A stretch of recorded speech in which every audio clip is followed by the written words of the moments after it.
Dreamscape, an RB Media audio brand, presents The New Boyfriend by Mikayla Davids. Narrated by Siobhan Waring. RB Media is the largest audiobook publisher in the world. Find your next great listen and get exclusive offers at rbaudio.com. Prologue. I'm standing here with blood on my hands. I'm shaking. I can't stop the bleeding. It doesn't matter what I do, nothing is working. Hot tears slide down my face. Then I see a flicker of movement out the corner of my eye. I see the knife. This isn't over yet. I'm still in danger. Chapter 1. Nancy. Now. My heart is slamming against my ribcage despite doing my best to stay calm. I could have been curled up on my sofa at home with a good book this evening. Instead, I'm here alone. A familiar feeling of panic begins to rise, causing my throat to tighten. How have I got myself into this situation? I'm a 45-year-old single mother with 2 teenagers. I can't believe I agreed to go on a date with a complete stranger. Agreeing to spend an evening with a man who I've never set eyes on before is not the sort of thing I usually do. My friends would call me the reliable and sensible one, but for once, I've decided to take a risk. Now I'm wishing that I hadn't come.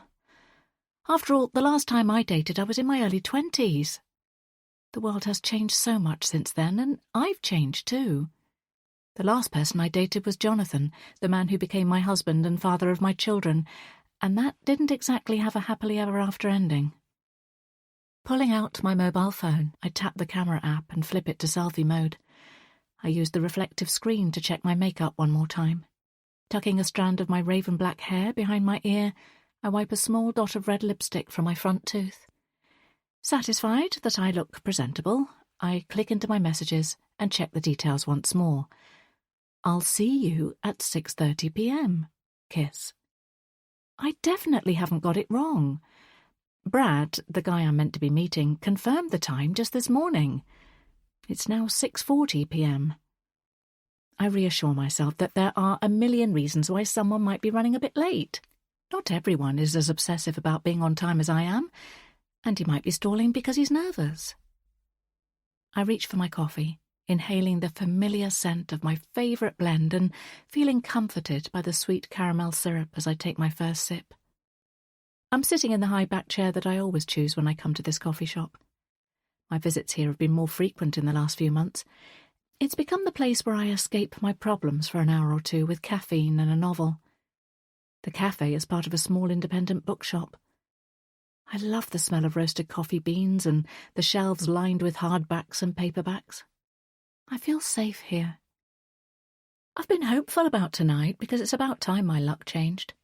For almost 2 years I've been a single mother. That wasn't my plan. In the beginning we were a happy family. I imagined we would stay that way, but instead my perfect life shattered and I've been trying to put the pieces together again ever since. It's busier than usual. There's a mixture of other solo customers sitting with their heads in a book, as well as a few couples and a handful of tables with groups of friends catching up. Glancing around again, I convince myself that the man I'm waiting for will probably arrive red-faced and flustered in a few more minutes. We'll laugh about some mishap that delayed him, and it will be a great icebreaker between 2 strangers. Maybe even a story for our future wedding speech. Although, as the time ticks on, I wonder why I allowed my younger colleague, Chloe, to sign me up to an internet dating site. I viewed it as some light-hearted fun until one day I received a message from Brad. He stood out from the sea of men who wanted women without any baggage, sent lewd messages and lied about their height. He seemed nice, genuine. He seemed like he could be boyfriend material. We've been in contact for a few weeks now. I enjoyed getting to know him, and when he suggested meeting up, I found myself saying yes. Chloe encouraged me and filled my head with unrealistic expectations. The 2 of us have just spent an hour at my house making sure my makeup was perfectly applied and that I have just the right amount of perfume on. It felt exciting. But now it's 6:50 p.m, and Brad still hasn't materialised. I check my phone again, but there's no text from him, just a message from Chloe asking how it's going. She agreed to be my get-out call if I needed one. "He's not here," I type quickly, my fingers flying across the screen at speed. I can see the message has been read. I bite my lip, waiting for a response. "Just chill. He'll be there soon." Chloe's reply sounds so assured, while my own confidence is plummeting by the minute. Then my mobile starts to ring. But it's not Brad calling to say he's been held up. It's my ex, Jonathan. My heart sinks.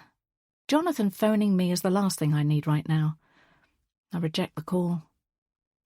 Someone nearby clears their throat. "Excuse me." My head snaps up. Is this him? Is the man standing a few feet away from me the same person I've been messaging? I frown. This person looks nothing like Brad. He's taller, has different coloured hair, and a beard. My stomach sinks. Oh no. Am I one of those women who've fallen for a fake photograph? The man speaks, and time seems to slow down. "Can I take this chair?" "What?"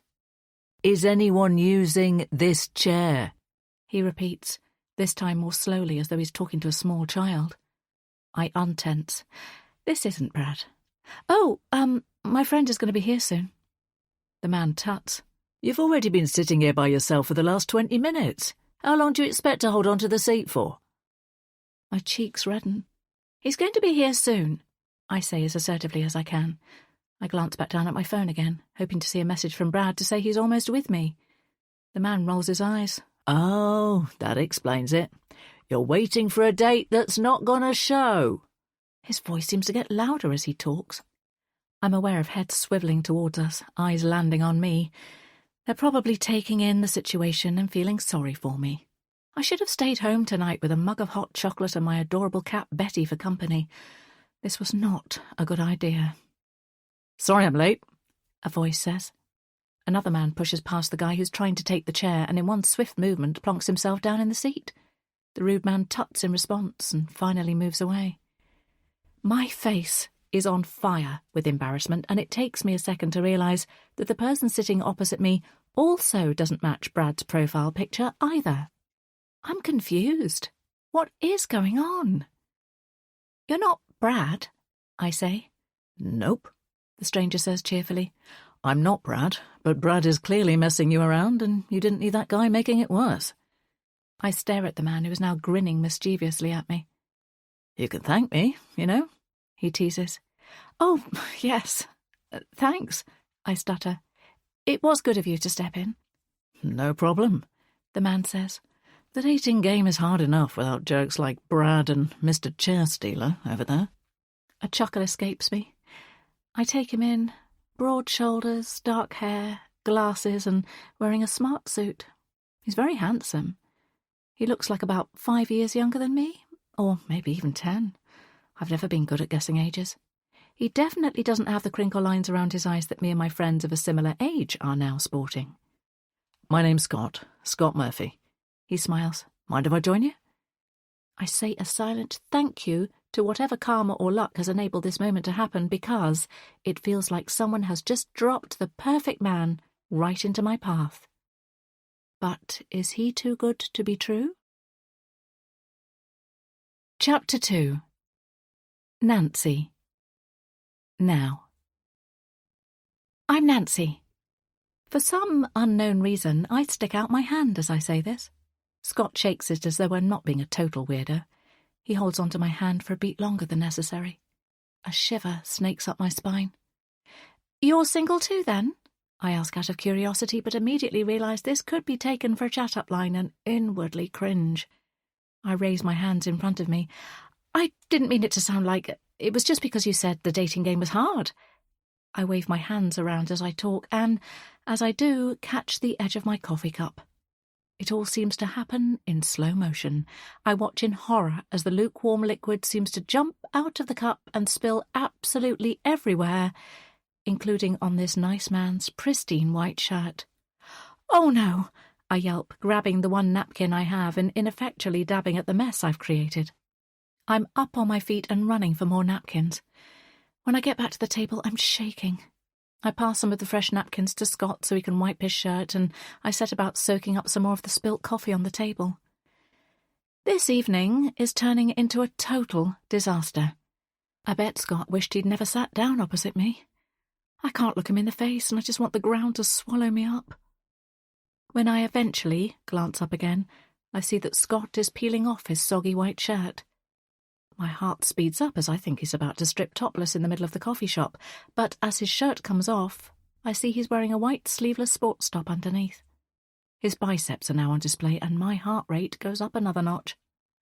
"I'm so sorry," I say, averting my eyes from Scott's toned arms. "Honestly, don't worry about it. Can I get you another coffee?" he asks. "You don't need to buy me a drink. I knocked the mug over. Let me get one for you," I bluster. Scott shakes his head. "I insist. What was it, a latte?"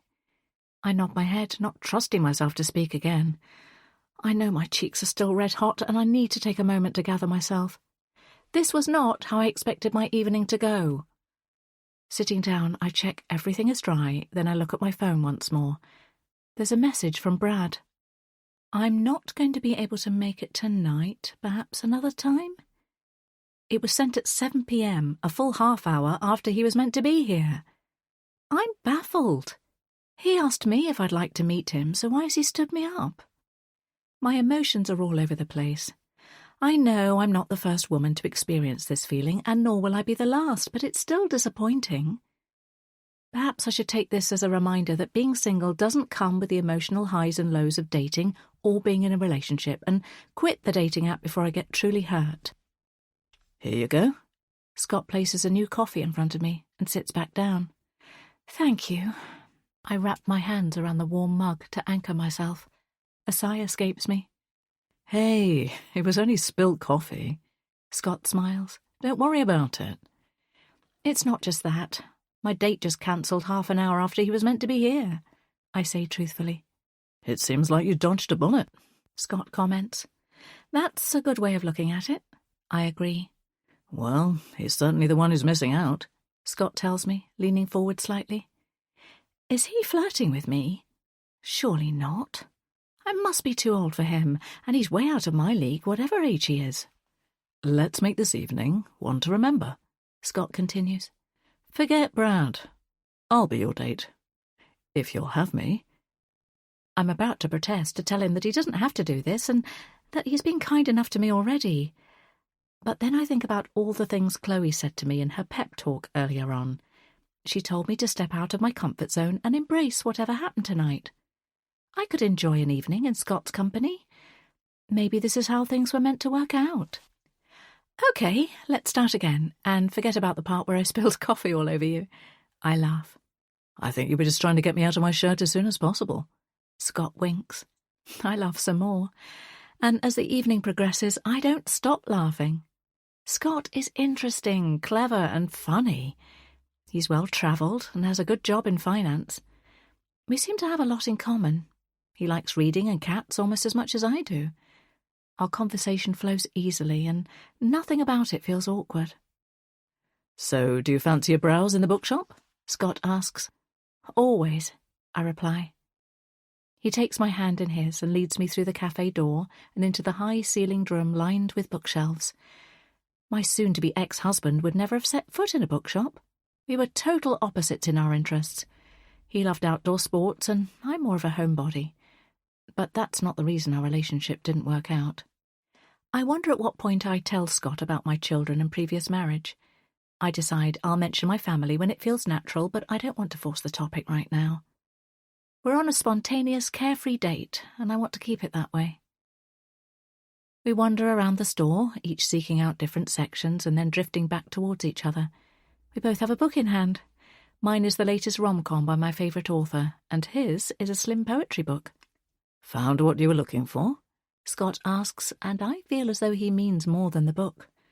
"I believe I have," I say. He swipes the book from me and skims the copy on the back cover. He raises an eyebrow. "So you like romance?" "I do." Again, I feel like his question is probing more than just the book. "Noted." He heads towards the till, and I realise he's going to pay for my paperback. "Hey, you don't have to do that," I say, calling after him. He ignores me and goes ahead and buys the book anyway. I stay where I am, not quite believing that this handsome stranger is doing something so cute for me. Scott strides towards me, a lopsided grin on his face, and hands me the book.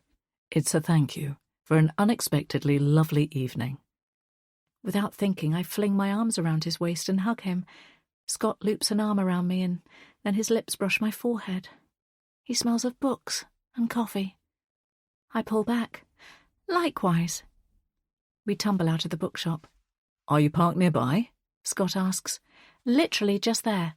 I point out my car, just a few meters down the road. It's been nice meeting you, Nancy. Perhaps there's still hope for chance romances after all. My heart is in my throat. Is Scott going to say goodnight and walk away? Or will he ask for my number? Despite telling myself at the start of the evening that Scott was probably just humouring me, I really want to see him again. He smiles down at me. I've written my number under the title page. Oh, what? I stutter. Then my brain catches up. I flip over the cover and find a phone number clearly written in black ink. Normally, I'd shudder at any note scribbled in a fresh new copy of a book. Right now, I'm delighted. I'd like to do this again soon, Scott says, and he seems sincere. Me too, I reply casually, although inside I've got butterflies. I watch as Scott walks away, going in the opposite direction to me. He's everything I'd want in a boyfriend. But as I sit in my car and turn on the ignition, I can't help thinking there must be a catch. Because things like this just don't happen to people like me, do they? Chapter 3. Nancy. 1st of August, 1998. I love you. JJ is gazing at me intently with his brown eyes. Suddenly I feel overwhelmed by the strength of feeling in his voice. He loves me, I know he does. I'm lucky to have a boyfriend like JJ. He actually cares. Some of my friends have been messed around so much by guys they're going out with, but JJ isn't like that. I kiss him softly on the lips and then curl into him. It's getting late and the movie we've been watching has just ended. But I'm too tired to peel myself off the sofa, so I lean my head on JJ's shoulder. We've been friends since he joined my school 3 years ago. He didn't know anyone, and in the first few weeks seemed to have a hard time fitting in. He didn't wear the same clothes or speak the same way as other people at my school, and as a newcomer he immediately stood out. I hate any kind of bullying, and the idea of someone not having any friends makes me feel sad, so I started talking to him. He's the kind of person who seems shy at first, but we like the same music and the same comedy. JJ makes me laugh so much. He's got a dry sense of humour that will often surprise me. He now hangs out with a group of guys and girls that I'm friends with. He gets on okay with the others, but I'm the only person he's really clicked with. JJ's arm goes around me and I smile to myself. I hadn't realised JJ had romantic feelings for me until he told me a few months ago when we were walking home from a football match. JJ confessed that he'd wanted us to be together from the first time he saw me. My heart melted. From that day we've been inseparable. Promise we'll always be together, JJ says as he kisses the top of my head. I want to reply, but the words get stuck in my throat. It's such a big promise to make, and we're still so young. I know this is what JJ wants, but lately I've been thinking about what happens when we finish school. There's so many decisions to make. My heart thuds in my chest as JJ pulls me even closer to him. I believe if you make a promise, you should keep it, so I squeeze my eyes shut and pretend I'm falling asleep. JJ means the world to me, but I don't know if I'm ready to promise my life to him. I love you forever, JJ whispers. Then, in a voice so low I only just catch the words, he says, and you will be mine. Always. Chapter 4. Nancy. Now. Putting the key in the lock, I push the door open and step inside my house. This is my little sanctuary. When my ex, Jonathan, moved out of the family home that we'd created together, my heart cracked in two. I never thought I'd be able to heal. But slowly I've created a new life for myself and my children.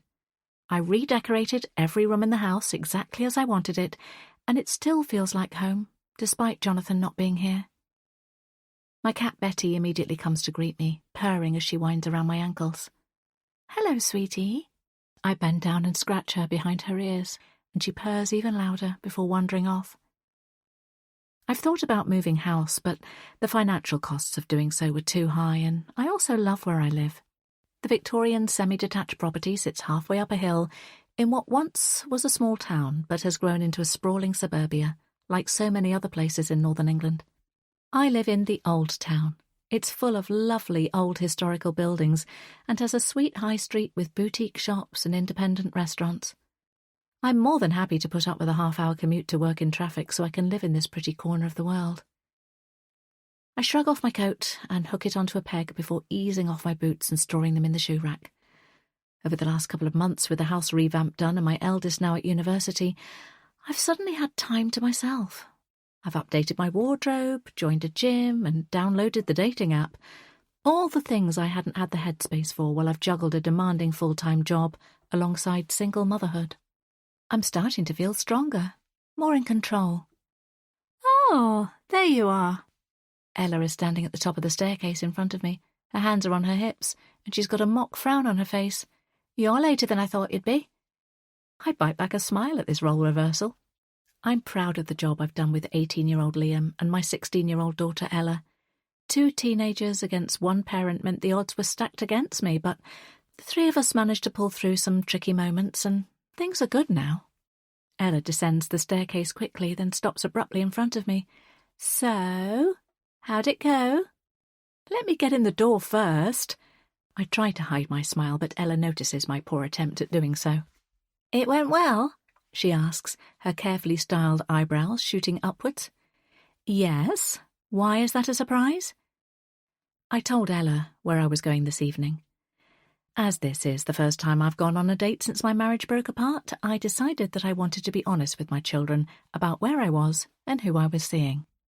My hope is that if I'm transparent with them about my love life, then they might be open with me about theirs.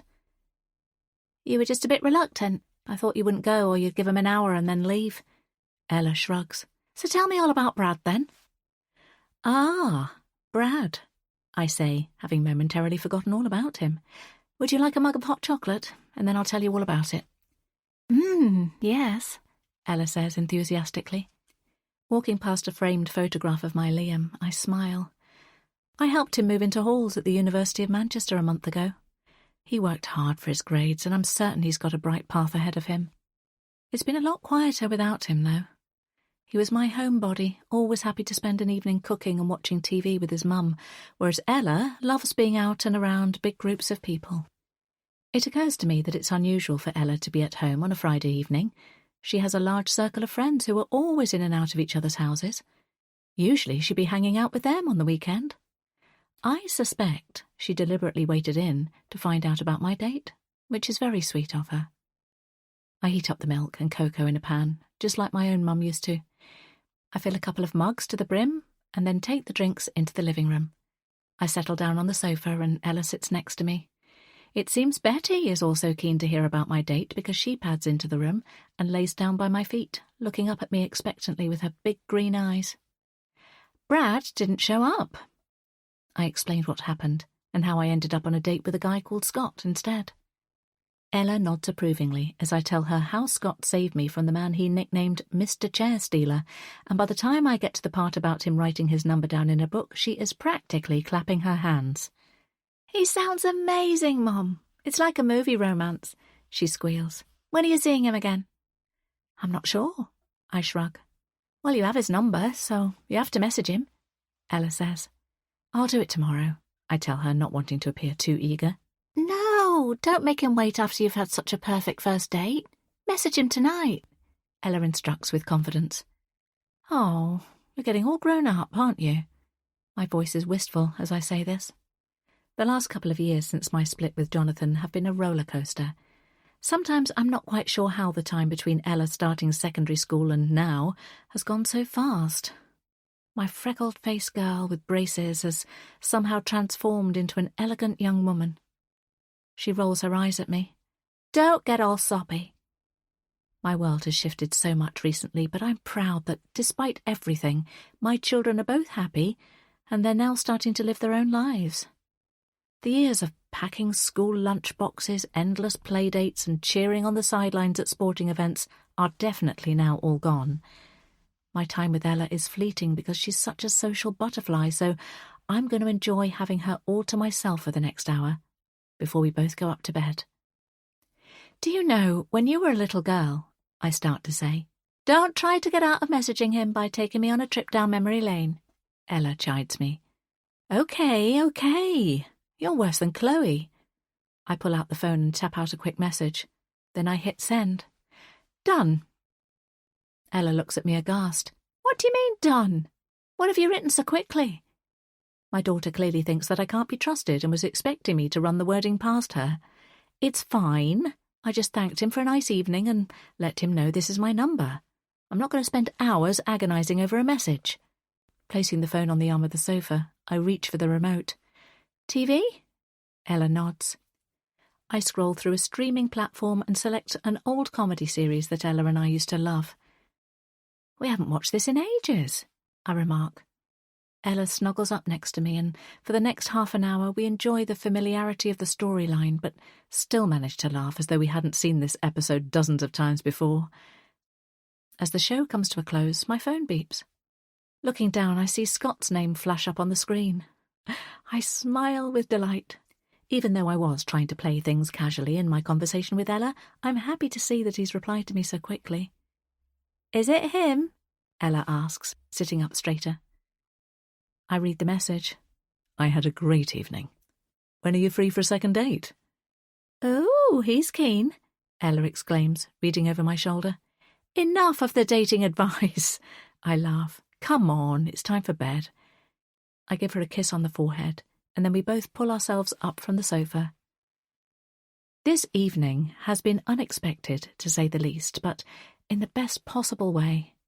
It just goes to show that sometimes when things don't work out as planned, it's because something better is about to come along. Ella and I say goodnight to each other, and we retreat to our bedrooms. Sitting down at my dressing table, I go through my usual nighttime ritual of taking off my makeup and then slathering my face in moisturiser. All the while, I'm thinking about Scott. I can't help myself. I run back through our interactions in my mind. We only spent a short time together, and yet the conversation flowed. We talked about so many things. Then there's the fact he was like a modern-day knight in shining armour. The way he swooped in after seeing I was having a hard time was so gentlemanly. I thought chivalry was dead these days, but Scott might just prove me wrong. And I can't deny how attracted I am to him.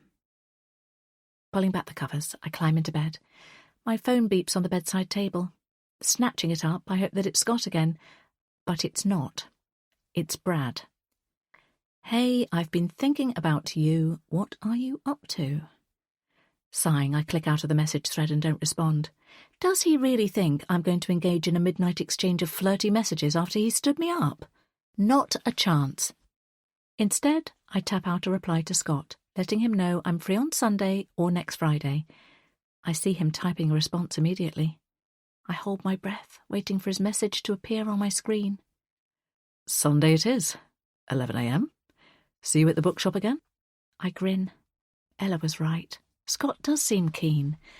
Meeting in a familiar setting again will hopefully put us both at ease. It's a great suggestion and feels like it takes the pressure off so I can look forward to Sunday, which I'm sure is what he intended. Seconds later, my phone lights up. It's Brad again. What does he want? "Are you free? I can meet you now?" I had a lucky escape not meeting Brad tonight. His message and the fact he's sending it after 11 o'clock makes it clear he's only after one thing. I ignore him again. If he doesn't get any replies from me, then surely he'll understand I'm no longer interested. Besides, he doesn't deserve a reply after he messed me around. Pushing thoughts of Brad aside, I wriggle under the covers. I'm excited about my second date with Scott. For the first time in a long time, I've got something to really look forward to. I just hope that, whatever happens, it goes better than my previous relationships. I hear my phone buzz again, but I'm too tired to reach for it. I only hope it's a message from Scott, and not Brad. Chapter 5. Nancy. Now. My stomach flips as Scott walks across the room towards me, a broad grin across his handsome face. Hello again. I try to inject my voice with as much confidence as possible. I stand up from my seat. Even though the bookshop is just down the hill from my house, I didn't want to be rushing, and I arrived early so I could have a coffee at my favourite table and calm my nerves. It's a bright, crisp autumn morning outside, and at the moment the cafe is quieter than usual, although the lunchtime rush won't be far away. He's holding a bunch of white roses, and he hands them over to me. These are for you. It's such a sweet gesture. They're beautiful, thank you. Scott leans in and gives me a kiss on the cheek. You look gorgeous, he comments. At those words, my skin goes cold as I remember another time, another place, another man saying something similar. I don't want to relive those tormenting memories, and I'm terrible at receiving any kind of compliment, so I deflect and say, so do you. And it's true, he does. He's wearing dark trousers paired with a cream cable knit jumper, and he has a Harrington jacket slung over one arm. Stylish as well as sexy. Scott laughs at my reply. Have you been on the coffee already? He nods to my empty cup. Of course. I'll get the next round in. I owe you from the other night. Thank you. I'll have a black Americano. I head to the counter to order the drinks. The barista working there is a woman called Liv, and we often have a chat. She arches an eyebrow at me. New man? I chuckle. A bit early to confirm, but maybe. He's a looker, that's for sure, she comments. He's been nice so far. Nice, Liv snorts. A man as good-looking as that is only ever going to spell trouble. You think so? I hope she's teasing me rather than being serious. I know so, she says, without smiling. Have you seen him here before, then? Oh, I didn't mean him specifically, but I know his type. Liv takes my payment and I thank her for the drinks. Her words ring in my ears as I make my way back to the table. I'm betting that Liv has had a bad experience in the past, but just because Scott is conventionally handsome, it doesn't mean that he's a player or a bad person. Even still, I plan to quiz him a little today in order to get to know him better, because Liv's right. A man as gorgeous as Scott could spell trouble. As I head back towards Scott, I see someone out of the corner of my eyes. It's the tall, bearded man who tried to claim the chair from my table the other night. He's standing behind a bookcase half hidden, but I recognise him immediately. I glare at him pointedly and he turns away, pretending he hasn't seen me. It's strange. I've never seen him in the bookshop before, but I get this weird sense that he's been watching me. I shake the feeling away. Thanks again for the book, I say to Scott after I've settled in my seat. I finished it already. That was fast. How many books do you tend to read in a month? He asks me. I'd planned to say this, figuring that it would be a safe icebreaker conversation, and I was right. We spend some time chatting about the books and authors we like. Scott's love of reading seems genuine, and he recommends a few novels to me that I mentally put straight on my to-read list. Then we move on to talking about our jobs. I've been consumed by my job, Scott confesses. I was so laser-focused on climbing the corporate ladder in my 20s, and I didn't really put much effort into other areas of my life. It's only in the last few years that I've started to realise that my workaholic lifestyle isn't very healthy, so I've been trying to cut back on my hours and spend time actually living. And how's that going? I ask. From where I'm sitting right now, I'd say pretty good. He grins at me. I can see how a job like yours might take over, I reply. Enough about me. What do you do? I work in advertising. I love the creative elements of my role, although the volume of work we're expected to do seems to increase every month, but it pays the bills. I think about the job I've been in for 2 decades. There are so many things I love about it, especially getting to see Chloe during the week and other colleagues that have become friends over the years. But the majority of the work has become somewhat repetitive and stale after such a long time. And I'm not a fan of my new, horrible boss, Tim. Scott nods. There's still time to chase the dream job, though. What would you do if you could choose? Honestly, work here, I tell him.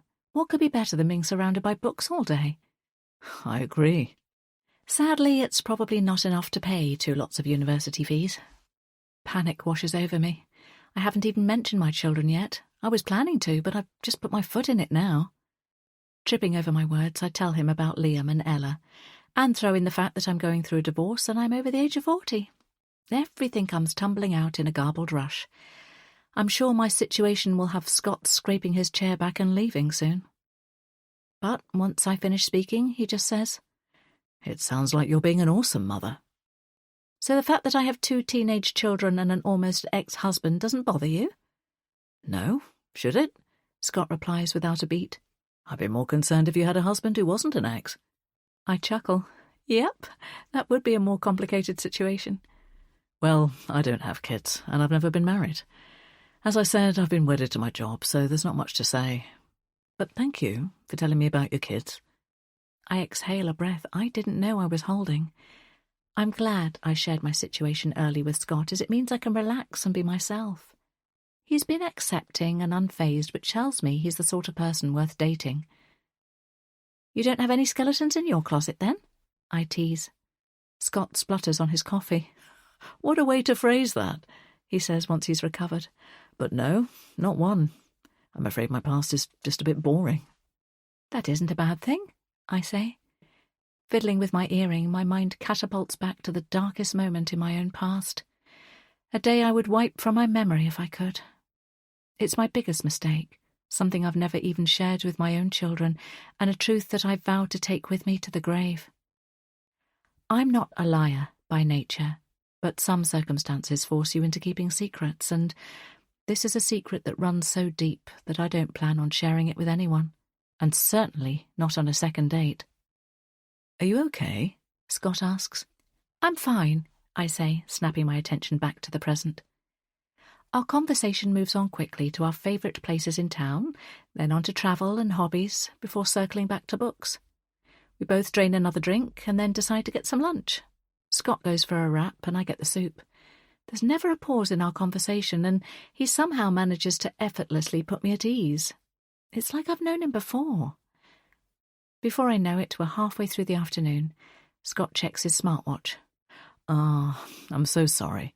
I would love to stay longer, but I'm going to have to head off soon." "Is the job calling?" I ask. "Yes, unfortunately," he says sheepishly. "But I've enjoyed every minute of this. Did you say you're free on Friday?" "Yes." "Let's go out for dinner then. Do you like Italian?" "Very much so," I confirm. "Perfect. I know just the place. It's a restaurant called Nonna's. I'll send you the details." Scott stands up, brushing some crumbs from his cream jumper. I gather my things, and we hug. Scott's strong arm wraps around me, then he tips my face up to his and kisses me gently on the lips. "Until Friday," he says. "Until Friday," I murmur back. And then he's gone. I wander into the bookshop, allowing myself to meander around the familiar shelves. I try to focus on the newest novels that have come in so I can pick out a story that I haven't read yet, but my brain is completely filled with thoughts of Scott. This time last week I hadn't encountered the man, and yet date number 3 has just been organised. Flutters of excitement swoop in my stomach. It's very early days and I don't want to get too carried away. Scott is very nice. More than nice, but there's still so much that I don't know about him.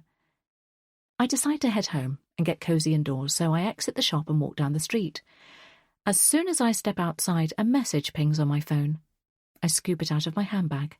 I always check any phone messages or calls straight away, just in case it's Liam or Ella needing something. But it isn't from either of my children. It's another message from Brad. My heart sinks. The guy stood me up. Surely he can take the hint by now that I'm no longer interested. Are you ignoring me? I scan the words again, in disbelief. Ignoring him? After he left me waiting for him? I can't believe this. I fire off a reply. You didn't show up for our meeting. Please don't contact me again. I'm about to shove the device back in my bag when a response from Brad lights up my screen. Are you really going to hold a grudge about that? I don't hesitate. Yes, I'm blocking your number now. Fumbling with my phone, I block the number before Brad can communicate further. With that done, I resolved to wipe away my outrage towards him. At least I won't have to deal with him again. I'm certain that I dodged a bullet, and I'm relieved I never had to meet him in the flesh. I've been hurt before, and I never want to be hurt like that again. I've got to make sure that the next person I open my heart to is the right person. That's definitely not Brad, but I'm hoping that it might be Scott. As I near my house, my mind flits back to the relationship in my past, the one that haunts me the most. I've trained myself not to think about it, and typically I can go days, sometimes weeks now, without it entering my thoughts. But for some reason today, I can't get those memories out of my head. Maybe it's that feeling of connecting with someone new that's bringing it all back again, reminding me of that time. He had dark brown eyes as well, and he made me feel wanted in just the way Scott does. It was the perfect relationship, until someone died. Chapter 6. Nancy. 16th of September, 1998. If you love me, then you won't leave. I stare at JJ, trying to process what he's just said. Is he for real? Long-distance relationships never last, especially when uni is involved. Do you want that to happen to us? Do you want to break us up? No.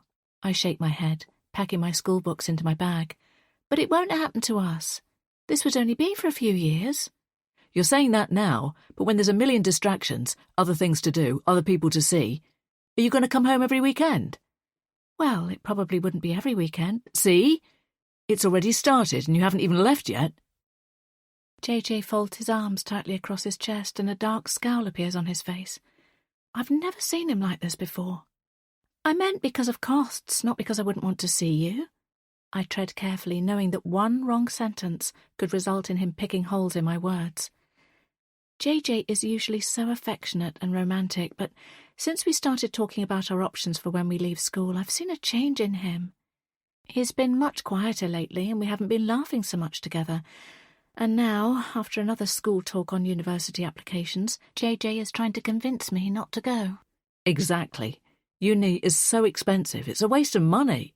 We could both get jobs instead and start saving for a house, a family, a future. JJ sits forward then and grasps my hands in his. What's the point in going to uni when we could get started on our lives quicker? I look away from him, thinking about how to phrase my next sentence. JJ has been a committed boyfriend. He's different to the other guys in our class. He knows what he wants and he doesn't mess around drinking at the park or riding around town too fast on a moped. He wants me and he wants us to have a future together. And I want that too. But I also want to grow and to learn and have fun. I want to spread my wings and live somewhere different, experience a new place. I'm worried that if I do that, I'll end up breaking his heart. Why don't you come with me? I suggest. JJ drops my hands. You know I won't get the grades to go to the kind of universities where you want to study. Well, you don't have to go to uni. We could live together and you could get a job there. JJ huffs. Again, the kinds of places you're looking to go to aren't cheap. How am I going to afford rent in a place like Durham or Edinburgh when I don't have a job yet? Standing up abruptly, I say, JJ, you're just being difficult. There's always a way around things. Perhaps in your perfect world, where Mummy and Daddy can pay, but in the real world, things are different. His words sting. Is that what he thinks of me? My parents support me, but it's not like they're mega rich. We're an average family. But then I consider JJ's upbringing. He's had it tough, much tougher than any child should have to experience. I soften thinking about this. Let's not argue. I climb onto his lap and kiss him. We'll figure things out. I feel JJ's shoulders relax at this, and in that moment I know he believes I will give in and do what he wants me to do. It would be easier if I did. It would avoid the heartache and the tears. But we're both so young, and I've always dreamt of going to university. My aunt went to Oxford, and I've grown up listening to her stories of studying in the city of dreaming spires. I want to experience university for myself. JJ's arms tighten possessively around me, and suddenly, for the first time, I feel afraid about what my boyfriend might do if I tried to leave him. Chapter 7.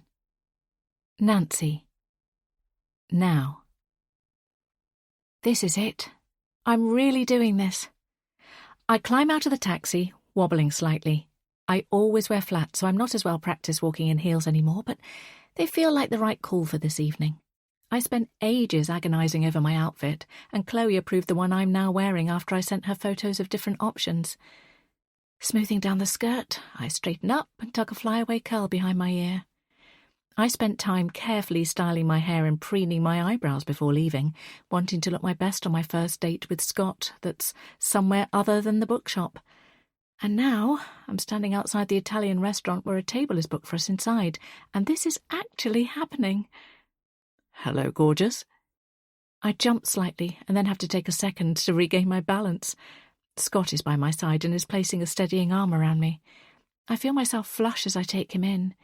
He's wearing a fitted shirt, dark trousers and a leather jacket, and he looks incredibly handsome in the soft glow of the nearby streetlight. Shall we? Scott nods towards the restaurant. The front of the establishment has a dark green sign with the name Nonna's emblazoned on it. Out the front, there's seating under a wooden pergola that's adorned with climbing vines and fairy lights. It all looks very pretty and makes me think I should explore more of this side of the town. Scott takes a few steps forwards to hold the door open for me.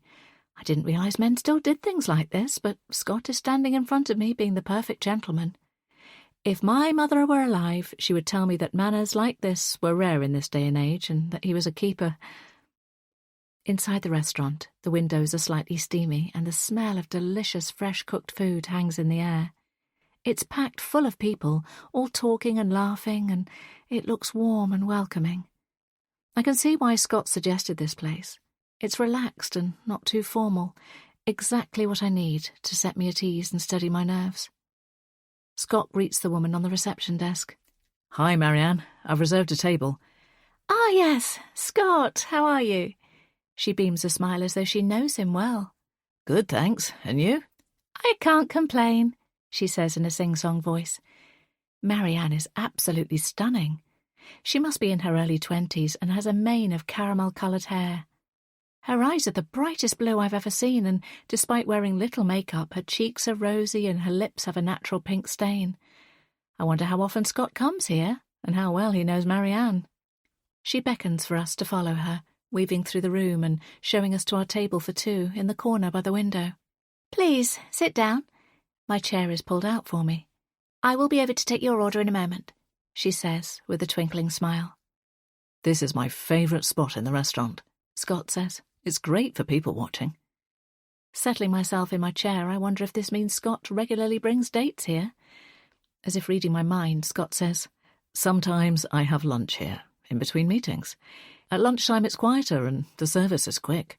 The food is incredible, and it's always a great atmosphere.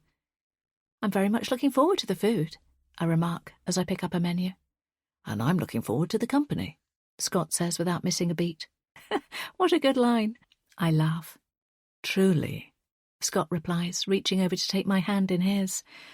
Blushing, I look down and Scott releases my hand. He's a charmer, that's for sure. Clearing my throat, I say, Let's enjoy the evening then. Wine? Scott suggests. Nodding, I agree. What would you recommend? I know just the thing. He winks at me, and I swear my stomach somersaults. Marianne comes over and Scott orders our drinks, and then the evening begins to flow. We talk, we eat delicious food, and an hour into the date my face aches from laughing so much. The time is flying by, and I want to freeze this moment, where everything is simple and fun. Scott entertains me with stories about his past travels.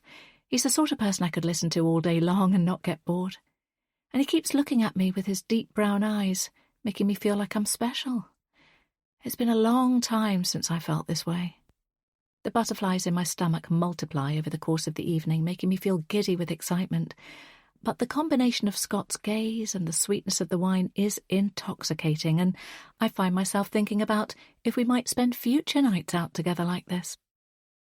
Perhaps this restaurant might even become a regular spot for our date night. I catch my thoughts from running away with themselves and give myself a mental shake. I take a deep breath and excuse myself. I plan to go to the bathroom and just take a few minutes to centre myself. This evening is going perfectly, and I need a moment to get my head around it. Would you like dessert? Scott asks as I stand up. He catches my hand in his. I'm never going to say no to dessert. What do you recommend? The tiramisu is absolutely mouth-watering. Scott somehow manages to make these words sound flirty. I'll go for that as well, then, I say. Okay, but one each. They're just too good to share. I laugh for the 100th time and then slip my hand out of his. The restaurant is packed and I have to weave carefully through the bunched-together diners in order to make my way to the back of the building. It's nice to see so many people out enjoying themselves on a Friday night. I'd almost forgotten what this was like. Then my eyes snag on a man standing by the entrance door. It's him, the rude man from the bookshop. He's hovering by the reception desk and there's no one else with him. It's so busy that Marianne and another waitress both zoom past him without pausing. But then he looks straight at me, and his eyes bore into mine. My stomach clenches. What is he doing here? Is it just a coincidence that he's picked this exact venue for his Friday evening, or is he following me? Chapter 8. Nancy. Now. He was watching me at the bookshop, and he's watching me now. If there's any chance this man is behind the messages I've been receiving, I want to find out. I jut out my chin and begin to pick my way towards the entrance to confront him. There's no way I'm going to put up with him following me around. I've been raising 2 teenagers almost single-handedly and dealing with an estranged husband, so I'm now practiced in the art of setting clear boundaries. As I move forward, my eyes trained on the bearded man, someone knocks a bottle of red wine across a table I'm passing. I jump back, and the red liquid narrowly misses me. Sorry, a mortified-looking woman says to me. It's fine, I say, bending to help her mop up the mess. Once I've done all I can, I look up. In all the commotion, the mystery man has gone. I see the door closing and the outline of his figure moving past the restaurant window in the darkness. I shiver. It's a small town, and there could be a perfectly good reason he was here, so I'm not going to let it ruin my night with Scott. In the bathroom, I stand in front of the mirror. I'm trembling slightly, so I run the cold water and stick my wrists under the stream. It has an instant soothing effect, and I tell myself to ignore what just happened. There's nothing I can do about it right now, so I need to compartmentalise it and work out what to do tomorrow. I have the vague idea that I will speak to Liv from the bookshop and see what she knows about the man, but my alcohol-soaked mind can't figure out a plan beyond that. Catching my reflection, I notice the pink flush in my cheeks and the brightness to my eyes. Lately, I've been starting to feel middle-aged. I've had the sinking feeling that my best years are behind me, but this evening has given me the realisation that I'm still young at heart. The responsibilities of work and home life have just been piling up on me, and tonight is a reminder that it feels good to have fun. I'm proud of myself for saying yes to the spontaneous date with Scott and for opening myself up to the possibility of a new start. I check there isn't any food stuck in my teeth, reapply my lipstick, then dab a little more perfume on my neck. Before I leave the bathroom, I hook my phone out of my bag and check my notifications. There are a number of missed calls from an unknown number. That's strange, but it must be a spam caller. There are also a number of messages from the school WhatsApp group and arrangements for a girls' night out with some of my work friends. There's a text from Jonathan, too, but I ignore it. He seems to find the tiniest things to message me about, but I don't respond to them all. He has to understand that we're not in a relationship anymore, and our long message threads of the past, when we'd send each other frequent updates throughout the day, are no more. I only click into the message from Chloe. Hey, how's the date going? She only sent it a few minutes ago, so I reply, It's going a teensy bit well. Okay, really, really well. I type the message out and then wait for a reply. Amazing! I can't wait to hear all the details. I've been away from the table for a little while now, so I quickly type back, Promise. Got to go. Kiss. She sends back a smiley face followed by a lot of pink hearts. It's a typical Chloe response, but I think she's pretty much summed up my current feelings in emoji form. There you are. Scott beams as I arrive back at the table. I thought you'd escaped out the bathroom window. How could I when there's still tiramisu to come? Fair point. Scott nods. Marianne appears once again with her big smile. She sets down 2 bowls which have generous portions of the rich coffee and cocoa treat. I dip my spoon into the layers and take my first bite. Scott was right. It's completely delicious. Very good choice. You've got excellent taste, I say, tucking in for my second bite. Of course I have. I'm sitting here with you. A giggle escapes me then. You've had too much wine. Your vision must be blurred. No, honestly. Scott looks at me seriously. I mean it. You're the best company. Let's do this again soon. I'd like that. I can't hide my delight at his words. I don't want this date to end, and I'm glad Scott has enjoyed his evening enough to want to meet up again. Do you like tapas? There's an incredible tapas bar near where I live. We could go there for date number 4, Scott suggests. Do you mean Amora? I say, naming the only tapas place I know. That's the one, Scott confirms. I'd love to. It strikes me that Amora is in an expensive area, and if Scott lives nearby, he must be doing well for himself, although he did mention he works in finance. We start to compare dates that we're free to meet up when someone brushes past me, jolting me slightly. I look around and see a guy around Scott's age standing close to our table. His cheeks are ruddy and I can smell alcohol and cigarettes on him. Oh, man. It's you, isn't it? Joel?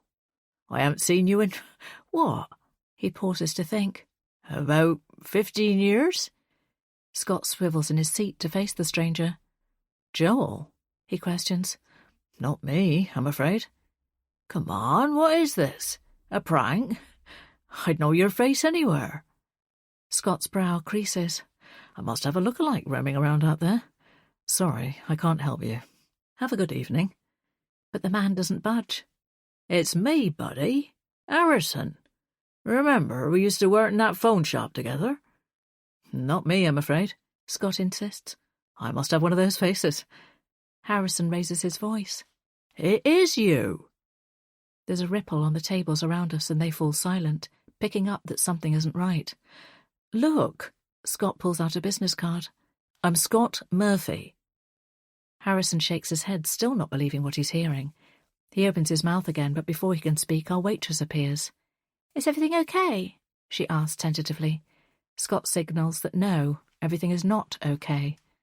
Is this man bothering you? Yes, I say decisively. Whatever is going on, I don't like the aggression in Harrison's voice or the glare he has on his face, and I'm also annoyed that our perfect evening has come to a screeching halt. Sir, can you step this way? The waitress is only about 5'4", and Harrison must be at least 6 foot tall, if not more. No, this man is a liar, and... Harrison smacks his hand on his head as though he's remembering something. He owes me 200 notes. I think I understand what's going on now. This man is a chancer, trying to extract money from Scott. One of the male restaurant staff strides over to Harrison. It's time for you to leave. Harrison scowls. Don't worry. I was going anyway. He stares one more time at Scott, then makes his way to the exit, weaving unsteadily. I'm so sorry about that, Scott says, looking embarrassed. It's not your fault, I reassure him. It's just some drunk guy. Scott exhales. I've never seen him before in my life. He leans across the table and cups my face in his hands. You believe me, right? For a fleeting moment, I wonder if there could be some truth in Harrison's claim. But then Scott kisses me, and all my doubts melt away. Chapter 9. Nancy. Now. I wake up, stretch, and then groan when I realise what day of the week it is. It's Saturday. For many people, Saturday is a day when they wake up happy that it's the weekend and they have freedom from their weekday jobs. Not everyone has that luxury, of course, but my outburst of emotion isn't because I have work, it's because I have to do something else I never look forward to at the weekends. It's my ex, Jonathan's, turn to have Ella. Our custody agreement has been in place for a while. The arrangements for the children were sorted out quickly because we both agreed that we wanted them to be our priority. They were both well into their teenage years by the time we split, and as anyone who's ever had a teenager knows, it's already an emotion-fueled time. It was important to me to keep things as grown-up and straightforward as possible when it came to co-parenting, despite the fact that I was raging inside. Ella has only just started her driving lessons, but as soon as she's passed, she will be driving herself to her dad's house. And that will mean that I don't have to face seeing Jonathan every other weekend. To be fair, we don't always stand on his doorstep exchanging forced pleasantries. I tried to get away with dropping Ella and driving off without having to speak to the man who was once my best friend and is now like a stranger to me. I still find any interactions with him extremely hard. Except Ella will often contrive a reason for me to have to speak to Jonathan. Usually she concocts something she wants to tell us both about school or her plans for the future. It's completely unnecessary, and she could inform us both separately, but I know she is still keen to see her mum and dad speaking and maintaining some kind of a relationship. I don't believe she's harbouring a dream of us getting back together. I think she realises I won't entertain that idea. Judging by her reaction to my first date with Scott, she also seems pleased that I'm starting to come out of the shell I've been hibernating in.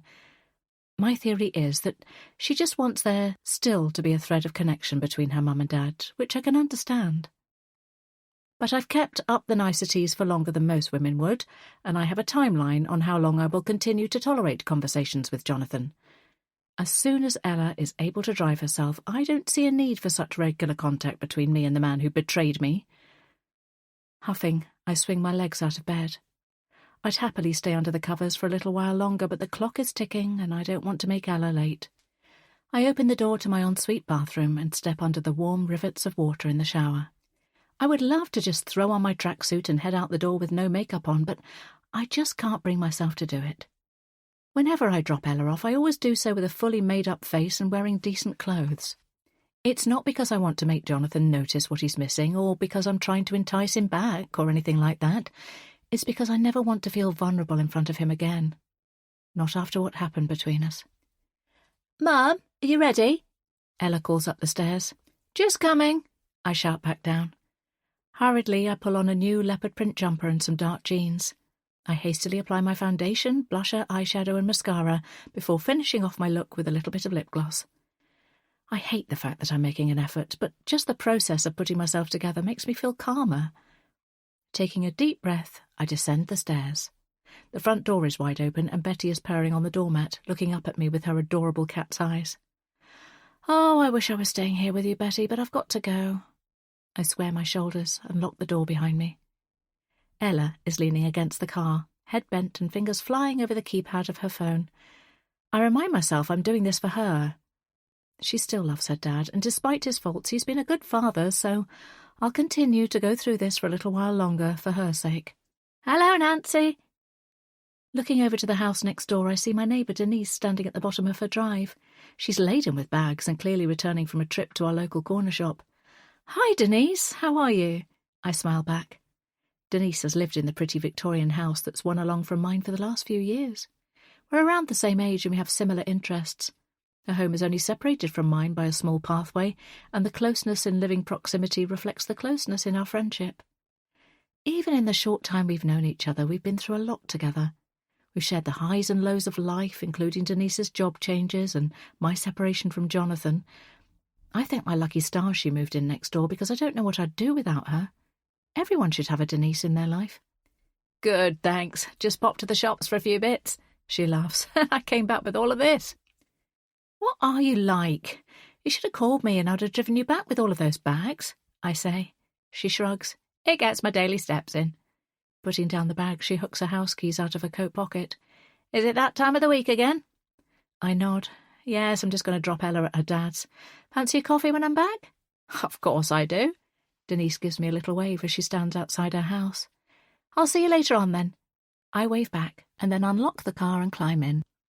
I'm glad Denise is around for a coffee and a chat this afternoon.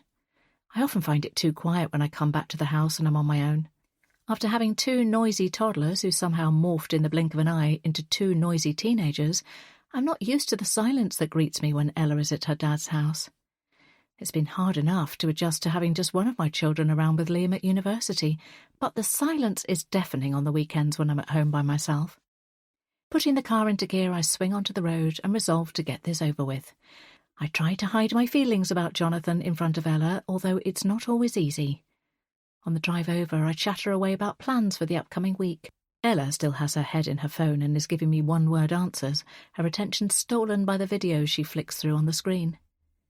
"Have you got everything you need?" I ask as we get nearer. "Yep," Ella responds. Then she turns to me and adds, "If I don't, I'll just call you to bring it to me." "No, you won't, you cheeky thing," I laugh.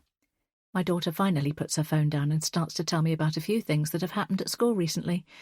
I listen eagerly, always keen to drink in whatever information she decides to share with me. "Here we are," I say, pulling to a stop outside the block of flats where Jonathan now lives. Peering out of the window, I can see litter strewn across the grass in front of the sky-high building, and the paint on the entrance door is peeling even more than last time I was here. I sigh. There's a part of me that feels guilty that I'm still living in the lovely home that Jonathan and I purchased together before the children were born. But I remind myself of Denise's words. He brought all this on himself. I know I'm only feeling bad for him because I spent so many years caring for him. It's hard to switch that off, and even harder to accept where we are in our lives now, apart and hurting. Our separation still doesn't feel real, but it is, and I have to move on. Ella gives me a peck on the cheek and exits the car. As she goes to close the car door, I see Jonathan standing behind her. He must have been waiting for us, planning this interaction. "Hi, Nancy," he says, his deep, gravelly voice always making me feel a mixture of anger for what he did and longing for what we once had. I give him a brief nod, my hands gripping the steering wheel so tight my knuckles start to turn white. "Ella." He pulls our daughter into a hug. I can see the emotion in his face as he does so. He must have been missing her, like mad. I would be if I was in his shoes. Ella hugs him enthusiastically back. "Want to come in for a cup of tea?" Jonathan asks me this every time I see him, and every time my answer is the same, no. I wish he'd just quit asking. "One won't do you any harm." He tries. He rocks back and forth on his heels, hands shoved in his pockets now. I used to think that he looked goofy and cute. He still does, but I shut down that thought in my mind. I've got to get going. I have plans. His shoulders sag. What was he expecting?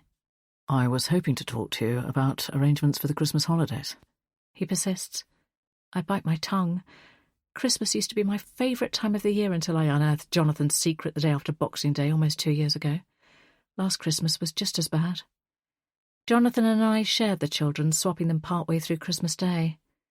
I went and cried at Denise's house in the evening. The thought of discussing how to get through Christmas this year makes my stomach tighten. It's 3 months away and I can't face talking about it right now.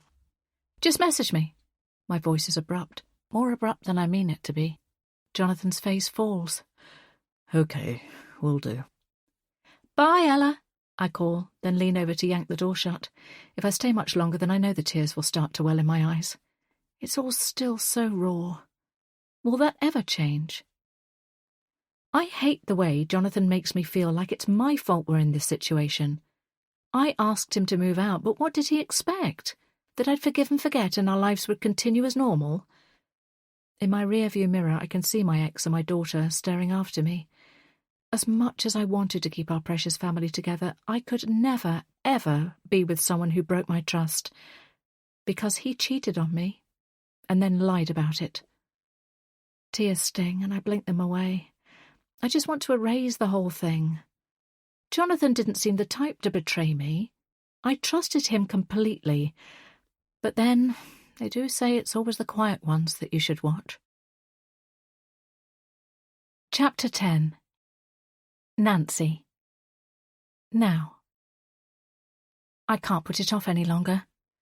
On the drive home, I resolved to push harder to get the divorce paperwork sorted out. Jonathan has been dragging his heels, delaying things at every stage. He's stopped trying to convince me that he didn't do anything wrong. Photographs don't lie, and you can't explain away lacy red knickers found in a marital bed. I have to move forward now. It's time to leave my past behind and embrace the future. My mobile phone rings, and it's a number I don't recognise. I assume it's a spam caller, so I don't answer. Clicking on the radio, the music washes over me, and I hum along to a familiar lyric. My shoulders start to relax. But then the phone lights up again. It's the same unknown number. I ignore it. Whoever is on the other end of the line is clearly keen to try and sell something.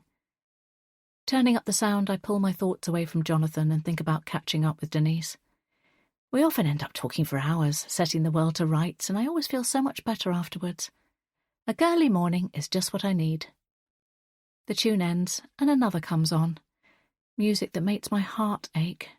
It's the song Jonathan and I chose for our first wedding dance. Immediately I change to a different radio station. There's no way I can listen to this without getting emotional. The local news blares out of the speakers, so I turn the volume down again. I listen to a few humdrum bulletins which detail roadworks causing traffic jams and an upcoming charity fundraiser. I'm about to switch the radio off entirely, but the next news piece catches my attention. A local woman in her 20s was found dead in the early hours of this morning. The clear voice of the newsreader fills the car. I shudder. Usually the most scandalous news we get in this town is about parking disputes or someone getting a little too tipsy at one of the many gastropubs in the area. Poor woman, I say out loud. If anyone was in the area last night or this morning and has any information, please contact the local police. The young woman was found on Love Lane and a murder investigation has been launched. My mouth falls open. Love Lane is the next road along from Nonna's. The woman who was killed could have been one of the diners there that night. I go cold thinking about this. It's scary to think how close the murder happened to where I was. Harrison's aggressive face pops into my mind. He stormed out of the restaurant in a cloud of anger. I can't help but wonder if he was angry enough to do someone harm. Sometimes a small detail can help to fill in the bigger picture. Is this the sort of information the police would want? Should I call to tell them? But the idea of speaking to the police makes a box in my mind click open. It holds memories of something that happened over 20 years ago that I keep firmly shut away. The unwelcome thoughts bloom in my brain and I grapple with them, trying to wrestle them under lock and key once more. There's a piece of my past involving the police that I never want to dwell on, but that sometimes pushes its way into my darkest dreams. And the idea of speaking to a police officer fills me with fear. My thoughts are interrupted when the phone rings again. It's the same number. Who is trying to get hold of me? My mind starts jumping to other scenarios. What if it's not a spam caller? What if it's Liam trying to get hold of me on a different number? Or what if it's someone calling from my dad's care home? Steering into a side road, I try to call back, but there's no answer. When the phone goes again, I snatch it to my ear. Hello? I hold my breath, waiting for a voice to respond, but there's nothing. Is anyone there? I try again. Still no reply. Feeling worried, I call the care home. My father is absolutely fine. I try Liam, but he doesn't answer. Hoping it is just a cold caller trying to sell something, I put the phone back in the holder and drive off. But for the remaining 8 minutes of my journey, the phone rings constantly, each time the same unfamiliar number.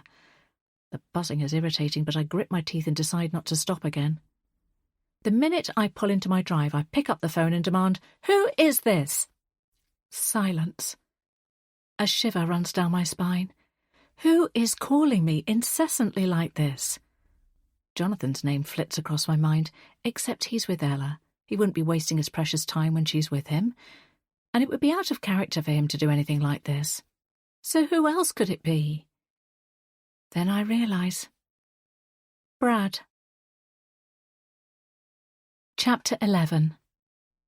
Ella. Now. Everything has changed. I flop down on the single bed and stare up at the ceiling. I can hear the music from the flat above. It's so loud it's making my head hurt. Before all this, I didn't realise how good I had things. My parents were together, my brother was living at home, and we were still a close-knit family. Some days I wish I could rewind back to that time. I would love just one more hour of us all sitting squashed together on the sofa, snacking on popcorn and belly laughing at something on the TV. I know that's not going to happen, but it doesn't stop me wanting it. Now Dad is sad all the time.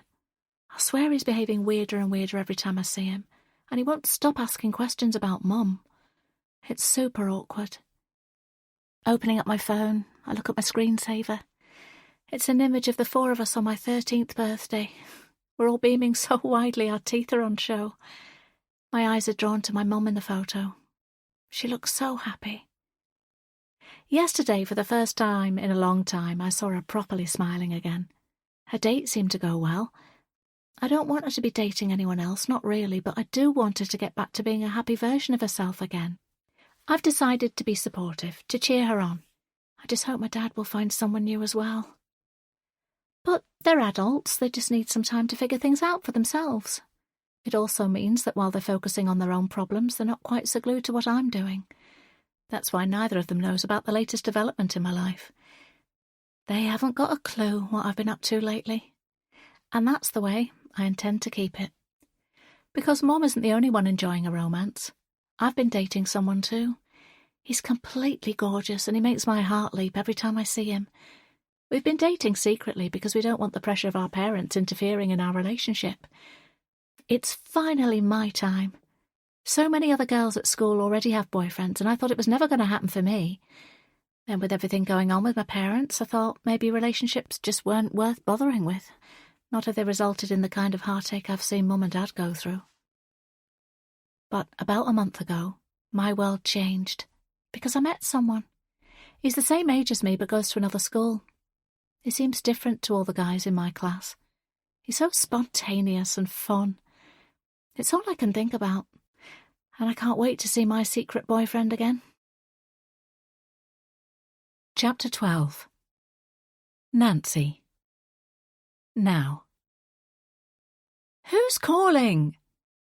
I answer yet another unidentified call.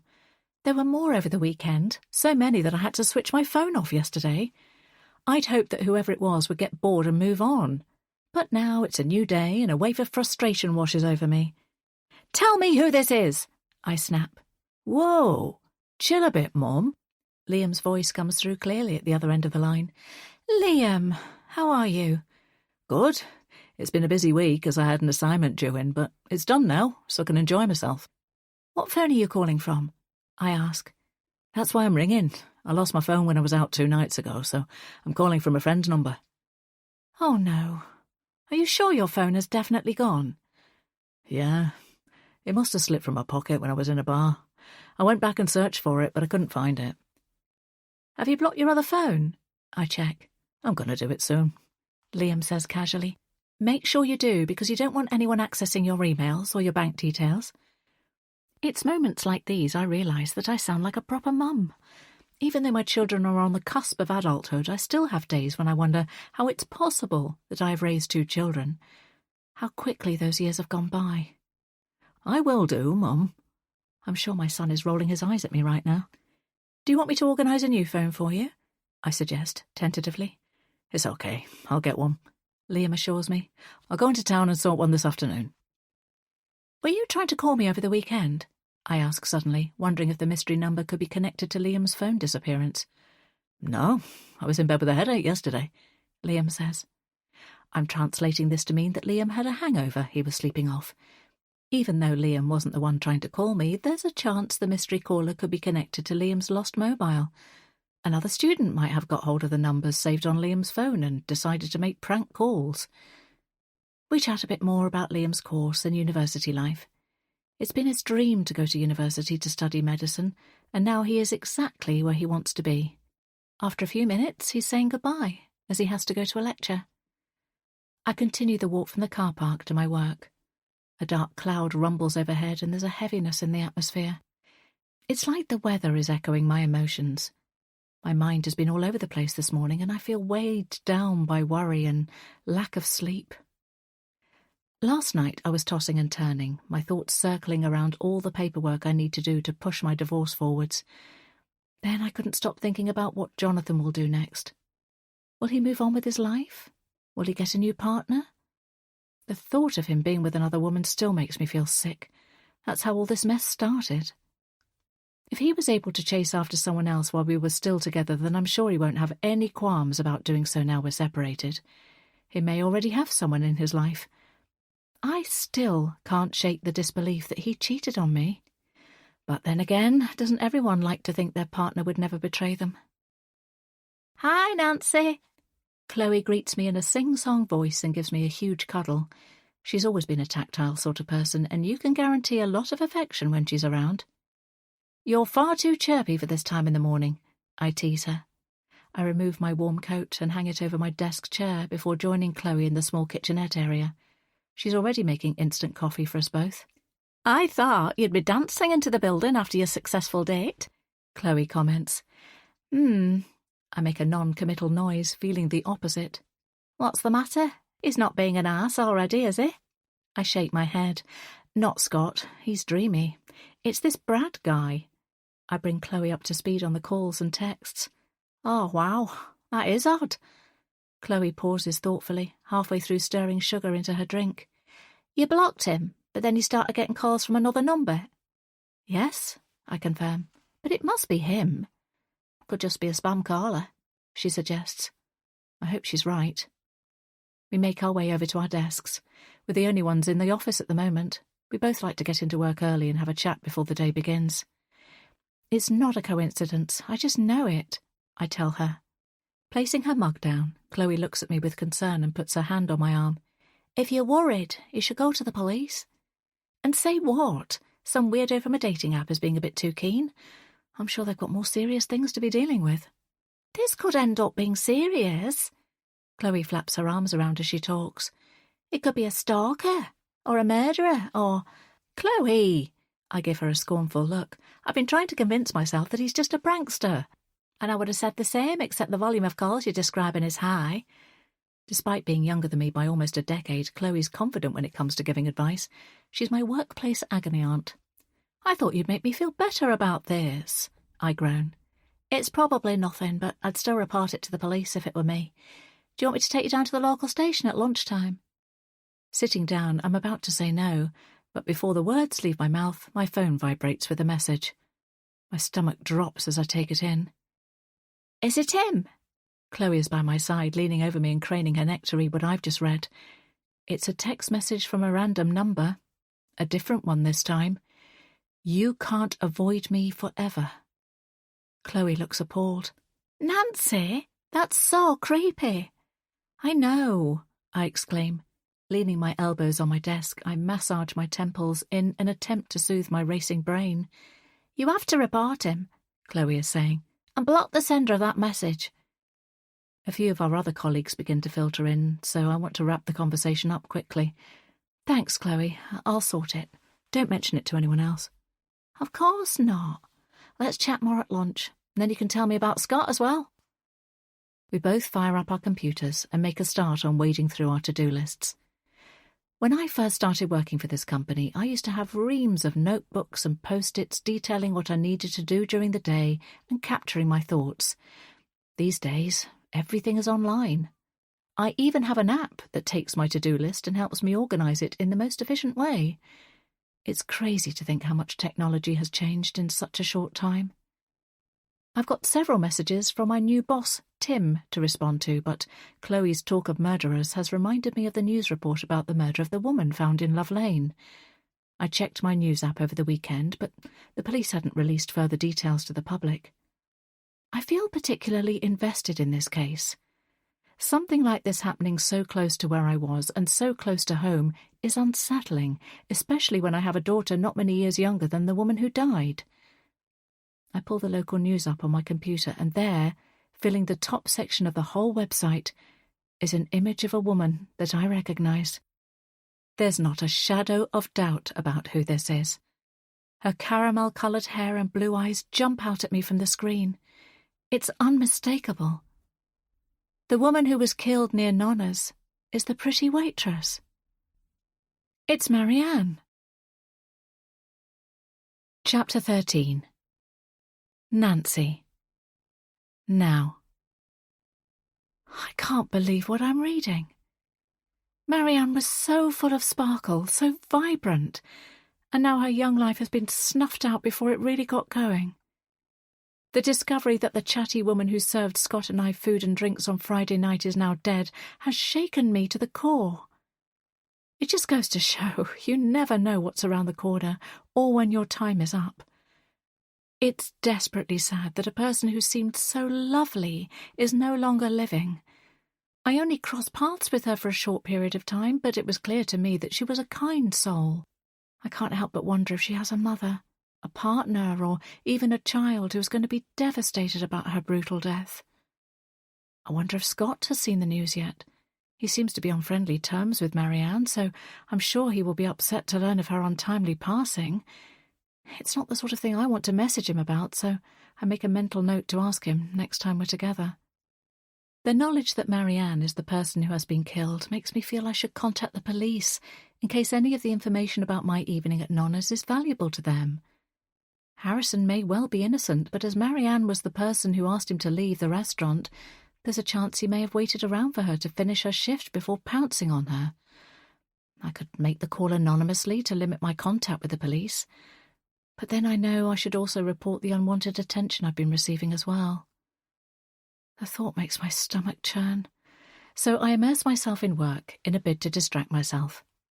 The day flies by, as it always does, with unexpected requests coming in and urgent issues to troubleshoot, none of which my online organiser has foreseen or created time for in the day. As lunchtime approaches, I'm not even sure I have time to grab a sandwich, let alone call the police. Chloe, being the excellent friend she is, convinces me that I need to do both. If you're not going to let me drive you to the station, then at least call and log the information with the police. I'll go and get you something from the canteen. Meet me there when you're done. With shaking hands, I dial the hotline for information surrounding Marianne's murder. I leave the details about Harrison anonymously. It wasn't so bad to do, and I know I've done the right thing. Then I ring the general number for the local police station. I'm expecting to go into detail about the unwanted calls and messages and for this to be time-consuming. Instead, I find the person taking my call is brisk and efficient, no doubt battling their own long to-do list. Thank you for the details. Someone will be in touch with you in 3 to 5 working days. What? I splutter. There's no immediate danger, and you said they could be spam calls. Hang on. I thought they were to begin with, but the message I've just received suggests otherwise. I'm annoyed at myself for not conveying how much the messages have worried me. As it's just the one message of this nature so far, we will of course investigate, but we don't have much to go on. I'm sure it's him, though. The guy from the dating app, the one I told you about. Can't someone be in touch with him? They will, in due course. Was there anything else? If not, do let us know if there's any other developments, but otherwise we'll be in touch as soon as we can. The call ends and I feel totally disheartened.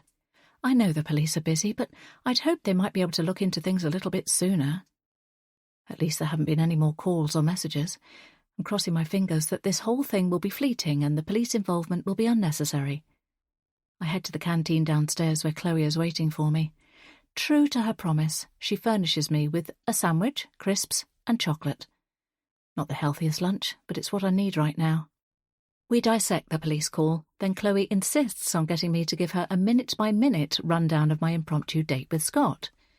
She squeals when I get to the part about him buying me a book, a similar reaction to Ella's. That's so cute.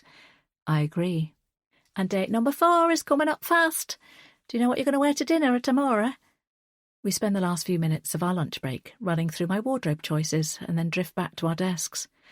I'm feeling slightly better after food, and Chloe's excited chatter about my upcoming date. I've done all I can about the mystery calls now, so I need to try not to worry too much. As I walk out of the canteen deep in thought, I somehow manage to crash straight into Tim. Oh, I'm sorry. Tim gives me a hard look. Just watch where you're going. He glares at me. So far, I found Tim to be brash and unapproachable, not the management style me and my colleagues have been used to. He's gone to no effort to get to know the team, and he's already starting to shake things up to make his own mark. I'm certain all the changes he's putting in place will be for his own gain and not for the good of the company. When I leave work a few hours later, it's already getting dark. I hate this time of year, when the nights draw in far too soon and sunlit evenings feel like a distant memory. Chloe and I part ways at the office entrance, and she gives me a kiss on the cheek before she leaves. Her husband Matt pulls up in a car just a few metres away. I can see how eager he is to see his wife.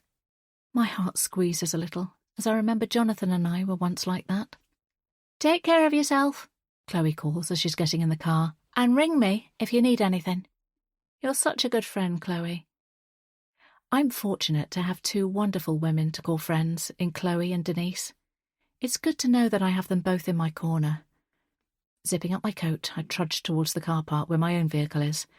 I always park a few streets away because the daily parking charge is half the price in comparison to the car park just by my office. There's not many people walking in this direction as I'm heading out of town. It's starting to rain and it's cold, so I pull up my coat hood. Lost in my own thoughts, I autopilot along the familiar route. I'm about to cut through an alleyway when I hear footsteps behind me. Normally this wouldn't bother me, but today I'm feeling on edge. Checking over my shoulder, I see a figure behind me. They're wearing dark clothing with a coat hood up and scarf covering the lower part of their face. It's definitely a man, but the rain is coming down hard now and blurring my vision. There are a few cars moving by on the roads, but no one walking nearby. I decide to skip the alleyway shortcut and walk the long way round. I do not want to end up in a situation that I can't get myself out of. Hurrying along, I keep my head down and push myself up the hill. The person behind me crosses the road but then continues to follow in the same direction. Do they just happen to be going in the same way as I am? Or is this my stalker? My legs feel like jelly as I walk. I just want to be back in the safety of my own home. Chloe told me to call her if I need to, but am I just being paranoid?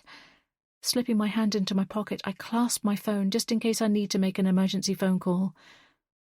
The car park is now in sight, but the person is still trailing me. Just keep going, I tell myself. All I need to do is get in my car and drive away. But can I make it there? To my horror, I realise the darkly clothed figure is entering the car park behind me, and the gap between us is closing. I feel like I can't breathe. Chapter 14. Nancy. 9th of October, 1998. You are so beautiful. JJ's words tickle in my ear as we snuggle together in the back of the taxi. I slip my hand in his and smile in response. I spent all afternoon applying makeup and taming my curly hair for my best friend Fleur's 18th birthday. She's having a huge party. Everyone from our class at school is invited, and it's all anyone has been talking about this week. You don't look so bad yourself. I wink at him. JJ is wearing dark jeans and a smart shirt, and his hair is gelled in just the way I like it. He's got way too much aftershave on. Can you believe Fleur's parents have hired out Shenley Hall for this? JJ says. I wonder how much they paid for it. Pushing the button to open the window, I suck in a lungful of air.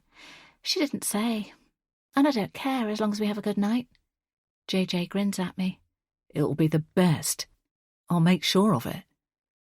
When we arrive, it's like a prom. There are so many girls in floor-length dresses and guys in expensive suits or hired tuxes. As we step out of the taxi, JJ's expression changes from excited to panic-stricken. I didn't know everyone was dressing up so fancy. I'm wearing totally the wrong thing. Taking in the other guys, I see that he's right. He's the only one in jeans. I didn't think to check with Fleur what the guys would be wearing. I thought JJ would pick this up on the grapevine. But then again, JJ spends more time hanging out with my group of girlfriends than he ever has with any of the guys. And I've always been his best friend. Why didn't you tell me? He hisses. I didn't know, I say truthfully. I didn't think to ask Fleur what the guy should wear. JJ gives me a look that I can't quite decipher. Sorry, I begin, but he cuts in. I may as well leave now. He turns, but the taxi is already moving away. Hey, you two! Fleur glides towards us like the princess of the ball. Thanks for coming. She stops in front of us and gives me a brief hug. Love the colour of your dress, Nancy. I'm not wearing a particularly fancy outfit, but it's pretty enough that it works. Fleur turns to JJ. The pair of them are like a squabbling brother and sister most of the time. They tease each other endlessly. I know what Fleur is going to say before she opens her mouth, but I'm not fast enough to stop it. What are you wearing, JJ? She covers her mouth and laughs. JJ goes red. Fleur, it's my fault. He didn't get the memo about the dress code. I pull a face to show her that this is serious and not a teasing matter. I'm going, JJ declares. Have a great party. JJ, don't be like that, Fleur says. It's my 18th. I want you here. No one cares what you're wearing. I care. JJ snaps back. I know that when JJ is in a mood like this, it's hard to dig him out of it. Don't sweat it. I've got an idea. My brother is staying in one of the rooms here, and he had about 5 outfits that he was trying to choose between. She rolls her eyes. Anyone would think it was his party. Anyway, you're about the same size. He won't mind if you borrow something. JJ looks down at the ground. I know he's trying to decide to work out the best way to save his pride. Come on. Fleur claps him on the back. I'm the birthday girl, and I insist. She steers him towards the imposing building behind us. I watch them go, and after a few seconds, JJ turns his head back towards me. I expect him to have brightened up, but the glowering look he gives me makes me want to curl up into a ball. JJ has always been complicated. He's never quite fit in anywhere, and I know that bothers him. He's told me over and over again that I'm the only person he feels normal with, which is flattering, but also a lot of pressure. In the last few weeks, he's been even more brooding. I know why he's trying to convince me not to go to uni. I haven't told my parents any of this yet. They'd go mad if they thought I was throwing my education away. Nancy, are you coming in? Todd walks over to me. He's head boy and captain of the football team, one of the popular guys from class. And he's wearing a tux that looks as though it's been tailored exactly for him. I've known him since I was 5. We've been all through school together, and we've always got on well. Todd offers me an arm. Shall we? I giggle. He's the type of person who can make himself fit in anywhere, even in an impressive place like this. We walk under a balloon arch into the entrance foyer, where there's a photographer capturing everyone arriving. Fleur's parents really have gone all out with this, although I suspect Fleur has done a lot of persuading. Todd and I both smile automatically as the photographer zooms in on us, then we keep moving with the other people around us into the main room. It has a high ceiling with a glittering chandelier hanging in the middle. The space is tastefully decorated in soft pinks, and there's a large stage at one end where a band is already playing. People around us have already started dancing, and the atmosphere in the room is electric. Dance? He asks me. I smile. Todd takes my hand and twirls me around playfully. The band are playing an upbeat classic, and my body is responding to the familiar beat. We move closer to the stage and spend a few songs immersed in the music. Todd is clowning around, switching between pulling me into a jaunty jive dance and then strutting about as though he's the coolest person in the room. Which, apart from Fleur, he is. I don't think anyone will be able to top this party, Todd jokes as we each take a glass of champagne from one of the waitresses. That's exactly what Fleur would have intended. I quit back. We both laugh together. At that moment, my eye snags on JJ. He's standing in a corner of the room, and his eyes are narrowed and trained on me. Swiftly, I pull away from Todd. I'll see you later, I call over my shoulder to him. Reaching the point where JJ is standing, I see he has changed into another outfit. You look hot. I fling my arms around him, but he remains stiff and doesn't respond to my touch. Stepping back, I say, You change quickly? Yes, well, it's embarrassing having to borrow clothes from someone, but I did it for you. I did it so I could be here with you. But I've only been gone 5 seconds and you're already flirting with Todd. What? I walked in with him, that was all. I'm sure you'd have carried on laughing your head off with him if you hadn't seen me. In fact, do you just want me to leave, so I'm out of your way? No. JJ, don't be silly. I want to be here with you. You know that. I had been planning to make my excuses to Todd and head to the bar area to catch up with some of my friends before JJ reappeared. He can be touchy about me talking to other guys. I didn't expect him to be sorted out so quickly. I wind my arms around his neck again. JJ, I want to be with you. Let's just enjoy ourselves. After a few minutes, I coax him to the bar and we get a couple of bottles of beer. JJ knocks his back quickly and then orders another. I hope this is a sign he's going to get into party mode now and stop stropping. But for the next half an hour he is moody and sullen. He barely answers when I speak to him and we end up in a corner of the room, a stony silence between us. Everyone else is having fun. I wish I was right there in the heart of the room with them. Why does JJ have to behave like this? We're doing the birthday cake soon. Saskia approaches us. She looks effortlessly chic in a black, silky, floor-length dress. Are you coming to join? I gulp and look at JJ. His face is dark with anger. I'll be over in a moment. I say. Saskia nods, and then melts back into the room. JJ stands up, and I think he's finally going to join in. Instead, he yanks my hand and pulls me through the crowded mess of young people. We end up in a smaller side room. The birthday cake lavished in icing is on the table to one side, but the room is currently empty of people. I'm sick of you keeping me dangling. JJ growls at me. There's an expression on his face that I haven't seen before, and it makes my blood turn to ice. It ends tonight. What does, JJ? You're not making any sense. My voice goes up a notch. You decide before midnight. You either choose me and stay, or we break up. Chapter 15. Nancy. Now. Stumbling into the quiet house, I slam the door shut behind me and sink to the floor. I've never been so scared in my life. I really thought I was going to die in that out-of-the-way car park. My heart is still beating too fast, but at least I'm here. I'm home safe. Alone in the darkness, I choke out a sob as the events of the day catch up with me. I'm overwhelmed with adrenaline and trying to make sense of what just happened. I pushed my body to get to my car as fast as I could, willing every muscle to get me there, but then something snapped inside me. I didn't want to be running scared, not knowing who was chasing me. So I did something I never thought I would do. I turned around and faced the person behind me. I had my car keys in one hand, ready to use them if I needed to. I took self-defense classes when I was in my early 20s, and I scrambled to remember what to do if I needed to fight back, because I wasn't prepared to let this person intimidate me.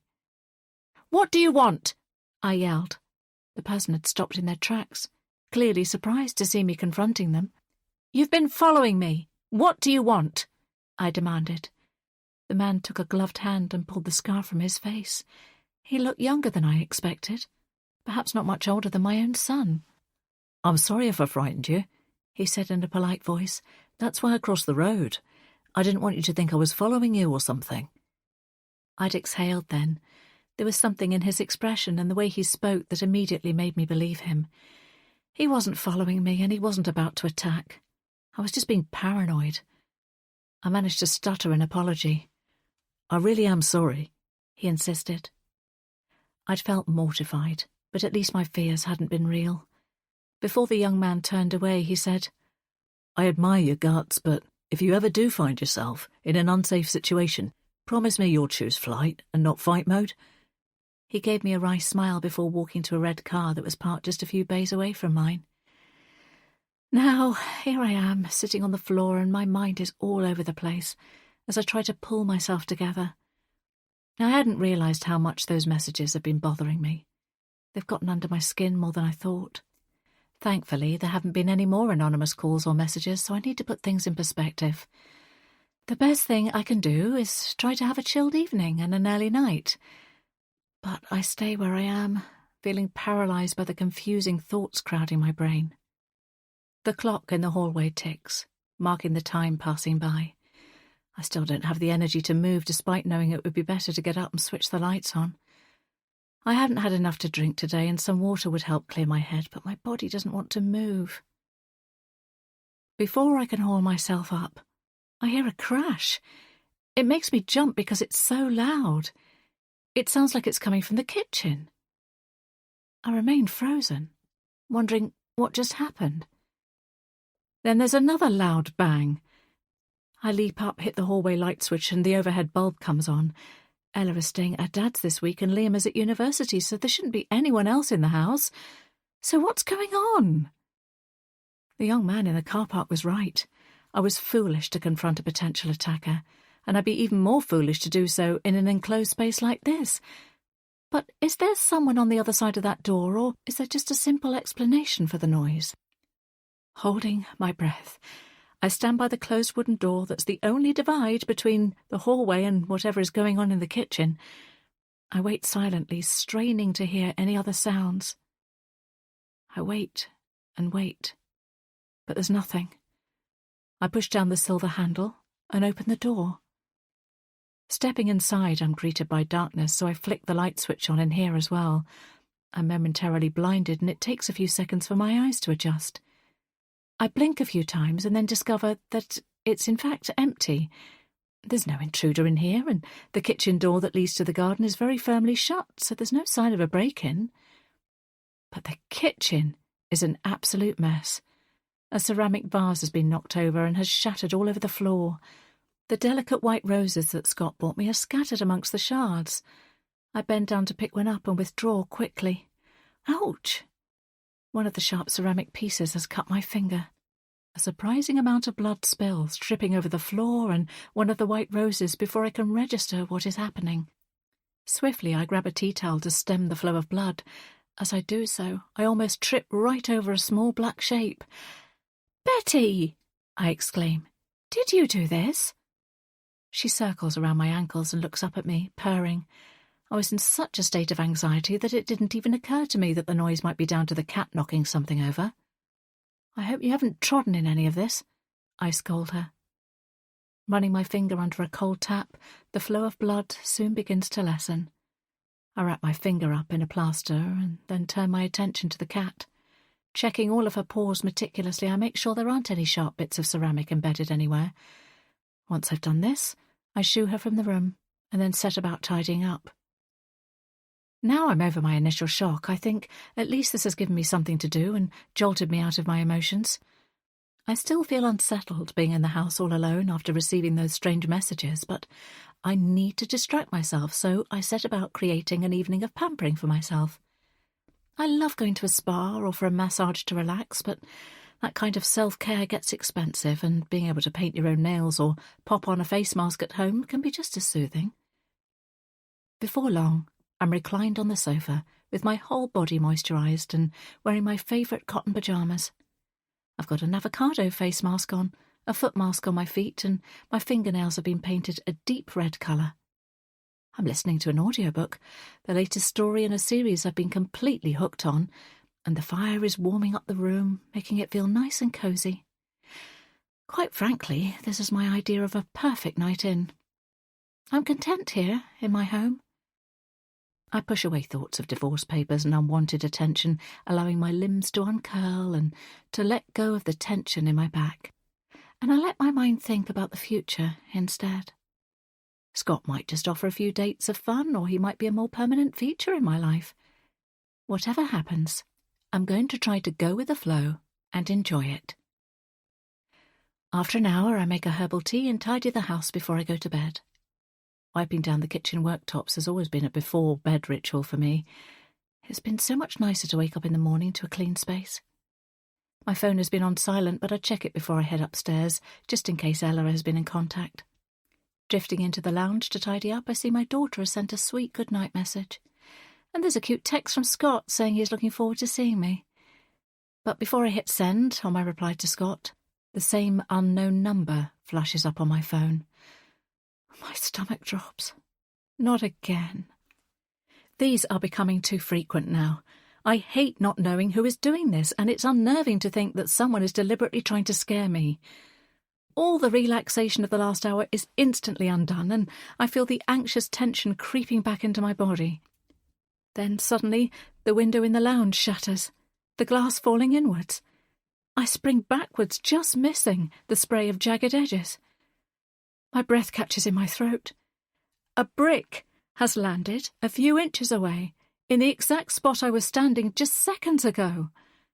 It could have seriously hurt me, or worse. Bending down, I see there's a scrap of paper with some words scrawled on it, attached by an elastic band to the brick. I know what you did. Chapter 16. Nancy. Now.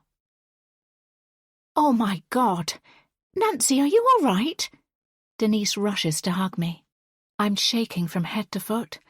I feel like I've been on a roller coaster ride that I didn't sign up for. After the brick came through the window, I called Denise and she came round straight away. Oh, thank you for coming, I say, my voice trembling. Don't be silly, of course I'm here. Denise guides me to sit down at my small circular kitchen table. Did you see who did it? No, I shake my head. It's dark outside. Right, says Denise, taking charge, just like I knew she would. I'm calling the police, and we'll get to the bottom of this. She gets up, walking towards the house phone, but then she stops in her tracks. Actually, I have an idea. Let me look at the footage on my doorbell camera. It might have captured something. Denise starts swiping away on her phone, and as she does, she says, I told you to get one of these when they were on offer.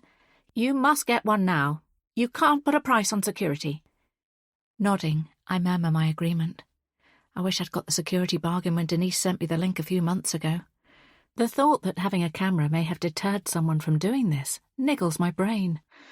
But what's done is done. Aha! Denise thrusts the phone in front of me. Here we are, someone dressed in black. And look, if I scroll along a few minutes, that's it. Caught in the act. I watch the figure first trying to get in Denise's front door. They're unsuccessful, so then they try to open the door to my house. Again, they don't manage to get in. Moments later, they catapult the brick through the air and my lounge window. The person scarpers as soon as the brick crashes through the glass. What? They tried to break into your house before mine? I'm stunned. Does this mean the person was a random chancer rather than someone who was targeting me specifically? Denise waves her hands around agitatedly. I don't believe it. Why were they trying to get into my house? Maybe it was a burglar? Can you zoom in on them?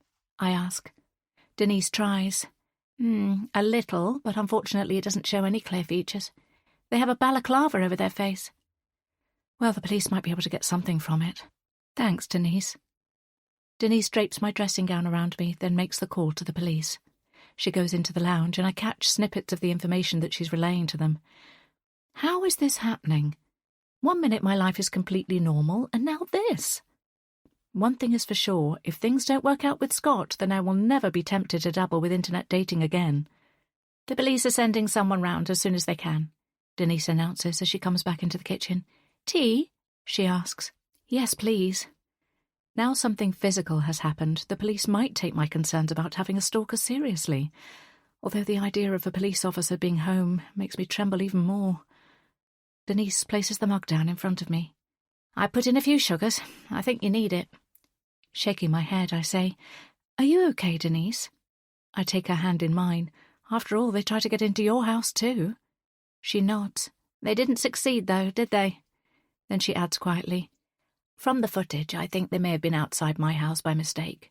There's just a moment where they're looking around that makes me think they'd gone to the wrong number. And the fact that they threw the brick in your window makes me think it's your house they were after. It could be just a kid getting up to trouble. I voiced the suggestion, hoping for a simple explanation. They look tall, stocky, not the build of a teenager, Denise muses. You're right, I agree. This seems like it's deliberate. But why? Gulping down some sweet tea, I tell Denise about the things that have been happening recently.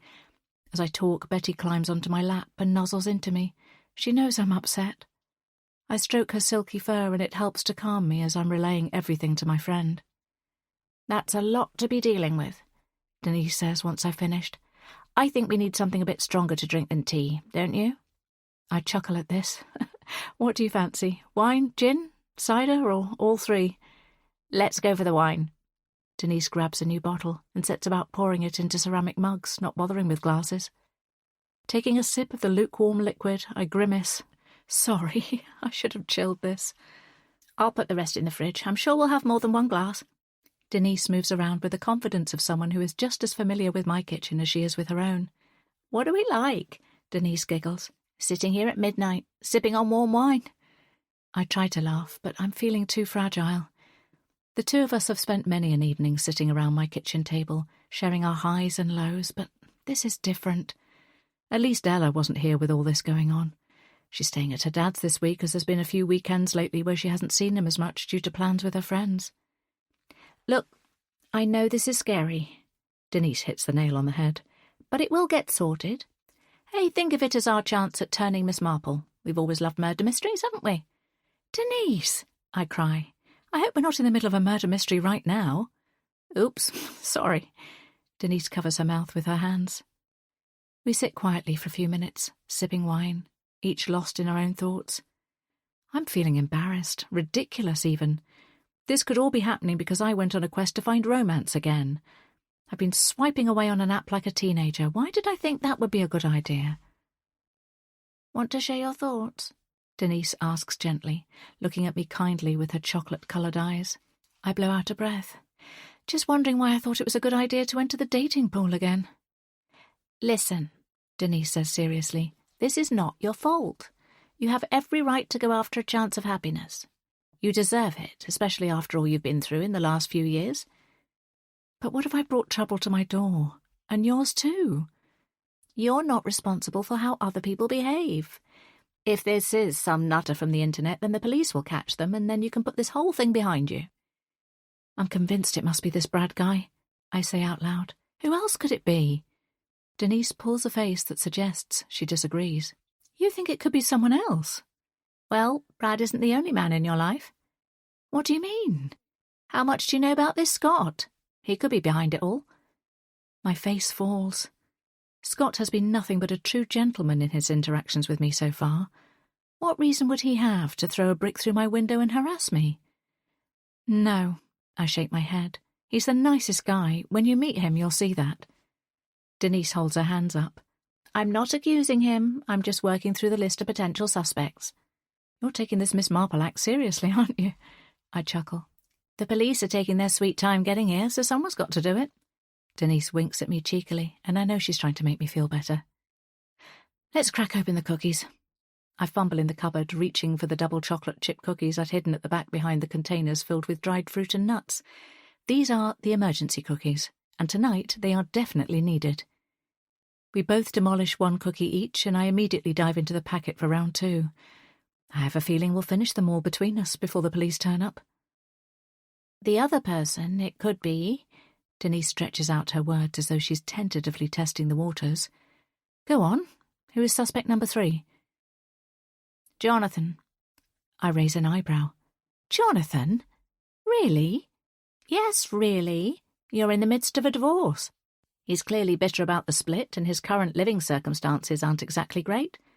What if he's intent on getting revenge? I just don't think it would be him. I know the tone of my voice sounds defensive. Oh, come on. You didn't think he'd cheat on you either. I know you still default to being a loyal wife, but you've got to stop doing that. He betrayed you, and there's a possibility that he might still be trying to hurt you. My head spins. Scott or Jonathan? Could either of them be trying to break into my home? This is all so complicated. I don't know what I'm going to tell the police when they get here. I certainly don't want a uniformed officer turning up at Scott's house to question him. It seems unnecessary. I don't like the idea of Jonathan being dragged down to the police station for a grilling either. And then there's the thought that I've been trying to banish from my mind, that this might not be anything to do with my current dating situation or any of the men in my life at all. This might be something else entirely. My fear is this is connected to my past, to my worst mistake. Over the last hour, the idea has been tugging at my brain even more. Could this be something to do with the secret I've been trying to bury for decades? A sound blares out, cutting through the nighttime quiet. It's the screech of a police siren. Rushing to the lounge, I see the blue lights flashing outside. The police are here. They're going to ask questions. But how much of the truth should I tell them? Chapter 17.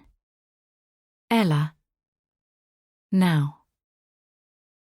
I wish I hadn't said anything. I want to take back the words I've just said, but I can't. The damage is done, and all I can do is watch the fallout. My dad throws the book he's been reading across the room. It smacks against the wall and lands on the wooden floor with a thunk. I hold my breath, not sure what will happen next. He strides to the window and stands there, clutching the windowsill so tight that I think he might break his fingers.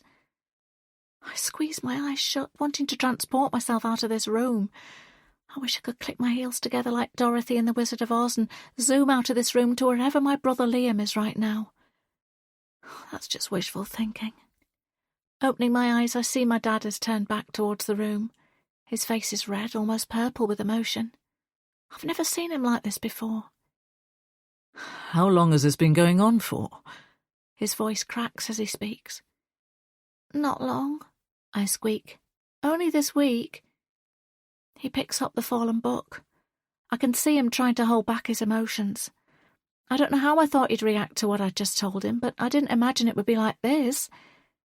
Growing up, Dad has always been calm and composed.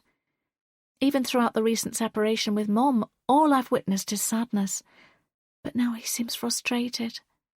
As close to angry as I've ever seen him being. "I'm sorry, Dad," I whisper. He looks at me then and says gently, "It's not your fault." I run to him and give him a hug. He still towers over me.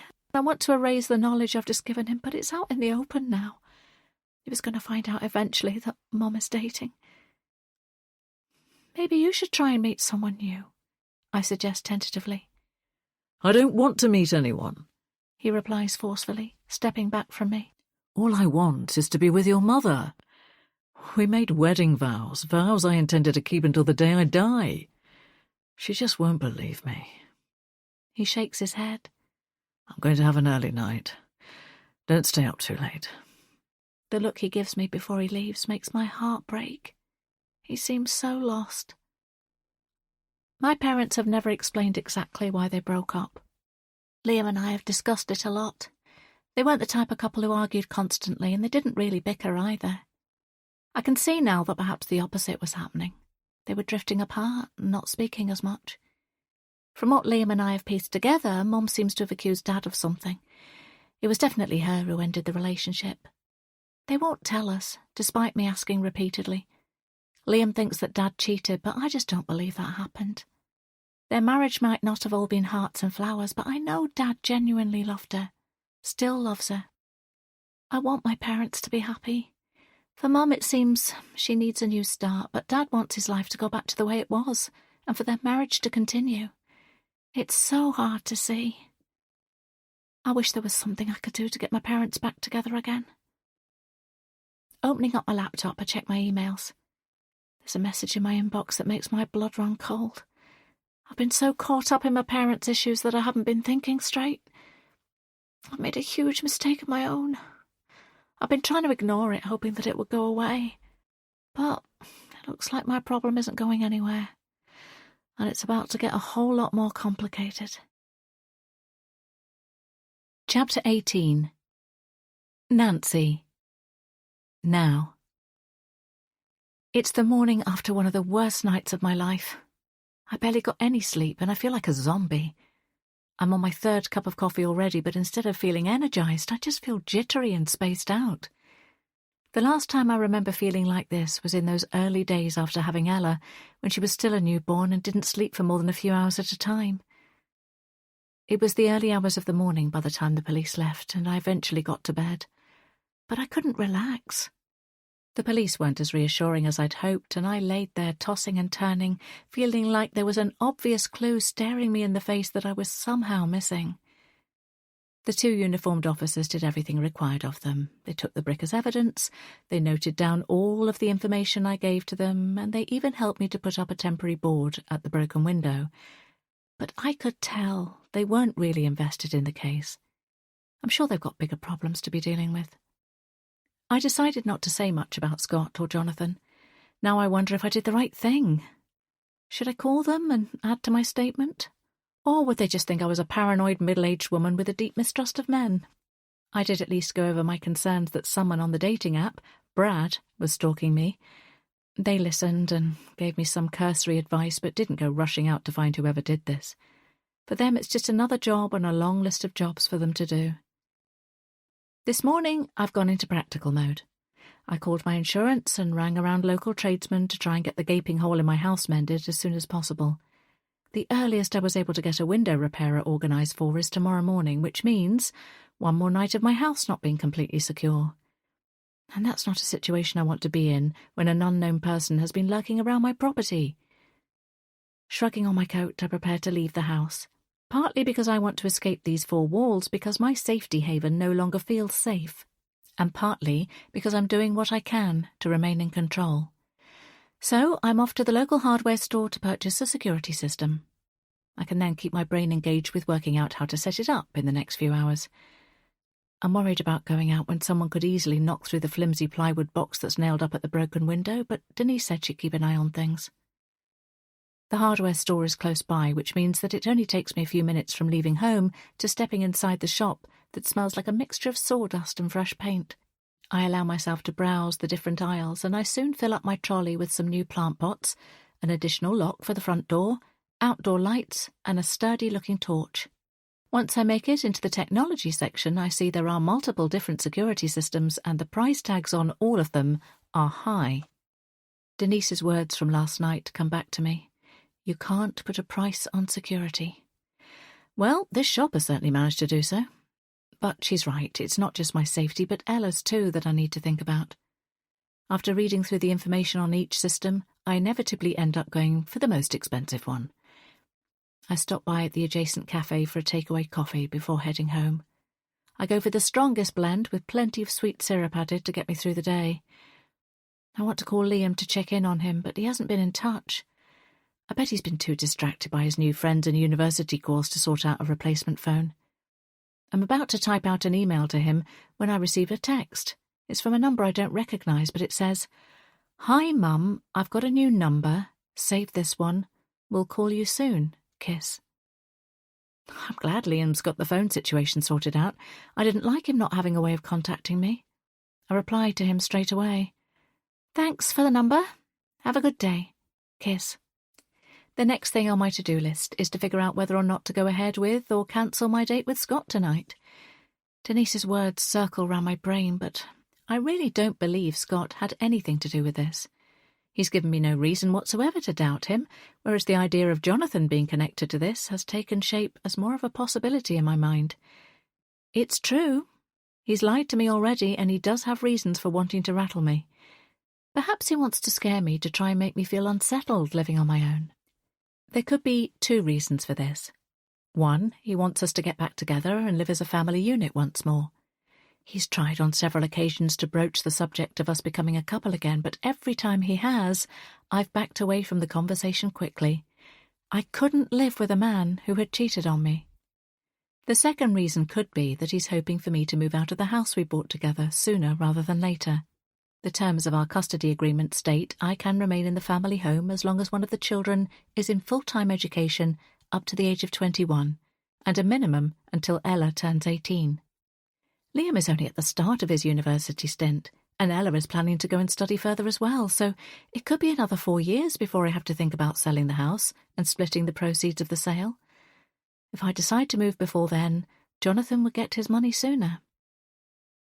Back at home, I unpack the security system and read through the pages of complicated instructions. Putting something like this together is not where my strengths lie, and I know it'll take me a great deal longer to figure out than most people. In a flash of inspiration, I hit upon the idea of finding an online tutorial video to show me how to put this together. I'm completely absorbed in my task, so much so that time is ticking away and it's almost midday. My phone rings. Panic sets in. Will this be my reaction from now on every time I hear the ringtone? To my relief, I see the name on the screen. "Hi, Scott," I say as breezily as I can. "Nancy." The line is crisp and clear. "I'm just calling to confirm our plans for this evening." I pause, debating what to say. Should I cancel, or will that give the wrong impression? "Can you still make it?" he asks, a note of doubt creeping into his voice. I want to gloss over what's happened, to either tell him I'm looking forward to seeing him or make up an excuse as to why I can't make it. But lies were what killed my marriage, and I don't feel comfortable even creating the tiniest white lie in order to rearrange our meeting. Even though I haven't known Scott long, if things are going to work out between us, then we need to be truthful, and I want to lead the way on that. So something's happened, I start to say. "Oh, it's fine." Scott cuts in, obviously thinking I'm bailing on our date. "Don't worry if you're not able to meet." "Scott, I do want to see you. I really do. I've just had a strange 24 hours. One of the windows at the front of my house was broken." I trail off, not sure how to connect that to the strange calls and messages. "Are you okay?" he questions without hesitation. "Yes, I'm a bit shaken up, but not hurt." "Is there anything I can do?" I could say it's all fine and reschedule the date, but I don't really want to do that. I was looking forward to seeing Scott, and he seems keen to see me as well, so I decide to invite him over. Actually, do you want to come to mine and help me set up a security system? I've got a few nice bottles of wine here as well. He chuckles. I'm not gifted in the art of reading instructions, unlike many of my fellow men, but I can certainly come and give it a go. My hero, I tease. I've got an idea. Why don't I cancel the reservation at Amora? We can get the system set up, order a takeaway, and kick back with some wine and a movie. How does that sound? Absolutely perfect. I find myself smiling. If this had been a test, then Scott has passed it with flying colours. We arrange for him to come over in about an hour. Hanging up the phone, the reality of the suggestion dawns on me. Scott is coming to my house very soon, and I need to get both myself and the house in a respectable order. This has me hurtling into the shower and flying through the motions of making myself date-ready as fast as I can. I dry my hair, do my makeup, and select an outfit that's both casual and cute. Once I'm sorted, I then set about plumping cushions, hoovering carpets, and lighting candles. I'm surprised how much I get done before the doorbell rings. I check my appearance in the hallway mirror, wipe a fleck of mascara from under my eye, and then open the door. But it's not just Scott I find on my doorstep.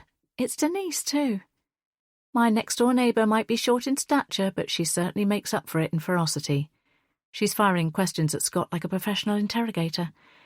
I realised then I should have informed her that the stranger arriving at my house this afternoon was in fact the guy I'm dating. "Scott, let me rescue you from Denise," I grin.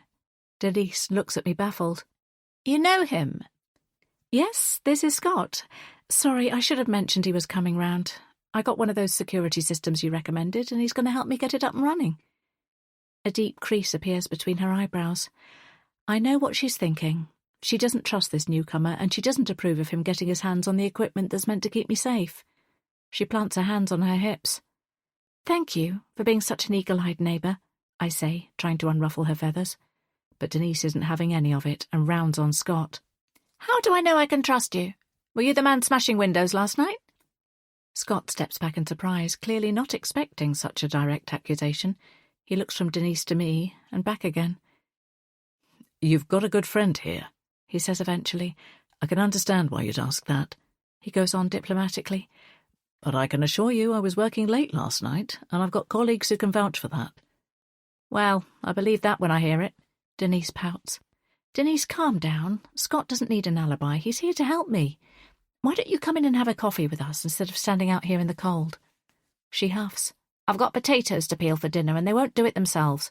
She starts to march off. "Denise!" I cry, running after her. "Denise, I appreciate you looking out for me, but I trust Scott. I'll let you know if I need anything, I promise." Her shoulders drop then. "I'm just worried about you. Sorry for being grumpy." "I know. It's okay." I squeeze her hand in thanks, and then she disentangles herself, stomping back up the driveway to her house.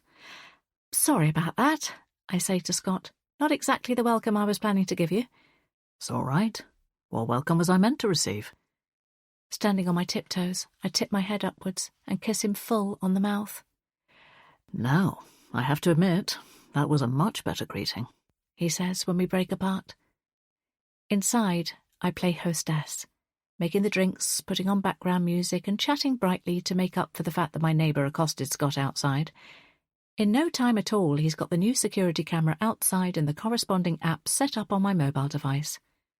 "I thought you said you weren't good at instructions," I query. I actually surprised myself with how speedily I set that up. He gives me a lopsided smile. Perhaps the incentive of spending the rest of the evening with you was exactly what I needed to focus my attention. "Smooth line," I tell him. Scott folds the instructions and puts them back into the box they came in. He hands it to me. "Are you sure you're okay?" He checks. I say faintly. "It's just one of those things. Hopefully it won't happen again." Then I frown, remembering Marianne. "Have you looked at the local news lately?" He shakes his head. "No. Why?" "Oh, it's awful. Marianne has been killed." Scott blinks. "Marianne from Nonna's?" "Yes," I confirm. "What the—" Scott gapes at me. I pull the news tab up on my phone and show it to him. His eyes quickly scan the information. He curses. "She was so young." I know. It's terrible. Are you all right? Scott has turned a pale shade. He rubs his forehead. Yeah, I mean, it's just so unexpected. Did you know her well? I asked tentatively. Not really. Just through speaking to her when I'm at the restaurant. But I pop in a few times a month, so we've chatted on and off. He goes silent and then says, I hope they catch whoever did it. I'm tempted to bring up my theory that Harrison might be involved, but now doesn't seem the right time. Not after Scott's only just found out the news. Goes to show, you have to live for the moment. Scott holds out his arm, and I scoot closer to him. We order a takeaway, both agreeing on Thai food, and then I pour out some wine. Making our way to the sofa, we cozy up together and flick through a bunch of movies. Settling on a comedy show, within a few minutes, neither of us are really watching what is on the TV. I lose myself in Scott's embrace, enjoying kissing him. Just a few weeks ago, I would have laughed if anyone said this is what I would be spending my evening doing. But instead of worrying about what may or may not happen with Scott, I allow myself to forget everything and enjoy the time that we're spending together. Perhaps it's the fact that I'm getting older and I want to grasp every chance at happiness that comes my way. The more I get to know Scott, the more I feel he is someone I could open my broken heart to. And I meant what I said to Denise earlier. I trust him. Chapter 19. Nancy. Now. There are too many crazy people in this world. The stranger in my living room sucks in a breath and stands up. I'm seeing this happen more and more. You're not the only one. Sometimes I wonder what on earth is becoming of society. He scratches his grey beard and looks thoughtful. Still, I guess it keeps me in a job.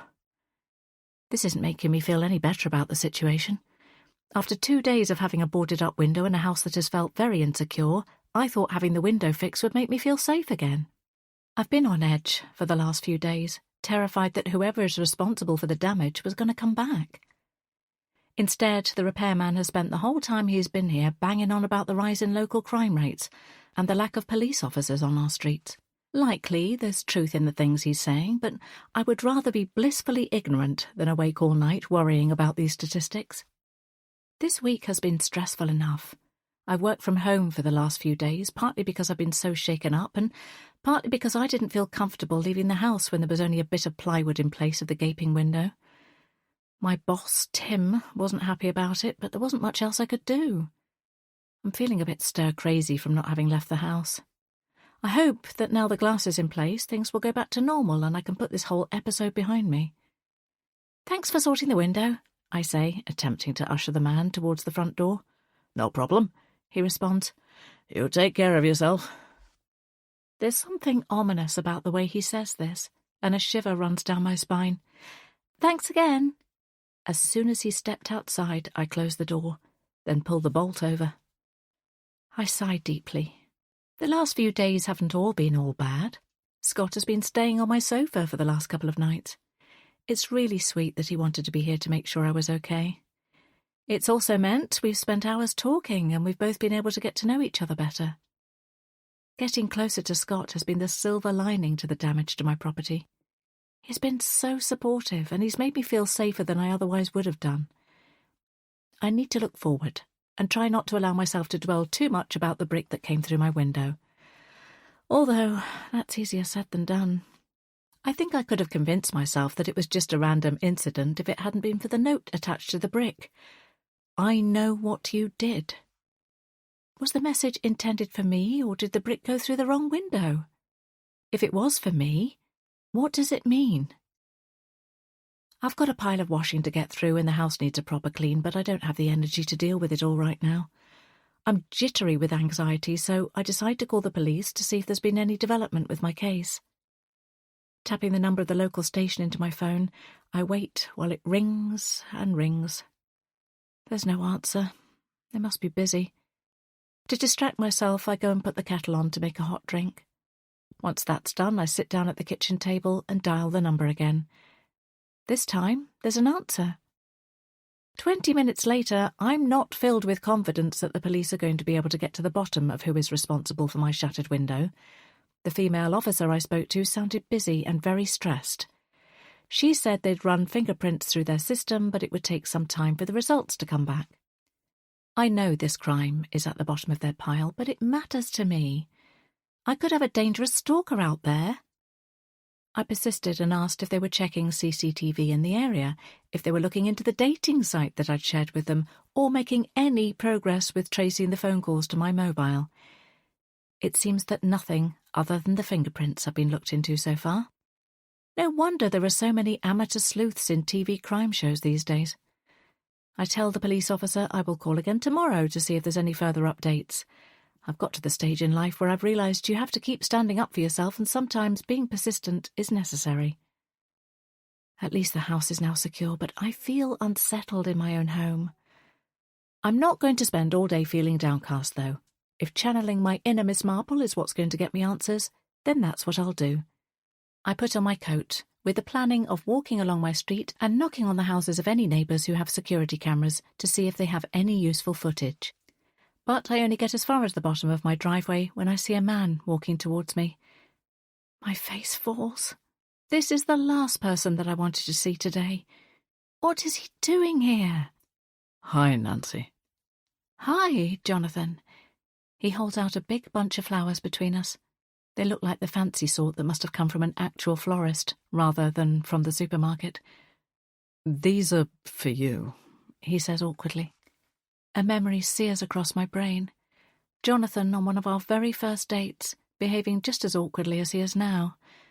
I feel like the years fall away between us in one moment, and part of me longs to go back to those happier times. What are these for? I say, sounding colder than I meant to. I just wanted to get them for you to say thank you for all that you're doing for the kids. I know how much running around you're doing with Ella and how much work went into getting Liam to university. He tips his head and then looks back up at me. You don't have to do it all alone, though. I still want to be involved. All you have to do is say. My eyes go moist. I wasn't expecting him to turn up here and give such a heartfelt speech. I'm feeling vulnerable as it is today, and this could just about undo me. Thank you, I say quietly. Anyway, you look like you're going out, Jonathan observes. I don't want to get in your way, but if you have time, there's something I'd like to talk to you about. I want to say no, but he's caught me at a low point. I flick my eyes toward the house we once shared together. Okay, come in and have a drink. It's too cold to be standing around out here. It's been many months since we've had a proper conversation. I deliberately avoid any prolonged time with Jonathan, but I know I need to let go of the hurt and interact with him civilly for the sake of Liam and Ella. The flowers are lovely, I say politely, leading the way. You always liked autumn colours, Jonathan murmurs as we go inside. Is everything okay with Ella? I ask. Our daughter has continued staying at his house while I've been waiting for the window to be repaired. She's fine, Jonathan replies. She's just worried about you. And so am I. I ignore his comment and go through to the kitchen. Standing at the sink, I fill a vase with water. Cutting the stems and arranging the flowers, I try not to think about how strange it feels for Jonathan to be in this kitchen with me. We've had so many conversations in this space as a married couple. In the early years of us living here, this room was filled with laughter and warmth. We used to eat dinner together and then share a glass of wine in the evenings. We planned our future in this house. And yet here we are, on the brink of divorce. I have no idea what Jonathan wants to talk to me about. Perhaps it's to do with Liam. Maybe he's struggling with something and has gone to his father for advice and not me. Turning, I see that Jonathan is watching everything I'm doing. He has such a sad expression on his face. I panic suddenly. You're not ill, are you? No. Jonathan shakes his head. Would it matter if I was? Of course it would, I say. We've barely spoken recently. His voice is thick with emotion. Jonathan, given the circumstances, what do you expect? Look, Nancy, there's something I have to say. He takes a step closer to me. I can't live without you. I still love you. I always have and I always will. I just wish you'd believe me. Wish that I could make you see that I would never hurt you. He wrings his hands, then looks me in the eyes. I don't want us to divorce. I want us to try again, to make our marriage work, like we promised on our wedding day. A lump forms in my throat. Jonathan stopped trying to get me to believe that he hadn't had an affair about 6 months ago, after almost over a year of trying. He kept saying the same thing over and over again, but I found the red lacy knickers that didn't belong to me in our bed, and I saw the photo of Jonathan kissing another woman that was sent to my phone. Nothing Jonathan said at the time or since has convinced me that he was telling the truth. There was physical evidence of his betrayal, and the fact that he was lying made it worse. If he'd come clean, I would have had more respect for him. There would have been more of a chance for us to find some way to be friends for the sake of our family if he'd just told me the truth. But he didn't. He just kept repeating the same lies over and over again. Nancy? Jonathan questions. I can't live without you. I know that more paperwork for our divorce is looming. Jonathan has been dragging his heels and refusing to cooperate. I want to believe him. I want to believe the last few years have just been a horrible nightmare and that we can go back to being us again. My emotions are all over the place. Pinching the bridge of my nose, I tried to find the words to respond. It would be so easy to give in and say yes. But I can't ignore everything that has happened, and I don't want to be in a relationship with someone I can't trust. I deserve to have a new chapter. I deserve to be happy. I have to make Jonathan understand that there isn't a world in which I'm going to forgive and forget. Please, Nancy. He takes another step in my direction. No! I hold out my hand to stop him coming any closer. You can't just turn up here and expect me to change my mind because of a bunch of flowers and your meaningless words. I mean every single thing I've said. I see the tears in his eyes and my breath catches in my throat. What if I'm wrong? What if Jonathan has been telling the truth and I've destroyed my family because I haven't believed him? This is the thought that haunts me at night. But then something occurs to me. Have you been ringing me on a different number? Jonathan looks confused. No, I haven't. The expression on his face makes me think that he means it. Well, I don't want you messaging me all the time. We both need to move on. Nancy, I don't want to move on. You're the love of my life, the mother of my children. We've been through so much together. You know I'd do anything for you. Jonathan takes a step towards me. Enough! I hold out my hand again to show he needs to stay where he is. I'm feeling overwhelmed. My phone is on the kitchen worktop and it lights up. Scott's name is clearly displayed on the screen. I see it out of the corner of my eye, and so does Jonathan. Oh, right, he snaps. You've moved on fast, haven't you? You throw my supposed betrayal in my face and then you run out and find yourself a new man at the first opportunity. That's not true, I choke. I've spent almost 2 years on my own, feeling the loneliest I ever have in my life. All because of what Jonathan did. I'm not going to let him make me feel guilty. I have to draw a line under my past so that I can move on to my future. Scott's message was a sign. It came at just the right time. It was a reminder not just of the new connection I have with Scott, but of the life I've been piecing together for myself. How do I know that you didn't set me up? That you didn't make it look like I was cheating so that you could move on? Jonathan growls at me. Don't be ridiculous! The words tear out of my throat. I'd like you to go now. Jonathan opens his mouth, but no words come out. I can see how emotional he is. It's been the same every time we've had this argument. But he should have thought about this before he went running after a younger woman. He's rooted to the spot, unmoving. I mean it! You need to leave. Chapter 20. Nancy. 1st of November, 1998. I'm gonna kill you. JJ, stop! I spring up from my chair, putting some distance between me and my boyfriend. His eyes are focused, intent on what he's about to do. His lip curls, his hands tighten. JJ, did you hear me? I cry. JJ's head swivels and he looks at me, relaxing his hands. but the expression on his face terrifies me. I gasp. Sorry, Nancy, I didn't mean to scare you. He's been completely absorbed in a computer game for the last few hours. But the way he started shouting at the screen just then frightened me. The game he's hooked on is so violent, I hate the adrenaline-fueled way he behaves when he's interacting with it, and that he seems to enjoy it so much. He takes off his headphones. What's the time? It's nearly 10 o'clock. He looks bewildered, as though he can't believe so much time has gone by, except this happens every time he plays this game. I have to go home soon, I remind him. His face falls, but he knows the deal. I've been curled up in an armchair, flicking through my revision and trying to memorize various different dates for my history class. It's been hard, trying to concentrate while JJ has been thrashing around with the game's console and talking to whoever else he's been connected to on the game. Stay a bit longer, he pleads. JJ steps towards me, but I'm not in the mood to forgive him. He knows my curfew. My parents have been very clear on the time they expect me home, and I don't intend to break my promise to them. I turn away from him and start to pack my books into my backpack. Nancy, come on. Stay a little longer. I can't. My response is short and sullen. I'm annoyed with him. We've barely spoken. I could have just stayed home tonight. Bang. I spin around, startled. JJ is pulling his hand away from the wall. There's a dent in the plaster. I realise that he's just punched the wall in frustration. What are you doing? I cry.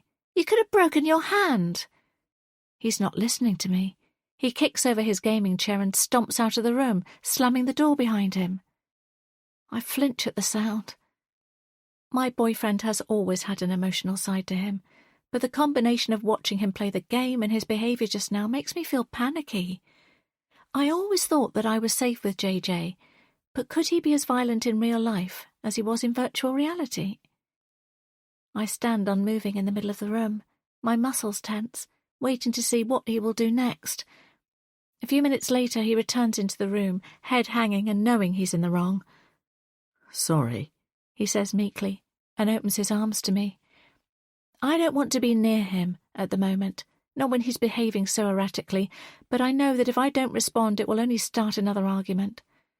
So I step forward and allow his arms to encircle me. I try to relax my rigid body, but things are shifting between us, and I'm finding it hard. After a while, I whisper, I've got to go. Will you walk me home? I can tell by the sullen look on his face that he's not happy that I'm leaving, but he agrees and grabs his coat. We leave his top-floor flat and make our way down the grey, echoing staircase. It's cold and dark outside, and I can't wait to be at home in my warm bed. We've been bickering a lot lately. It wasn't like this when we first started going out together. He keeps twisting my words, seeing alternative meanings where there are none. JJ grabs my hand tight in his and we walk along in silence. This wasn't the Friday night that I had imagined. JJ had promised we could hang out together and have a proper chat about our future. I want JJ to understand how much I want to go to uni. I also want him to realise that it doesn't have to be the end of our relationship. We can still figure out a way to carry on being a couple. But every time I tried to start the conversation, he pulled away. He kept finding other things to do, different things to talk about, all excuses to avoid the issue between us. When I gave up and opened up my school books, JJ dived into his game. I know he probably regrets doing so now, but I can't stay any later because of the choices he's made. I don't live far, but my house is worlds away from where JJ lives. In contrast to the cramped, damp flat he lives in with his mum, her boyfriend and his little brother, my detached home is set on a nice street where the crime levels are non-existent. JJ has spent a lot of time at mine over the last few years. As we reach the end of my road, JJ draws me in for a kiss. I resist. Tonight, for a split second, I was properly scared. I don't know what to do about it. I know it's not okay, but I also know JJ is having a hard time with his schoolwork and family at the moment. I care about him, so I want to help him. My friends don't understand our relationship, and Fleur especially doesn't like JJ. My mum and dad aren't the type of parents I can share something like this with. I watch JJ as he walks away, shoulders hunched. I'll tell him how I feel when he's in a better mood and make him understand he can't behave like he did tonight. I know he loves me, so I hope he will listen. But what if I'm wrong about JJ? What if he isn't the person I think he is? And what will happen if I don't do what he wants? Chapter 21. Nancy. Now. What does this mean? Her back is arched and she's spitting angrily. My beautiful black cat Betty is behaving in a way I've never seen her behave in the 9 years that I've had her. Her claws are out, her ears are back, and her mouth is stretched open. Betty? What's the matter? I bend down to try to calm her, but she brushes past me. I can see what she's intending to do. She's about to fly at Scott. Betty, no! Blocking her path, I shepherd her into the hallway. Her eyes are still wide and she's hissing. It's the first time that she's been in the same space as Scott. She's a cat who loves to roam and wasn't in the house when he stayed over while the window was being fixed. I spend a few minutes calming her, and then I let her outside to cool down. That was so unexpected. Betty is usually placid and unbothered by anyone who comes into our home. When I think of the countless teenagers that have traipsed in and out of our house, and she's never once reacted like this. So what's got into her? Was she wary of Scott, or was it just a coincidence? Your cat is a feisty one, Scott chuckles when I re-enter the living room. Cats usually like me. Huh? I muse. That's odd, because Betty is normally so unfazed by new people. Perhaps it was a protection thing, he suggests. After all, she did walk in to find not only a new person on her sofa, but someone with his arm around her human. That could be it, I agree, realising that Scott is right. Betty must have been reacting to the close proximity she found me and Scott in. I pick her up and move her into the kitchen, shutting the door so she can't follow me. I feel bad, as Betty loves company. When Jonathan lived here, she was always climbing onto his lap and would spend hours contentedly purring away while he stroked her. Now, where were we? Scott pulls me back down onto the sofa and starts kissing me once more. He insisted on coming over this evening to make sure that the window repairman had done a good enough job of mending the glass, but we both know that's not the real reason why he's here. Although he did make a show of checking everything and declaring that he was satisfied with the workmanship. I'm glad I'm not alone tonight, because not knowing if the person might return again to try and do more damage to the house, or to me, is a pretty terrifying position to be in. Ella has still been staying with her dad's, but this morning she left to go on a week-long geography trip to Iceland with her school class. The kind of school trips they do nowadays are certainly on a whole different level to when I was younger. I'm missing her, but I'm also relieved she's not around with everything that's been going on. There haven't been any more messages or calls, but I'm on edge because my gut feeling tells me this person isn't just going to lose interest and go away. We should have some dinner, I say to Scott, realising how fast the evening is disappearing. I've made a beetroot risotto. Will that be okay? I can rustle up some garlic bread to go with it. Sounds delicious, Scott answers. Half an hour later, we're sitting opposite each other at the kitchen table. It feels strange to be in here in such a domestic way with a new man. I guess that's because Jonathan and I spent so much time in this space, and Jonathan being here again this morning has stirred up memories of the past. As hard as it is, I need to try to focus on my future because I can't believe a word that my ex says. What did the police say about the broken window? Scott asks. After finishing a mouthful of risotto, I tell him how the conversation went. You don't know when they'll have an update, then? He looks at me with interest. It didn't sound like any time soon. I tried asking the neighbours whether they'd seen anything or if they had outside security cameras that captured what happened, but there were only a handful that do have cameras. Of the ones that do, one of them is away on holiday, one of them was out at work, and two of them checked their footage, but there wasn't any sign of the person who did it. I suppose that means he didn't pass the top end of the street, so it's likely that he walked down the hill to get here and went back the same way when he ran off. I sigh. I'm sure they'll find out something soon, and if whoever did it knows the police are sniffing around, then I doubt they'll be back. Scott's tone is reassuring, but I don't feel quite so optimistic. Let's hope not. Is there anything I can do? Scott asks sweetly. No, just being here is enough. I'd offered to stay over again this week. Still on your sofa, of course, but I'm going away with work for a few days tomorrow. He steeples his hands together as he says this. Oh. I don't know why this feels unexpected, but I just imagined Scott worked in a 9-to-5 job in one place. I'm sure he said he worked in finance. I've got to be out and about doing some audits, he continues. The insurance firm I work for likes to keep us all busy. Insurance? I query. I thought you said you worked in finance. I used to work in finance, Scott says smoothly. I moved to insurance about a year ago. It still pays well, but is far less stressful. Taking another spoonful of food, I turn this information over. I'm certain Scott told me that he worked in finance on our first date and in the Italian restaurant. Maybe it was a mistake because that's the area he worked in previously. I'm sure he wouldn't lie about where he works. Why would he need to? Finance and insurance are equally impressive jobs.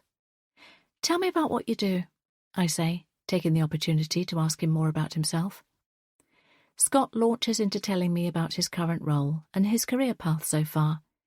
He reels things off in such great detail that I can see his passion for what he does. But, to be honest, most of it goes over my head and I can't pretend to understand the ins and outs of what he's saying. He must see my eyes glaze over a little because he says, "Sorry, I'm boring you, aren't I?" No, not at all. It's all really interesting. I forget that not everyone loves numbers as much as I do. We talk some more, and I try to weave a few more questions in to find out a little more about Scott's life. He tells me he is an only child and that he grew up in another part of the country and then went to work in London for much of his 20s.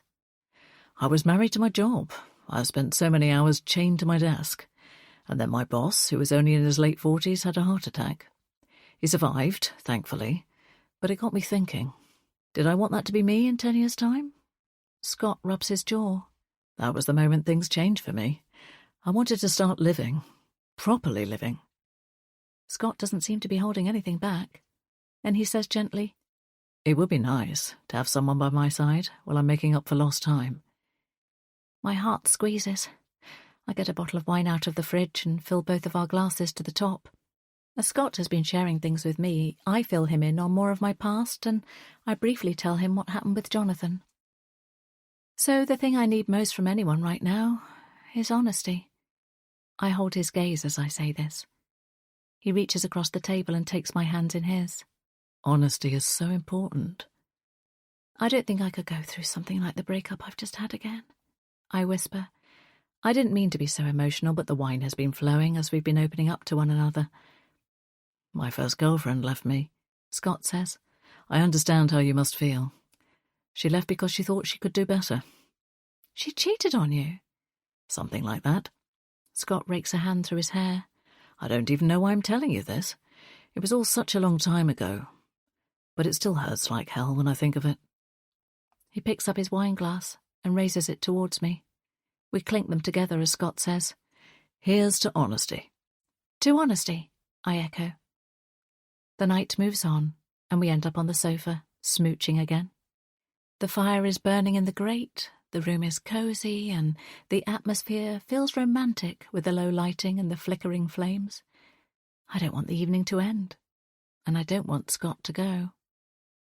My phone beeps, jolting me from my thoughts. I tell myself to leave it and not look, but then it beeps again. Scott raises an eyebrow. Want me to check it? No, I will. I grab the device from the table and find there are 2 text messages from a number that I haven't seen before. The first one says, "I'm watching you." And the second one follows up with, "You should never have ignored me." I gasp. What's the matter? Scott's face is awash with concern. I pass the phone over to him, and he reads the messages. This is insane. Do you think he's outside right now? My voice trembles as I speak. Scott assesses me and then says, "We said we needed to be honest with each other. So, honestly, yes, he could be. Which is why I'm going to go outside and check." Don't do that. I don't want you to get caught up in this. I'll call the police first to report this and to add another voice to your case, he responds, brushing my concerns aside. Then I'll go outside and have a look. I won't do anything rash, but if the guy is watching and sees that there's someone else here with you, then he might think twice about trying anything. Scott stands up decisively before I can say anything to stop him. I feel numb. Why is this happening to me? Scott is out in the hallway. I hear his muffled voice speaking, and then there's the sound of him putting his shoes on and exiting through the front door, closing it behind him. If he wasn't here with me tonight, I'd be feeling so frightened. I can always pop next door to Denise's house if I need something, but I'm worried whoever is behind these messages is going to do something to hurt me. The clock on the wall ticks, and the sound seems deafening. I wait and wait.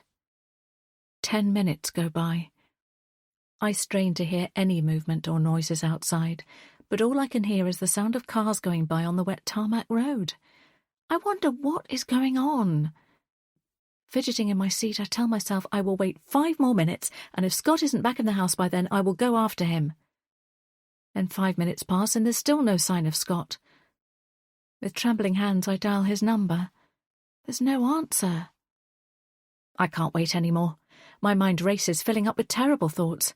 I should never have let Scott leave the house. Running into the hallway, I drag on my coat and trainers. I'm seconds away from going outside when there's a knock on the door. I freeze. Is it Scott? Or my stalker? Creeping to the peephole, I peer through it. The person outside is wearing dark clothing, and rain droplets run down their face, and the glass I'm looking through is blurry, making it hard for me to see who it is. But then the person calls out, "Nancy, it's Scott." My nerves feel frayed as I unbolt the door and push down the handle. Then I have a sudden panic. Is this really Scott? Or someone pretending to be him? It's too late to change my mind, though. The figure is shouldering their way in through the door. Leaping back, I hold my breath as the hood of their coat is pulled down. I exhale. It's Scott. "You gave me a fright," I exclaim. "I was worried about you." I'm expecting for him to smile at me or say something comforting, but he doesn't. He looks down at me, his mouth set in a grim line. "What's wrong?" I ask, reaching up to brush some of the rain from his face. "Are you okay?" Scott blows out a breath. I don't know how to tell you this, Nancy. Just say it. Whatever it is, just say. Honesty, remember? He glances at a picture on the shelf by the door. It's one of me, Liam, Ella and Jonathan with our arms around each other on a beach trip to Cornwall. It's the only photograph of the 4 of us that I still have up in the house. It pains me to see it, but I kept it there for my children. He looks back at me and opens his mouth to speak. I did see someone lurking around outside, he says slowly. It was the man in the photograph there. Are you sure? 100%. But that's Jonathan. Chapter 22. Nancy. Now. He's gone. I'm disorientated. My brain feels sluggish after little sleep and my body aches. I sit up, piecing together the events of yesterday. Scott was here, and he saw Jonathan prowling around the house in the dark. Jonathan was standing in the rain, watching the house, caught in the act only minutes after I received another ominous message. What was he doing? Is my ex trying to scare me? Because it's working, if so. Scott said that he'd told Jonathan to stop hassling me. After that, Scott ended up staying the night in my bed. It wasn't planned, but he said he wasn't leaving where there was a possibility Jonathan might come back to pester me. And I wanted him to stay, not just so that I wasn't alone, but for many reasons. It all seemed to happen so naturally. Except now the morning is here and Scott is nowhere to be seen. I gulp. Has he just walked out of my life? Perhaps things moved too fast last night, or maybe he decided he didn't want to get involved any deeper in the craziness that is my life right now. Grabbing my dressing gown, I wrap it around me and pad downstairs. There's a chance he's downstairs making coffee. But there's no sign of him. I check my watch. It's only 6:45. It's not like it's really late in the morning, although Scott did say he was having to travel for work today. He might have left to catch a train or make the journey to wherever he needed to go. There's no note left, no message or voicemail on my phone. Feeling miserable, I force myself into the shower. The warm rivulets of water soothe my body, and I feel marginally better by the time I've scrubbed myself clean. I get dressed in my work clothes and then make a strong coffee. My mind whirs with insecurities about why Scott might have left without saying a word. It's just after 7 o'clock, and I have a whole hour before I need to go into the office. Going to work is the last thing I want to do, but if Scott has cut and run after spending one night together, then I'm not going to let myself sink into despair about it.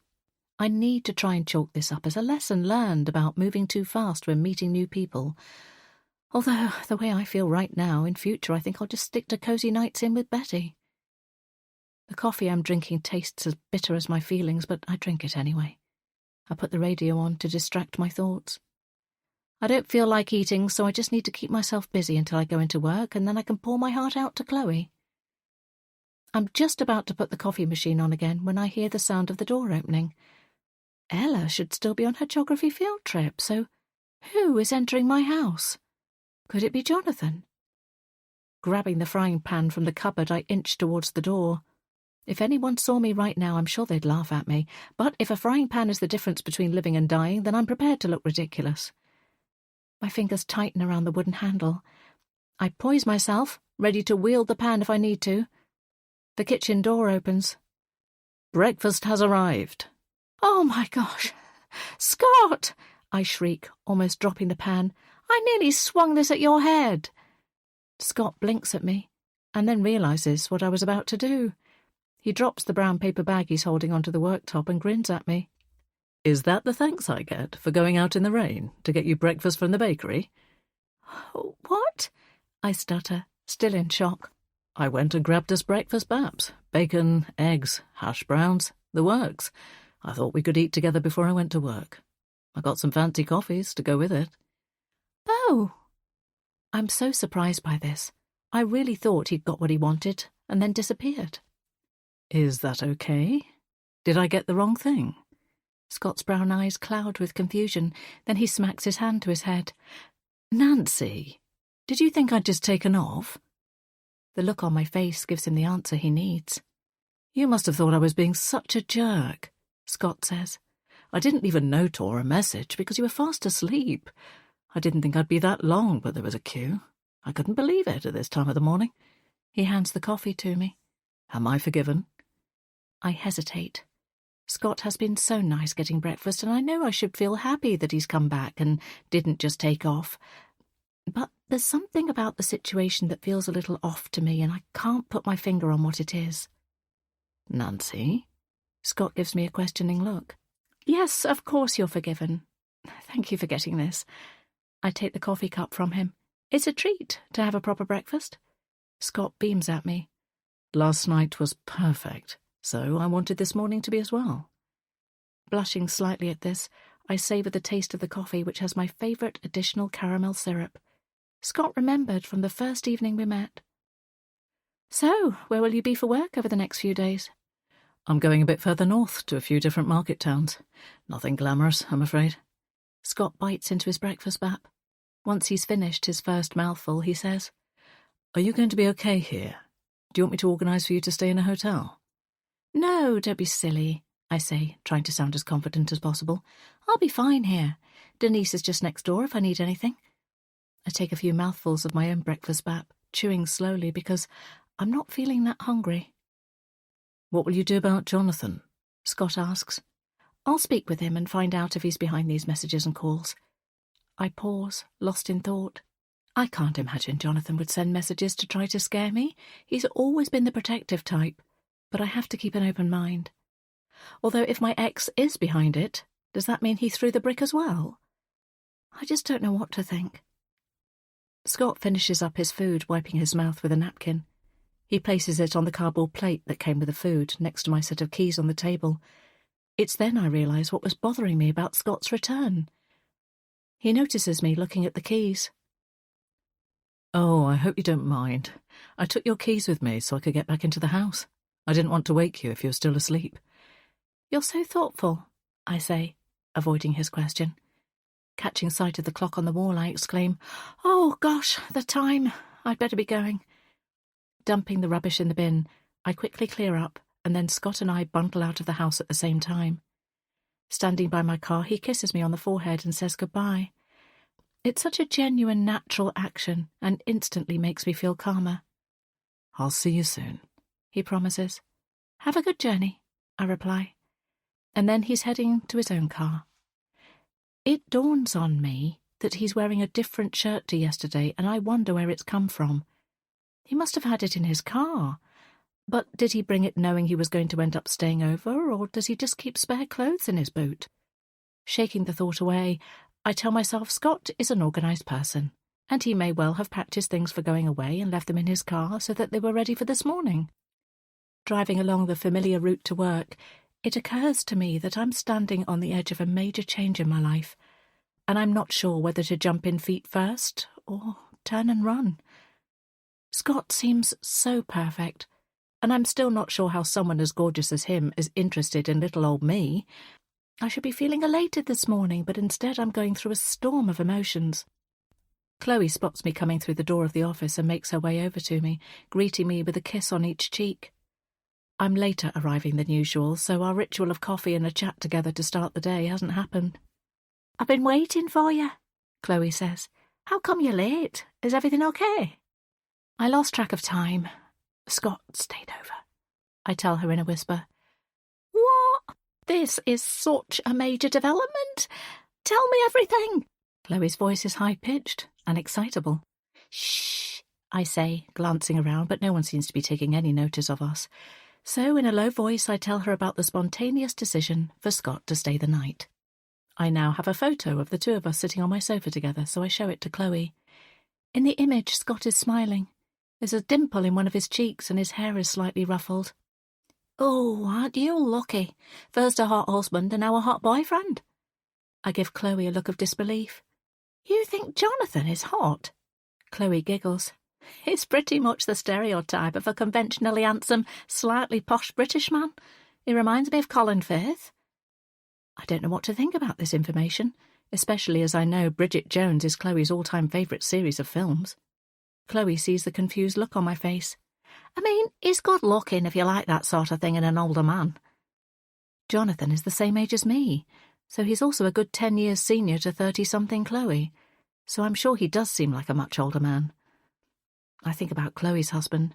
He's about the same height as Chloe and has dark ginger hair and a beard. He's more Ed Sheeran than Colin Firth, so Chloe has gone for a completely different type in a husband. "I'm so pleased for you, Nancy. You deserve some happiness," Chloe says, squeezing my hand and switching back to Scott. "Although you're not glowing as much as I expected. Was everything all right?" Chloe loves to know details, but I'm not about to go sharing what happened between the sheets with me and Scott. Let's just say I had an enjoyable evening. "You're so prim sometimes, Nancy," she cackles. "So why aren't you grinning from ear to ear?" I blow out a breath.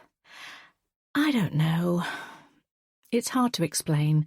It's just strange getting to know someone else when I thought Jonathan and I were partners for life. "Oh, no, don't you go doing this," Chloe says sternly. "You need to grab this new chance of happiness with both hands. Don't get me wrong, I was devastated when you and Jonathan broke up. You were like my poster couple for marriage. I thought you got it all worked out. But once the trust is gone, I don't think you can get it back." There's something else that's bothering me as well. I hesitate for a beat and tell her about Scott finding Jonathan standing outside the house. It's weighing on my mind, and I need someone else's opinion on it. "That's nuts!" Chloe shrieks, which does result in a glare from our manager, who happened to walk past us at the exact same moment. "I just don't think Jonathan can be behind the messages or the smash window," I say in a rush. There are so many reasons why I don't think Jonathan would do this. "There's only one way to find out. You need to speak to him about it." Chloe hits the nail on the head, and I know she's right. Our manager, Tim, is staring in our direction. I signal to Chloe we need to get back to our desks. As we walk, I say, "I'll speak to Jonathan tonight." "Want me to come with you?" Chloe offers. Chloe has known Jonathan for a long time, and I don't want to put her in an awkward position, because Chloe and her husband Matt didn't take sides when we split up. They supported us both. I feel a pang of nostalgia for the great friendship group the four of us had before my marriage crumbled. No, I need to have this conversation with him on my own. Opening up my inbox, I try to focus on the work in front of me, but I can't stop thinking about Jonathan, Scott, and Brad. These three men are each taking up space in my brain, and I'm feeling particularly stressed about talking to Jonathan about what's going on. What if he's got nothing to do with the mystery calls or the brick through the window, and I'm accusing him of something he hasn't done? That's not exactly going to help with our co-parenting situation. But what if he is responsible? What do I do then? I click into a few emails and send some responses on autopilot, all the while trying to work out if there's something I've been missing, and hoping that the police might call back soon. My phone vibrates and a feeling of dread washes over me. I swipe my screen and see a number of notifications. The first one is from another unknown number. This is only the beginning. Chapter 23. Nancy. 3rd of December, 1998. I've had enough. I'm so angry. There are so many things that JJ has been doing that haven't been acceptable. I've made excuses for him and I've let his behaviour slide because he's meant so much to me and I care about him. But today, he has gone too far. I can't allow him to keep getting away with things that aren't right. I can't keep letting my heart rule my head because at the moment, it's like I'm on an out-of-control roller coaster that won't stop. I need to act so that our relationship changes, otherwise one of us is going to get hurt. Give it back, I demand, holding out my hand. JJ holds the notebook above his head, out of my reach. He's got a ridiculous look on his face. He's finding this so amusing, but I am not. Don't be so boring, JJ says lazily. It's only an assignment. It's not just an assignment. If I don't have the information I've written down, then I won't be able to finish my coursework. I've spent hours on it. I stamp my foot in frustration. So that's why you've been ignoring me for days. JJ's smirk turns into a scowl. JJ, you know how important this is to me. I hurl my words at him while trying to reach up and snatch the book from his grasp. Yeah, more important than me. JJ growls back. My face pales, and I go still. I'm right, aren't I? JJ continues. All you care about is getting good grades. And so what if I do? I explode. You should be supporting me, not taunting me. JJ chucks the book across the floor of the sixth form common room and I go scrambling after it. Bending down, I snatch the book up and hug it close to my chest. Before I can get up, JJ is looming over me. He's furious with me, and we're the only two people in this room. I suddenly feel claustrophobic and want to run.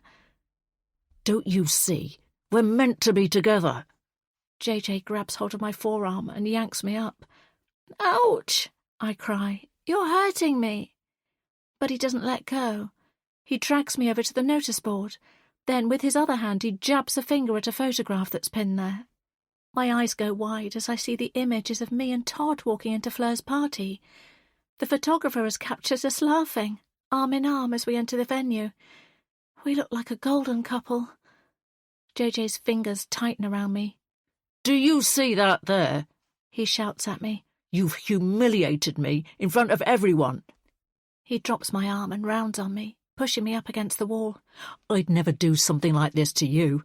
And yet the second I'm out of sight, this happens. Did you wish you were there with Todd all along? No.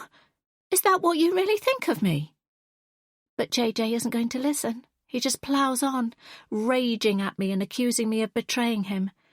There are several other photos from the party on the board as well. I can see how this looks to him, but his behaviour is frightening me. He bangs his fist on the wall above me. My mouth has gone dry and I can't speak. What the hell is going on in here? In a flash, JJ has been pulled away from me. The next few moments are a blur. I see fists flying and then witness the punch to the face that ends with a sickening crack. JJ goes down hard on the floor. He's been knocked out cold. My mouth gapes open. Todd stares back at me. JJ isn't moving. Chapter 24. Nancy. Now. Do you really think I'm capable of something like this? Jonathan stands still, and his eyes search mine. After all the years we were together. He paces up and down the hallway, just like he always used to when he was stressed. My jaw clenches. I wanted to have a calm conversation with him, but all my words have spilled out wrong.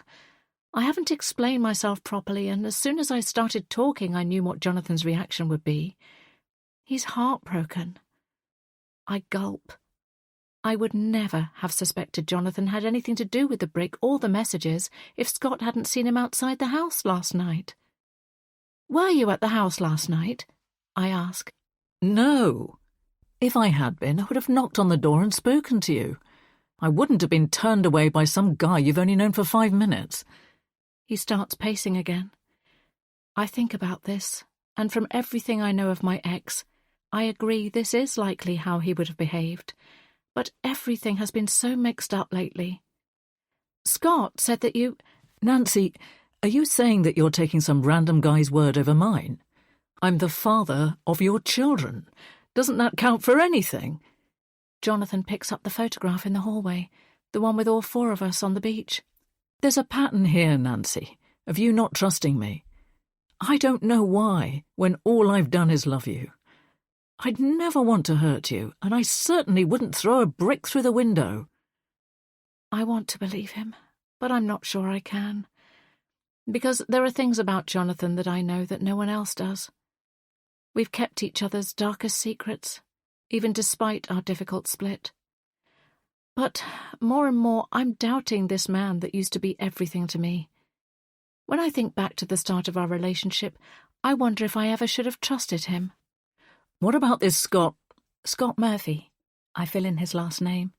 Who is he? Jonathan queries. Some stranger from the internet? No, I interject. I met him in a bookshop. Right. Jonathan takes this information in. But how much do you really know about him? I know enough to tell me that he's a decent man, I say. Jonathan looks at me sadly and shakes his head. A silence fills the space between us. He looks crestfallen, and my instinct is to try to comfort him, but those days are over. Jonathan caused this situation, so he will have to get used to the consequences. I can see that you don't want to listen to anything I say, Jonathan says eventually. Please take care of yourself, Nancy. He opens the door. I want to stop him and close the gaping distance between us. But everything has changed, and he's not the person I once thought he was. I watch him walk out the door and down the driveway. I know he will turn to look at me again before he leaves. He always does. So I shut the door because I can't take seeing that hurt expression on his face again. I feel even more confused about everything now. Betty appears and winds herself around my legs. I scoop her up and find myself sobbing into her fur. This was not how I imagined my life to turn out. I know that many people start out in marriages and relationships believing they will last forever, only to discover that is not the case. I just didn't think it would happen to me.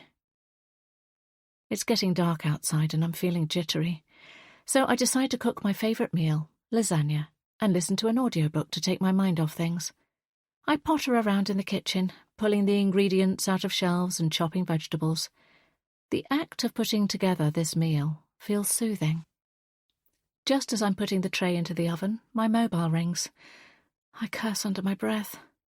I remember a simpler time when I was growing up, when you could be at home with little intrusion from the outside world. No internet, no smartphones, and the house phone would only ring every other Sunday for a scheduled call with a distant aunt. The constant ping of my mobile is making me anxious and on edge. Every time there's a message or a call, I worry it's going to be the unknown person who's been targeting me. It's becoming unbearable. Snatching up the device, my blood pressure feels as though it's going to shoot through the roof. But then I see it's my daughter calling, and my whole body relaxes. "Hello, Ella," I greet her. "Everything okay?" "It's amazing, Mom. I wish you could see all the things I've seen. We've been in ice caves and on a glacier walk. Tomorrow we're going to a blue lagoon." "Sounds incredible. Have you seen the aurora borealis yet?" "No, it's been quite cloudy, but there's still time." I love how upbeat my daughter sounds. "I'll keep my fingers crossed for you."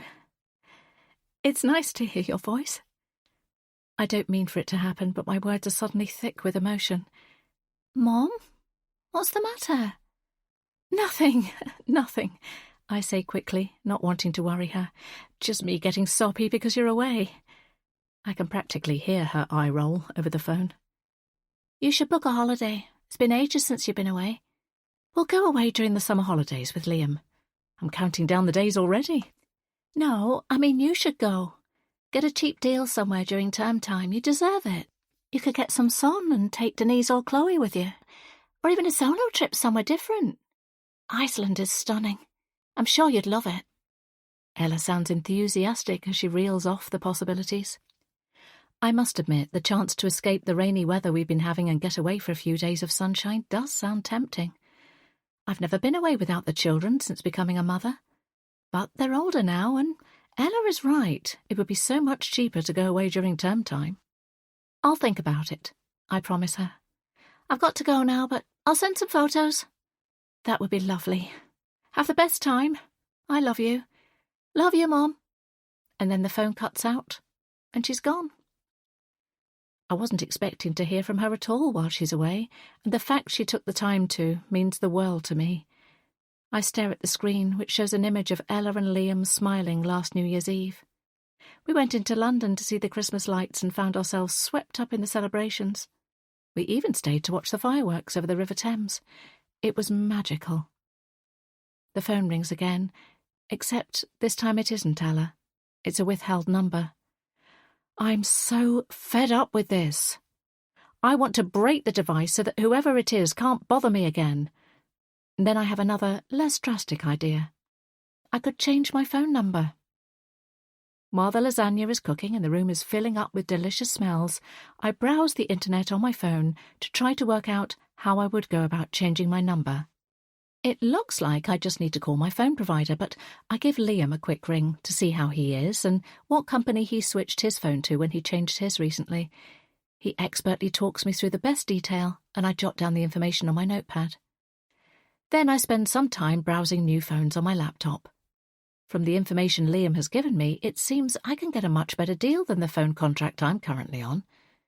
My contract is only a month or so off needing to be renewed, and my phone has been running slower lately, so it's about time for an upgrade anyway. As I'm on my laptop, I decide to check in on my social media pages, as it's been a while since I've looked. Inevitably, I end up being sucked into half an hour of aimless scrolling. I keep getting pulled in by photos of my friends in fabulous locations. So many of them are now empty nesters and using their new freedom to travel the world. Ella's words about booking a breakaway circle my mind. I have annual leave that I still need to use up, and it wouldn't hurt to have a quick browse to see how much a few days abroad would cost. After a quick search, I'm left flabbergasted. Flights and hotels outside of school holiday times are a mere fraction of the price. This revelation spurs me on, and I go deeper down the internet rabbit hole to explore some options. It would be nice to go away with Chloe or Denise, but neither of my close friends are options when it comes to trips away. Chloe is married, and I'm sure her husband would rather she save her days off for him, and Denise is a home bird. I've never once heard her express a desire to jump on a plane and fly away for a few days. The idea of a solo trip appeals to me in a way that I hadn't expected. Could I really go away by myself, though? I think about where I might go, and the location immediately seems obvious to me. I love Italy, and I've been to the same spot in Lake Garda countless times. It was a destination I went to frequently throughout my childhood, as I had an elderly aunt living there. When I was in my late teens and early 20s, I visited her on my own, and I vividly remember during that period in my life, I seriously considered moving to Italy. Jonathan and I talked about going to visit Lake Garda just after we were married, but it didn't happen. And then, when the children were little, there were either money or work stresses that always seemed to prevent us.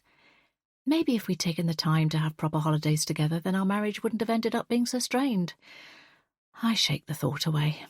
What's done is done. I can only focus on the future. I feel a strong tug of longing for the place that meant so much to me growing up. Closing my eyes, I can almost see the sparkling water and endless skies.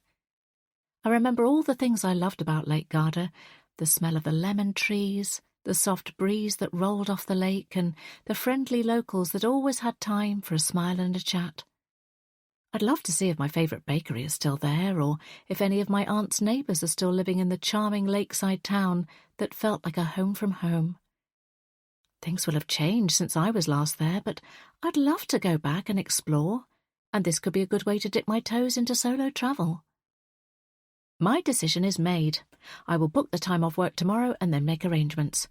I am going on this trip. I've been through hell in the last few years. It's time I did something for myself. Ella was such a sweetheart to suggest it. Excitement bubbles up inside me. Removing the lasagna from the oven, I think about the fact that very soon I'll be sitting in a restaurant looking out on a view of the beautiful lake and eating authentic Italian pasta. As I sit down to eat, I daydream about the long walks I will take. It's a lovely time of year to go. The weather is pleasant and not too hot. The trees will be golden and there will be plenty of opportunities for crisp morning walks. I'll have no one else to answer to, no one to look after, and no one else to worry about apart from myself. It sounds like bliss. Scott has sent me 2 messages. The first asking how I am, and the second asking if I'm free for a call. I dial his number, and he picks up straight away. Hi, he says, sounding a little breathless. I didn't want to ring you and freak you out with the phone going off. He really is so thoughtful. Where are you? I ask. I'm just in the hotel gym. Scott's breathing still sounds a little fast. I'm just coming off of the treadmill. You've had a long day travelling. I'm surprised you're in the gym. Believe me, I was ready for my bed, but my non-negotiable is to go to the gym 3 times a week. No excuses. I never break it, so I had to go tonight, he explains. He tells me how boring his work has been and a little bit about his journey. What have you been up to? Has everything been okay at your house? I'm not ready to share the conversation with Jonathan yet, so instead I steer the conversation onto another topic. All fine today. I've been browsing for a holiday. Ella has encouraged me to take a solo trip, and I'm going to do it. I'm planning to go to Italy for a few days. I can't wait. Scott goes quiet. I think he's just getting his breath back, but the line ends up being silent for too long. Scott? Are you still there? I'm still here, he responds. Look, I know this is a little early, and you can absolutely say no if you'd rather go alone. But how about I come with you? I wasn't expecting him to say this. We've only been on a few dates, and yet we've clicked so well. It's not a completely crazy idea. Oh, no, it's too much and too fast, isn't it? Of course, you don't want me gate-crashing your plans. Scott talks quickly, in an effort to smooth things over. I was really looking forward to some time by myself, but now that Scott has suggested this, I realise it could be a great step getting to know each other better. I could always plan a trip by myself another time. Yes, I'd love for you to come with me. I glow a little as I say this. Really? He chokes out a laugh. Really? I laugh back. Let's go and have some fun.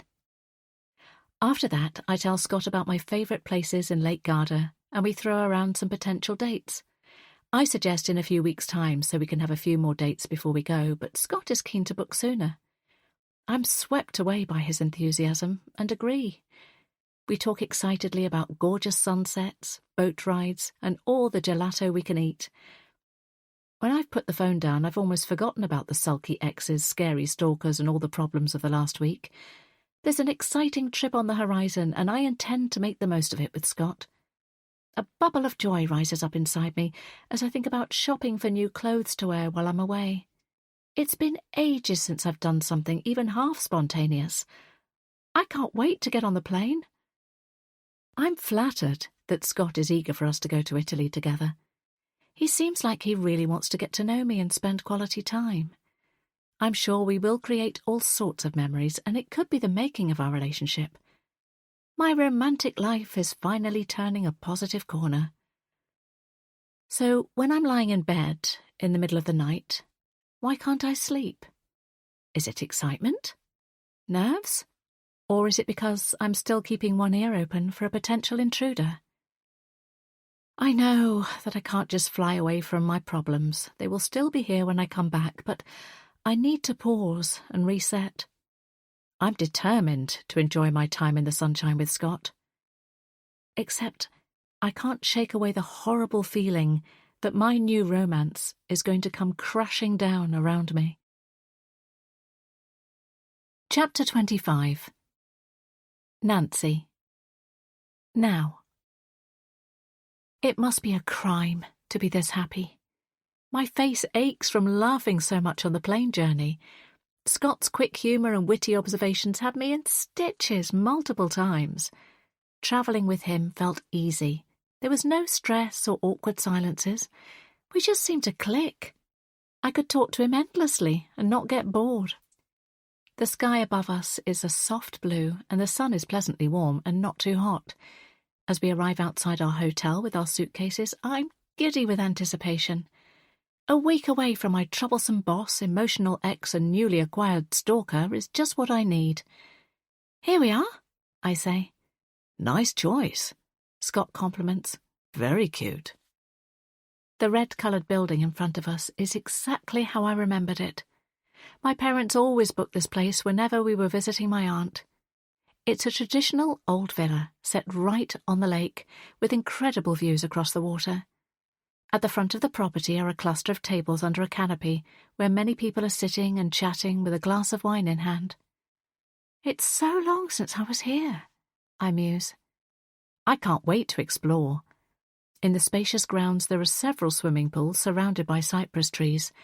The leaves on the trees are starting to turn a magnificent coppery bronze as the season slips from late summer to early autumn. Lake Garda is always beautiful in the summer months, but I think the start of autumn is the perfect time of year to visit. It's less busy with tourists, but the weather is still pleasant. We walk up the steps and into the reception area, the high ceilings and Art Deco style sending a little shiver down my spine as snippets of the past wash over me. My parents used to love it at Villa Bella, and I have such fond memories of this place. I hope that I will create special new memories here with Scott, and that this trip will strengthen our relationship. I take a sideways glance at my travel companion. He has a straw sun hat tipped back on his head and is wearing dark sunglasses. He looks like he could have stepped out of a catalogue for designer clothes with the labels he is wearing. How did I manage to find a man who's so handsome, wealthy, and kind? "Welcome to Villa Bella," the woman behind the desk says. "Can I take your reservation?" She runs through the details of our booking and then hands me a silver key with a huge wooden keyring with a painted rose on it. "I hope you enjoy your stay." I'm sure we will, Scott responds with a grin. He takes my hand and we make our way up the grand, sweeping staircase to the first floor, where our room is. I splurged a little extra on a large bedroom at the front of the hotel with a view of the lake. I can't remember the last time I went abroad, so I'm determined to make the most of this week. Scott and I tumble into our room. I'm breathless and giggly from climbing the stairs and Scott racing me along the corridor. We both stop short as we take in the space that will be ours for the next 7 days. "Wow," I breathe. The king-size 4-poster bed with intricate wooden carving is nothing like I've ever seen before, but it doesn't dominate because this is more like a suite than an ordinary hotel room. There's a sofa and armchair in one corner, a spacious wardrobe running along one wall, and a door leading to the ensuite. Light spills through a large patio that leads onto a balcony. Would you take a look at this? Scott whistles. He swiftly crosses the room, unlocks the patio, and leads me out onto the balcony. The view to the other side of the lake is crystal clear, and a few boats bob about on the water. It looks so inviting. I want to dive in. I can see why you like it here, Scott says. It's stunning, isn't it? Scott wraps his arms around me, and we both drink in the scenery for a few moments. The gentle sunlight is on my face, and a peaceful feeling settles over me. But in a matter of seconds, it is broken. Scott begins to tickle me. "Stop!" I bat him away, snorting with laughter. "Stop, or I'll end up falling over this balcony," I gasp. Now we wouldn't want that, would we? Scott winks at me and drops his hands to his sides. I sit on one of the conveniently placed chairs, and Scott sits beside me. He takes my hand. Nancy? Hmm? I murmur, distracted again by the view. I think we should make things official. My attention snaps to him. I'd like us to be in a relationship, boyfriend and girlfriend.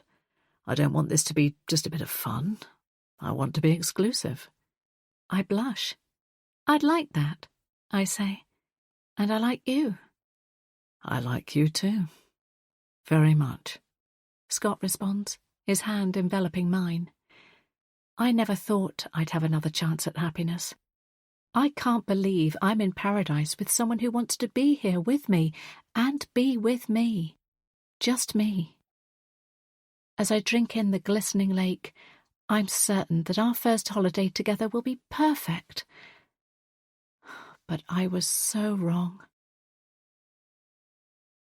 Chapter 26. Nancy. Now. Be careful, it's not safe. I jerk upright, but the sudden movement causes me to lose my balance. I wobble precariously, and for a heart-stopping second, I think I'm going to go overboard. But Scott's safe hands pull me back into my seat. I'm sorry, I stutter sheepishly. The water looks so tempting. I couldn't help skimming my hands across it as the little boat shot forwards. I hadn't quite realised how far over the side I was leaning. The older Italian man running the boat tour is staring at me like I'm crazy. My cheeks flush with embarrassment. Perhaps my recklessness is a result of the cocktails Scott and I drank just after lunch, but I feel suitably chastised now. Scott puts his arm around me protectively, and I tuck into his shoulder. Trying to focus on the words the weather-worn tour guide is enthusiastically spouting, his arms gesticulating effusively as he shares the history of the lake as we pull alongside the jetty at Sirmione. The grand castle stands proud in front of us, the water glittering around us. It looks like something out of a Disney movie. Shall we? Scott offers his arm, and I take it. Once off the boat, we snake our way along winding cobbled streets, arm in arm. I admire the pastel-coloured buildings adorned with quaint shutters and pretty flowers. We make our way to the castle and get as far as the ornate iron gates, but the crowd of people around us is thickening. Fancy some gelato instead? Scott suggests. I nod in agreement. Usually I'd love the opportunity to while away an afternoon in an historic building, taking in the details of years gone by. But the streets of Sirmione are just as exciting. Scott finds us a table for two in a small courtyard, and then goes in search of drinks and gelato. The faint smell of lemons hangs in the air, and the tourists around me are chattering in a multitude of languages. Everyone is soaking up this unique spot in the same way that I am. I wish that I could stay here forever. It was one of my favourite haunts as a child, and a healing space during the particularly difficult phase in my late teenage years. Delicious dark chocolate gelato right here, Scott announces, handing me a waffle cone with 2 large scoops atop it. My hero, I tease. I'm content in the pale morning sunshine, and the gelato is absolutely delicious. I'm glad that I took a leap and came on this trip. I can't believe that I've left it so long to come back to Lake Garda. I definitely want to return soon with Liam and Ella to show them the place where I spent so many summers as a child. The day is dreamy. Scott and I walk hand in hand through the streets and duck into a few little boutique shops. I buy a gorgeous teal-coloured dress that I plan to wear at dinner that evening. After a few hours, we leave Sirmione by boat and visit a few more stops around the lake. The sky is a clear blue, and I love the feel of the light breeze in my hair as the boat cuts through the water. Scott seems as enchanted by the views of the lake and the quaint villages. By late afternoon, our boat tour has finished, and we return to Villa Bella. Swim? Scott asks. Or a drink at the pool bar? Let's go for a drink, I say. I don't want to go into the water when I'm feeling so overfull. I overindulged on too many chocolate-filled pastries at the all-you-can-eat breakfast buffet this morning, and then the gelato. I wouldn't normally eat so much sugary food, but I tell myself to relax and enjoy it. The hotel is busy, despite it not being peak season. Scott buys me a fancy cocktail complete with a brightly coloured straw and a tiny umbrella. Then we settle at a table positioned near to the pool. I take a sip of my drink and can immediately taste the alcohol. The bartender is certainly handing out generous measures. I'm not sure I'll be able to drink too many of these, I say to Scott. Live a little, he encourages me. You're on holiday. I lose track of how many drinks I end up having. We chat and we kiss, and then we kiss some more. It's safe to say that I'm completely smitten, and I don't care who knows it. The afternoon fades into the evening, and with it, a cool breeze. Twinkling lights appear in the cypress trees, the pool empties, and many people disappear inside the hotel for dinner. Soon it's just us two, left in the seated area by the far end of the pool. I stand up. We should go inside. Not now I've got you all to myself. Scott pulls me onto his lap and kisses me deeply. I pull away. It's getting cold. My skin is starting to goose pimple, and I'm ready to slip indoors with the other guests. There's a sound behind me, and I snap my head round to see what it is. I haven't quite shaken the feeling of being watched, even though I'm in another country. But it's nothing more than a rustle in the bushes. Let's go to dinner, Scott concedes. But as he says this, my stomach turns in on itself at the thought of food. So much so that a wave of nausea sweeps over me. I press my hand to my mouth. I'm very rarely unwell, but all of a sudden, I don't feel right. I spring away from Scott and retch into the bushes. A queasy feeling sloshes in my stomach, and I know that I'm not done yet. 5 minutes later, my cheeks are burning and my throat feels like sawdust. Are you all right? Scott calls. I'm utterly mortified. My alcohol intake is normally limited to a few glasses of wine at most. Clearly going all out on the cocktails this evening wasn't a wise decision. Throwing up in front of my new boyfriend was not something I wanted to do. I think so, I say meekly. Let's get you back to our room. Scott is wearing a concerned look on his face. He steers me back to Villa Bella. Inside it's a little too warm, and the temperature instantly upsets my equilibrium further. I dash up the stairs and along the corridor to our room and make a beeline for the bathroom. After half an hour, I emerge. I feel clammy and exhausted. Scott takes one look at my pale face and says, Right. You lay down on the bed, and I'll go and see what I can get to try and make you feel better. I'm sure there must be a local pharmacy nearby, or the reception desk might have something that can help. I don't have the strength to protest, so I flump down on the bed. My temperature soars, and I'm vaguely aware of Scott pressing a bottle of water to my lips and encouraging me to swallow down some pills, but I'm in a delirious state and not really sure what's going on. I swing between intense chills and extreme waves of heat. I sink into a distressing nightmare. It's the same scene, over and over again on a loop. It's the nightmare I always have. I'm standing in a dark room, but I'm not alone. I'm aware that someone is coming for me. Out of the corner of my eye I catch a movement that means danger. I try to run, but strong hands clamp around my wrists, and I scream silently. Eventually, I wake up. Scott is hovering over me, and I have no idea how much time has passed. My body aches all over, and my headache is a vice-like grip over the front of my head. I'm not as hot as I was before, but I still feel grim. My stomach somersaults, and I push up out of the bed and back into the bathroom, and that's pretty much where I stay for the next 72 hours. The porcelain cistern of the toilet becomes etched in my brain.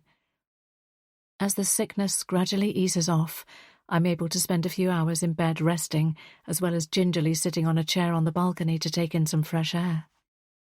I'm so sorry, I say in a low voice to Scott. I'm combing my hair after stepping out of the shower. I have a white fluffy robe wrapped around me, and I'm finally feeling recovered. Please, don't say sorry. If anything, I should be the one apologising for plying you with drinks, he says regretfully. I don't think it was the drinks, I say, sitting down on the edge of the bed. I must have picked up a bug or something. I've never had a hangover for this long. I sigh. It's such awful timing. I'll probably never get to the bottom of it, but it hasn't stopped me obsessing over what could have caused me to be so wretchedly ill for 3 days. It can't be helped, Scott shrugs. These things happen. How was your swim? I insisted that he didn't stay in the hotel room with me during the day. There was no point in both of us missing out on the holiday, and I felt less self-conscious with Scott out of the room. He's been such a sweetheart, making sure that I've had a steady stream of painkillers for my thumping head and water to keep me hydrated.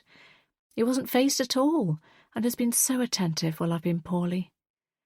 But even though he's been so brilliant, we've only known each other for a short time, and I felt more comfortable wallowing in my illness by myself. We only have 2 more days left, and I'm still feeling quite fragile, so I doubt I will stray far from Villa Bella. Even though this trip hasn't turned out quite the way I hoped it would, there are some silver linings. Scott has shown me his caring side even more.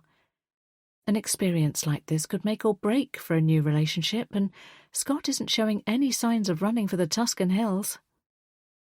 Then a thought hits me. Would Scott feel the same if he knew the truth about my past?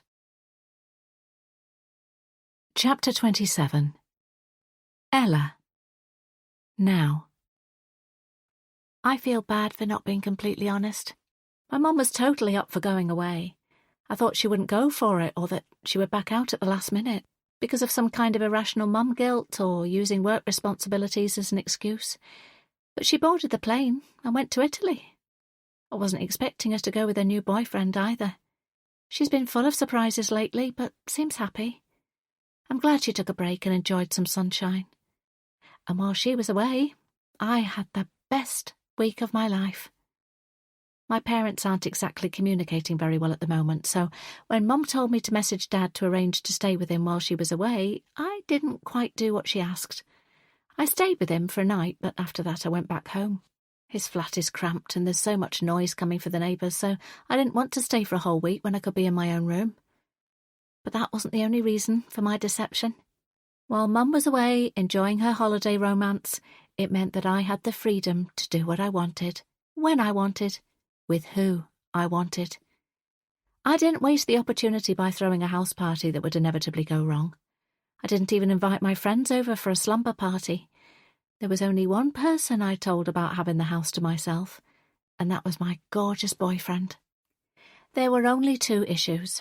One was the new security system Mum recently installed, but that was easy enough to access. She uses the same password for everything, so I could cut the camera whenever I was going in and out of the house. The second challenge was more problematic. Denise, next door. She's a nosy neighbour, always getting involved in everyone else's business, and I knew that she would have her hawk eyes on the house while Mum was away. This meant we had to sneak around, going in and out of the door at odd times of the day. Weirdly, I didn't see Denise all week. Maybe she had something else to preoccupy her. I'm just glad that she didn't interfere. And since Mum has been back, she hasn't suspected a thing. I've gotten away with it. Except now I'm missing my boyfriend so much. He wants me to go and stay with him for a few days, which would be a dream. I just need to figure out how to make this possible. I want to be with him, even if I have to deceive my parents to make it happen. Chapter 28. Nancy. Now. My head is throbbing so much it feels like my skull is going to crack in 2. I'm disorientated and my vision blurs a little. Staggering, I reach out a hand and manage to stop myself from falling by clutching hold of a nearby bench. I sit down on the hard wooden seat and gulp down some fresh air. The dizzying feeling only lasts a few moments, and then my eyesight returns to normal and I feel less wobbly, but my heart is still pumping too fast. I pull some paracetamol out of my rucksack and swallow them down. I wish I could rewind back a few days and make some different decisions. Maybe I wouldn't be feeling so awful if I had. Going away for a few days in the sunshine seemed like such a good idea, but things didn't turn out quite how I imagined. I know I can't stay here, sitting on this cold bench. I'm about to leave when the hairs on the back of my neck prickle. I get the sensation that someone is watching me, but there are so many people rushing past me on their morning commute that I can't seem to pinpoint who it might be. I shake the thought away, telling myself that I'm just being paranoid. Picking up my rucksack, I joined the throngs of people who are using this pretty park as a cut-through to get to their offices on the other side. I make sure I'm taking in long, slow breaths to calm myself before I arrive at my own workplace. Within minutes, I'm in a crowded lift going up to the 4th floor. The doors spring apart, and I immediately see Chloe. "Hello, stranger." She opens her mouth to say something else, but then I see a crease line appear on her forehead. "You're not smiling," she observes. "Is something wrong? Shouldn't you be absolutely blooming after a week away with your hot new boyfriend? Actually, your face looks a little grey now you're close up." Chloe is always like this. She talks over herself as well as other people. She has no filter, and her thoughts come tumbling out. But I usually love her for it. I'm fine, I reassure her. "Really? Was everything okay with Scott while you were away?" She probes. "Yes," I plaster on a smile. "It's just back to reality with a bump, that's all. I've got so many meetings in my diary today, and I need to tackle my overflowing inbox as well. Let's catch up later." Chloe looks a little nonplussed as I walk past her. I feel rude for cutting her short, but I need some space.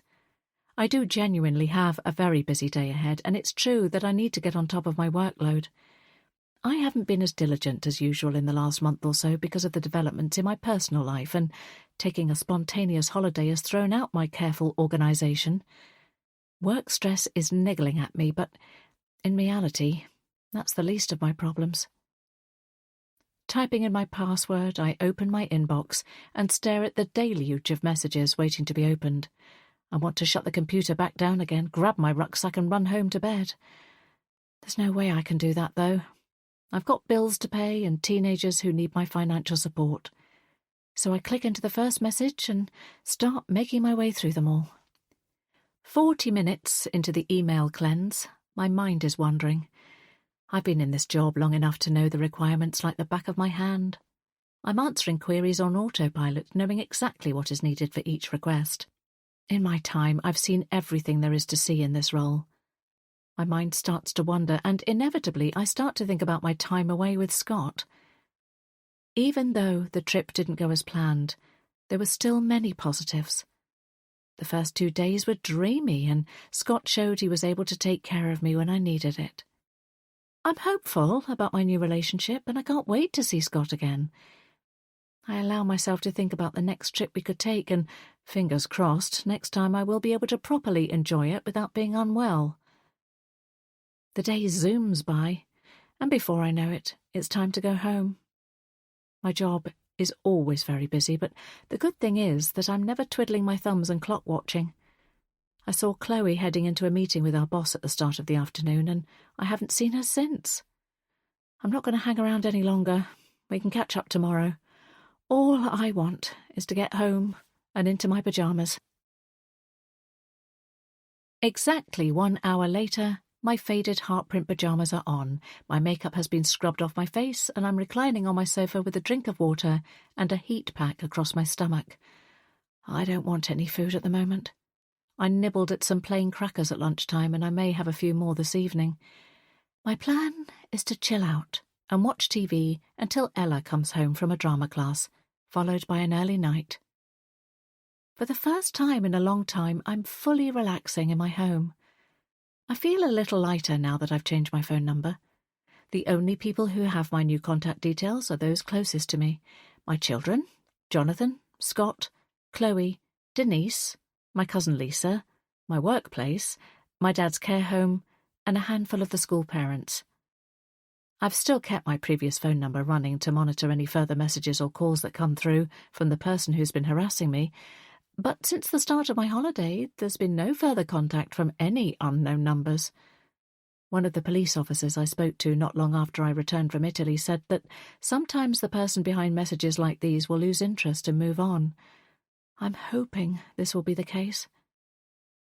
Partway through watching a documentary on reuniting lost families, I'm jolted out of my seat by a frantic hammering noise.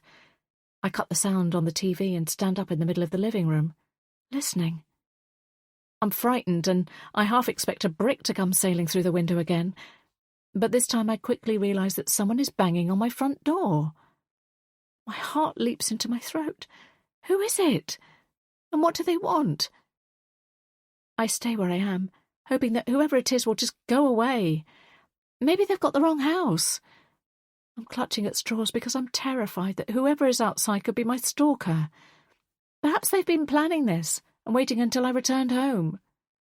It's so loud that I'm certain Denise will hear the noise from her own house. I'd dive for my phone and call her number, but there's no answer.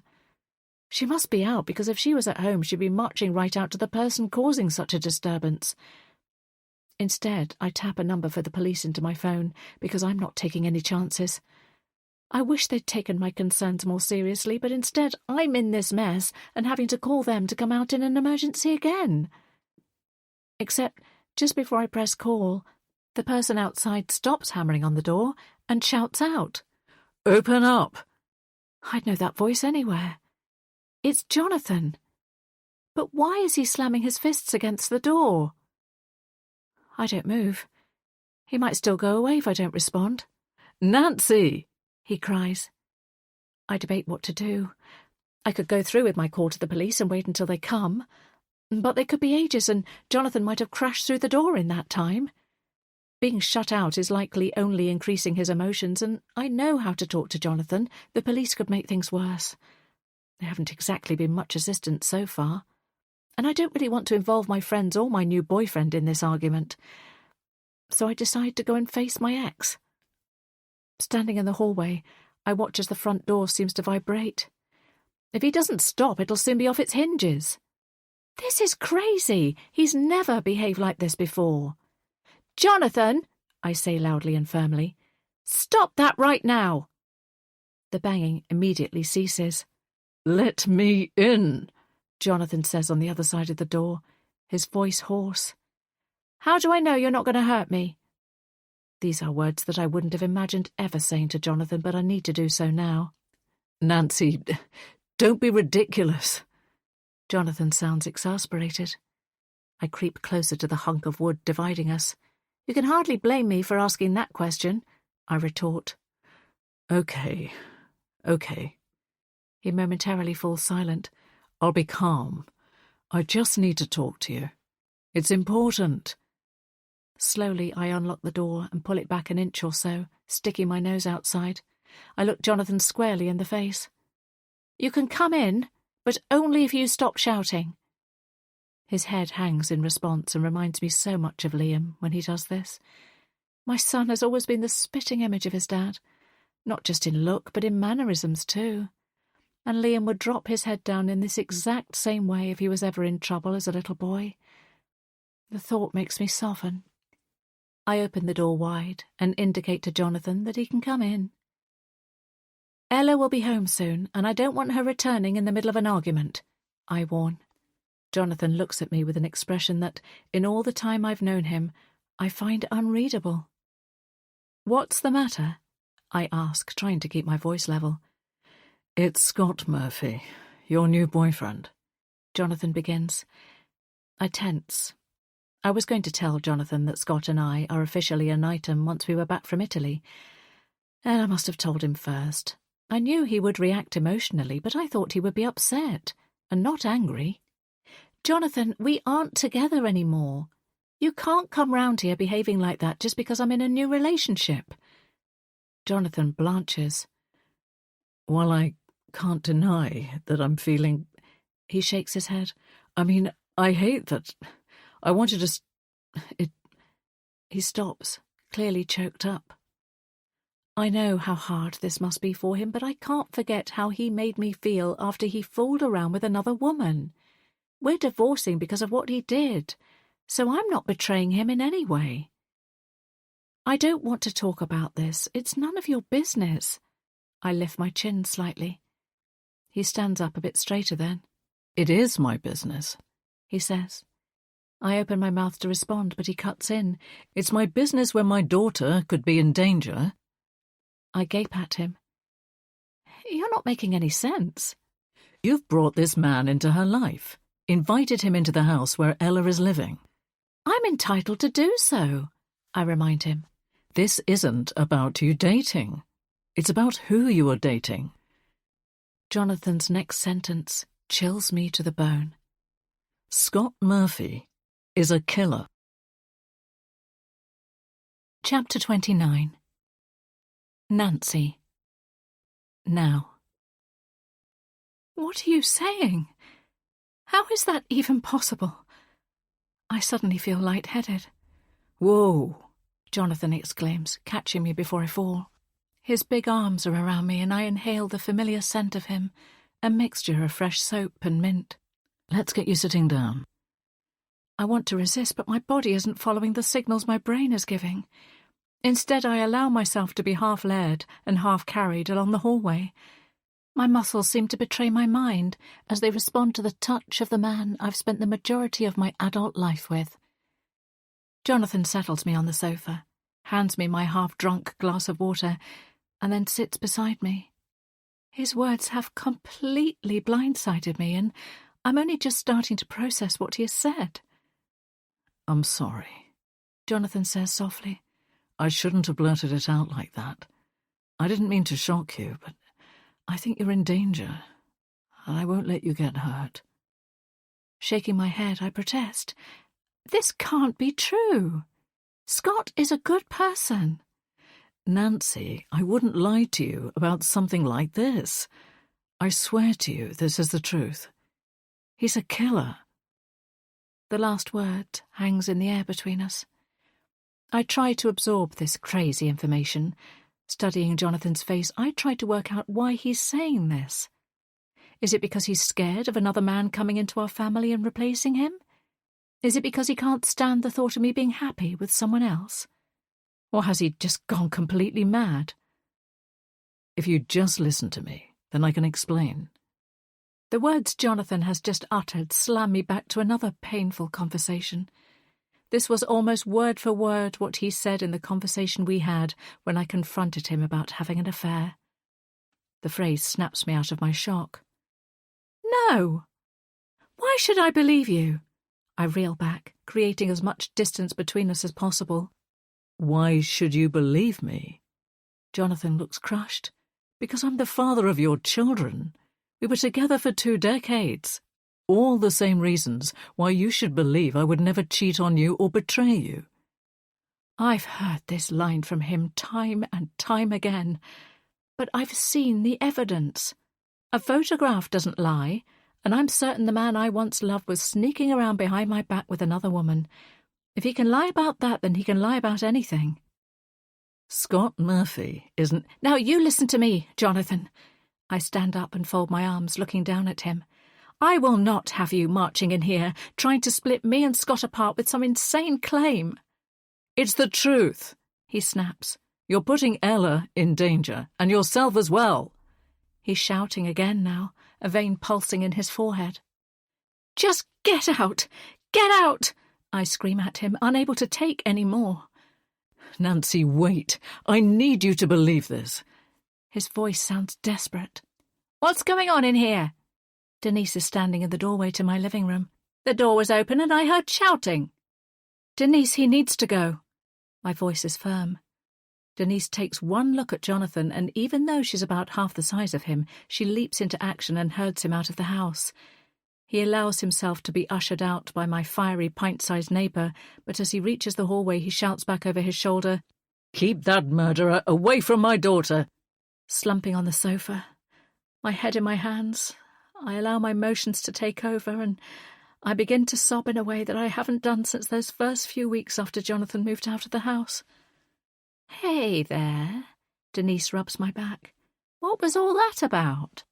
She hands me a tissue, and I use it to wipe my eyes. Taking a shuddering breath, I manage to say, he came in here and told me Scott was a killer. Both of Denise's eyebrows shoot up so high they practically disappear into her hairline. I know.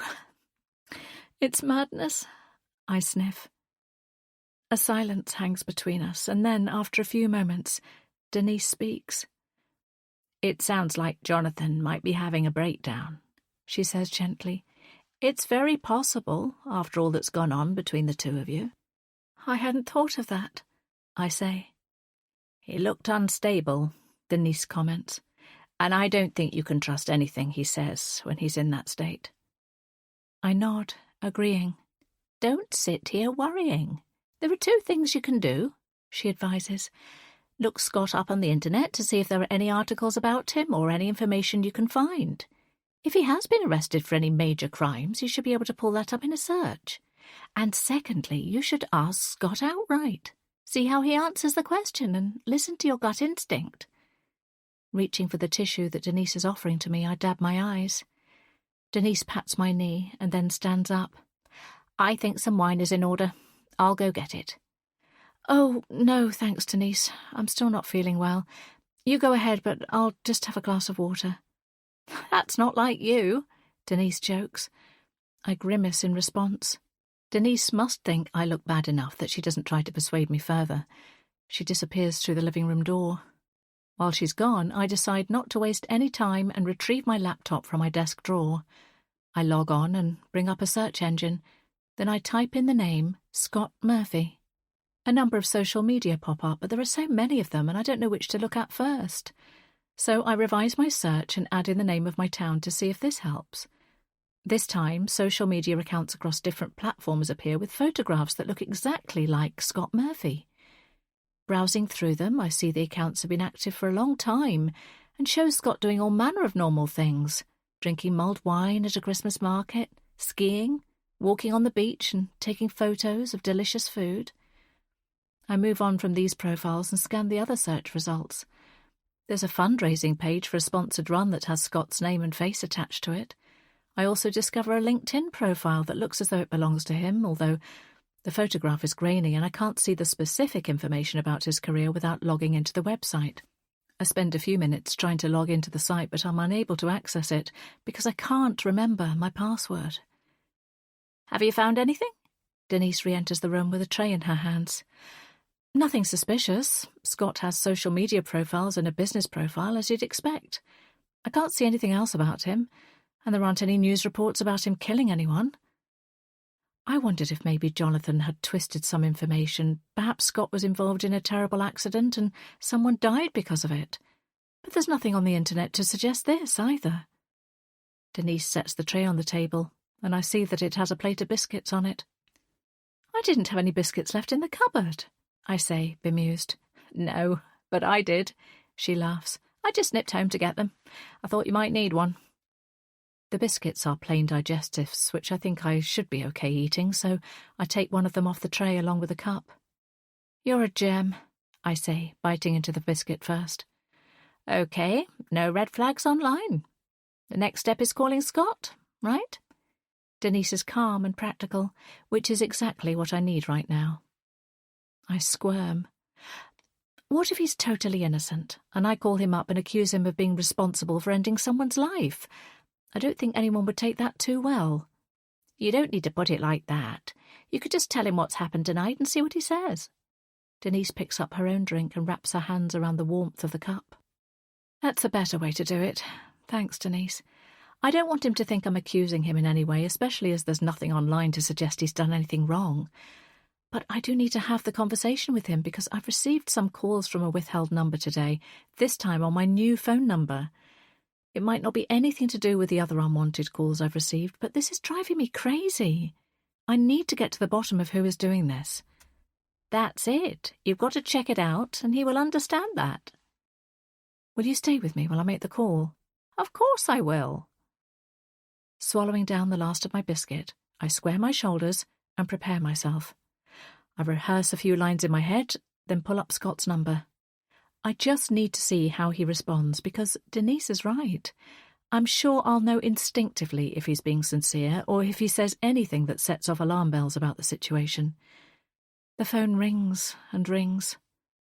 I don't think he's going to answer, but then the call connects. Am I about to find out the truth? Chapter 30. Nancy. 14th of December, 1998. The ragged pieces of paper scatter to the floor like ink-covered snowflakes. I snatch at them, trying to scoop them up. I want to press them back together, to make them whole again. But I know that I can't. It's impossible. The damage is done, and my hopes and dreams are now torn into tiny, unreadable scraps.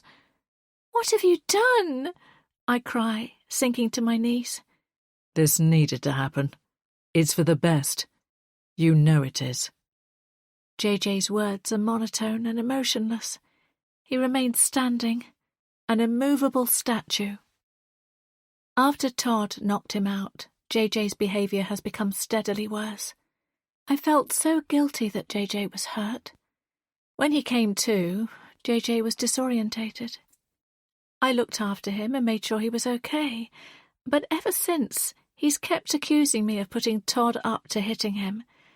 I swore to JJ that I'd never do that, but he's become more paranoid whenever another guy talks to me, and more possessive over me. A few days after he hit JJ, Todd spoke to me after our maths class. He said I deserved better than how JJ was treating me.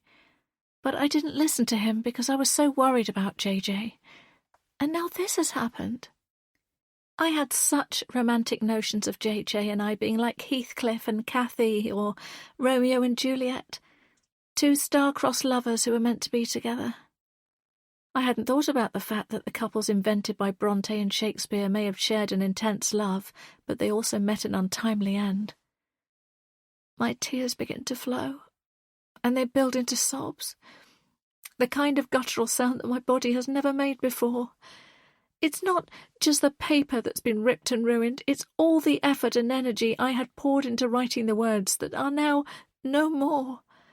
I spent hours weaving those sentences together, sentences that represented the life that I was trying to grab hold of. But now it's all gone. The future that was shimmering so tantalizingly close is no more. I feel like my brain is on fire. The dream I had chased for so many years has been taken from me. Come on, he snarls. Don't be such a drama queen. He stamps angrily at the carpet of white paper, grinding the pieces into the mud and burying them. I fly at him then. I'm not in possession of my mind or my senses. All I know is that I can never, ever forgive him for what he has done, from what he has stolen from me. My fists hammer at his chest. He catches my wrists in his fingers, trying to make me stop, but I don't. I kick, I spit, I attempt to scratch. I'm like a mad woman possessed. A fire has taken over me, and I don't know how I'll ever cool down from it. Stop, he roars, throwing me backwards. I fall, landing amongst the mud and my tattered dreams. I'm shocked out of my rage, landing back to reality with a bump. Is this what my life is going to be like from now on? Have I not only lost the opportunity of going to university, but also found myself at the feet of someone who is prepared to do whatever it takes to get what he wants? You're not going. You're staying here with me, he says sharply. The words are like daggers to my heart, ripping through any feelings I had for him. How can JJ do this to me? He's watched me working on my university application for weeks now.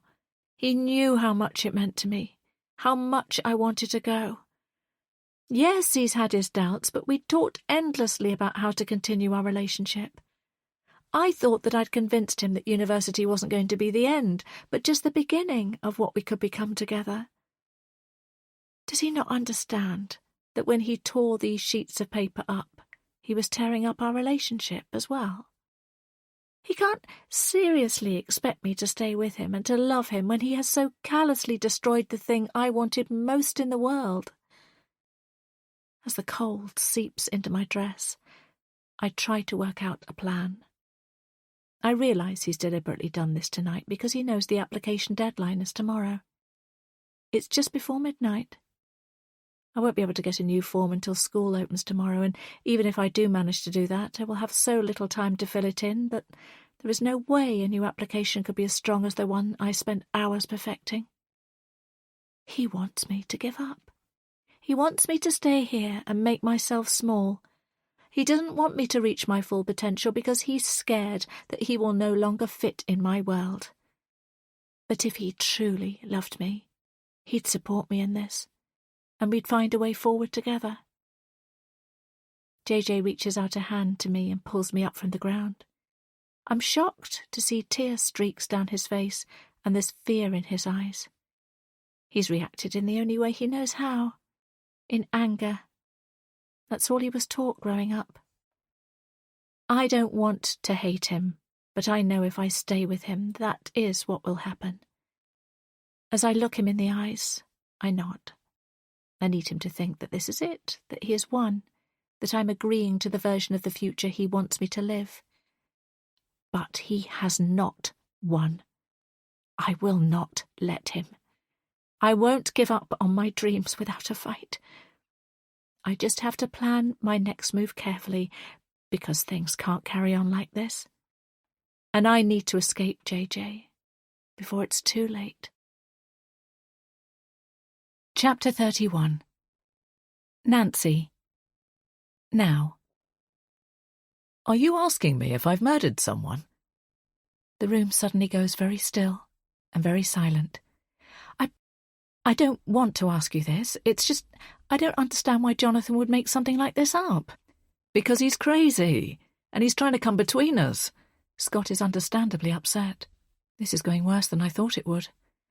When I phoned Scott, I ended up asking him to come over to my house because I decided that I wanted to have this conversation in person so that I could see his reaction in person. Denise insisted on hiding out in my kitchen in case it turned out Scott was a wrong 'un and things got difficult. She promised she would leap into action if I needed her. He cheated on you, didn't he? Scott doesn't pause to wait for an answer. So he has lied to you before? I'm not saying I believe him. I stand my ground. I'm just saying this was something too big not to mention, and I had to be sure for the sake of my children. I tried to keep my voice level and measured, but inside I'm panicking. Scott's reaction is more emotional than I was expecting. What does this mean? Is this a sign there is something going on? Or would any innocent person react like this if they were accused of murder? Nancy, we've just spent a whole week with each other.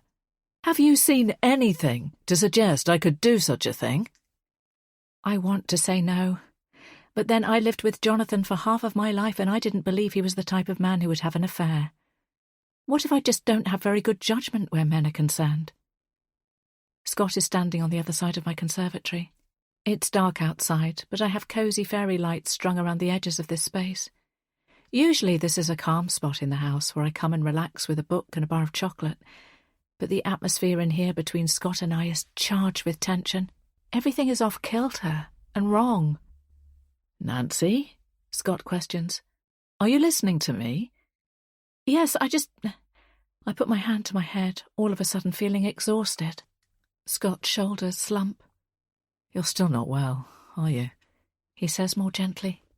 He guides me to one of the rattan armchairs and then covers my lap with a warm dark green throw that I keep out here. I don't feel good, I admit. I'm still not sure why I've ended up so sick. I thought I was getting better after being poorly on holiday, but I feel much worse again. Maybe it's stress causing me to feel like this. I make a mental note to try and get a doctor's appointment tomorrow. Perhaps we should talk about this another time, Scott suggests. No, this is important, I say, even though I feel like I'm burning up again.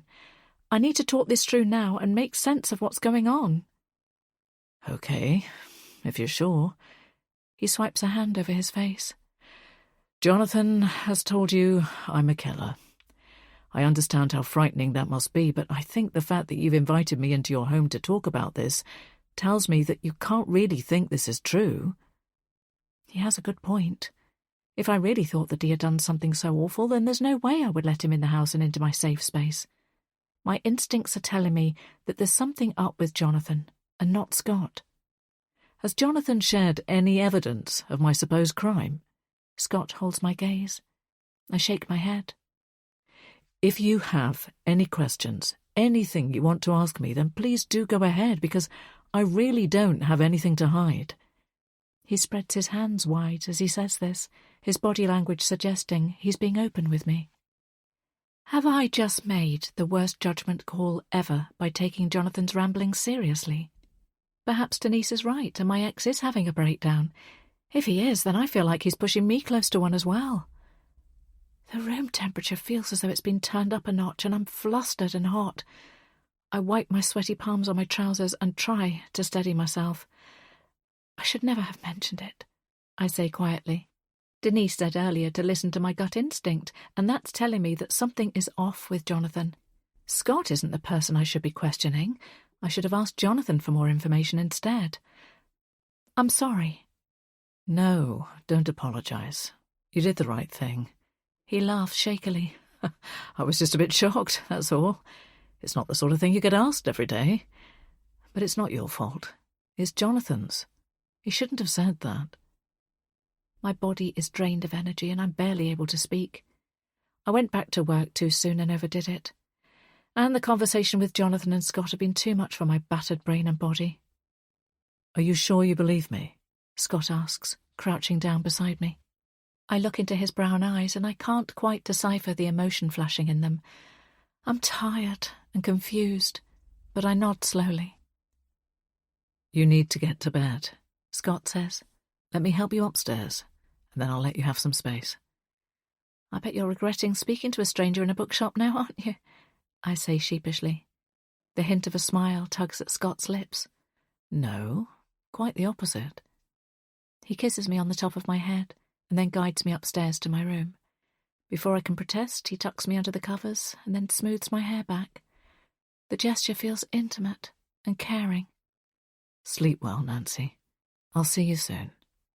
Bye, Scott, I say faintly, burning with both embarrassment and fever. Lying in bed, I drift in and out of a fitful sleep. My temperature goes from hot to cold and back again, and the sheets twist around my body as I toss and turn. Mom! I hear Ella's voice. It sounds distant, but she must be home. You're not well, she exclaims. I'll be fine. I just need some sleep, I croak. You're not fine, Ella says firmly. I'll be back in a minute. Not long after, my daughter sits on the edge of my bed, administering medication and water. She insists on tying my hair in a scrunchie and laying a cool flannel across my forehead. It's a complete role reversal, but it's so sweet of her to do all the things that I've done for her when she's been poorly. Ella makes sure I'm comfortable. I'll call to see if I can get you an emergency doctor's appointment. It's too late, I say, even though I'm not really sure what the time is. I'm aware of Ella leaving the room, and I drift into a haze once more. Hours later, my eyes fly open. It's the dead of the night, and my body feels like it's on fire. Earlier on, I thought I was hot, but now my skin feels as though it's scorching.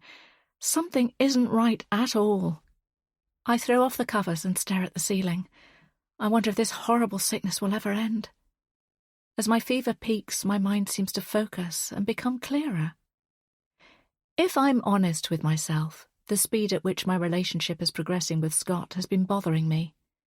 I worry that it might be too fast. After all, we went on holiday after just weeks of knowing each other. But is that because I'm older and therefore wiser? Or at least more in tune with what I want? I've seen it happen to friends when they hit their 40s and 50s. The way they date is different. They know who they are as a person and what they want, so therefore they can be bolder with their choices. I guess I've been eager too. I've embraced meeting Scott and I've been excited about the potential future that lies ahead. And then there's Jonathan. He betrayed me and he destroyed my trust in him, so of course I'm not going to believe what he says. Despite our history and the children we have together, he's lied to me once, so he could do it again. One night, not long after Jonathan moved out, I remember Denise telling me to be strong. She said a leopard never changes its spots when she was trying to comfort me, and reassured me that I'd done the right thing in telling my husband to leave. It was good advice, and I need to remember it now as well. Flipping over to my other side, I squeeze my eyes shut and will myself to go to sleep. My brain is so busy, filled with what-ifs and maybes. I need to shut out the noise in order to think straight because I'm sure I'm missing something vital. A clue that would reveal what's really going on here. Who is lying? My ex or my new boyfriend? Chapter 32. Ella. Now. My eyes are red raw from crying. I've tried calling Liam, but there's no answer. I need to talk to my big brother. I need his advice because I've done something really stupid. I've made such a big mistake. The biggest mistake. I can't change anything now. I've got to face up to the consequences. I try calling Flynn. He's not picking up either. My stomach knots. I think my boyfriend is mad at me. Is he even still my boyfriend?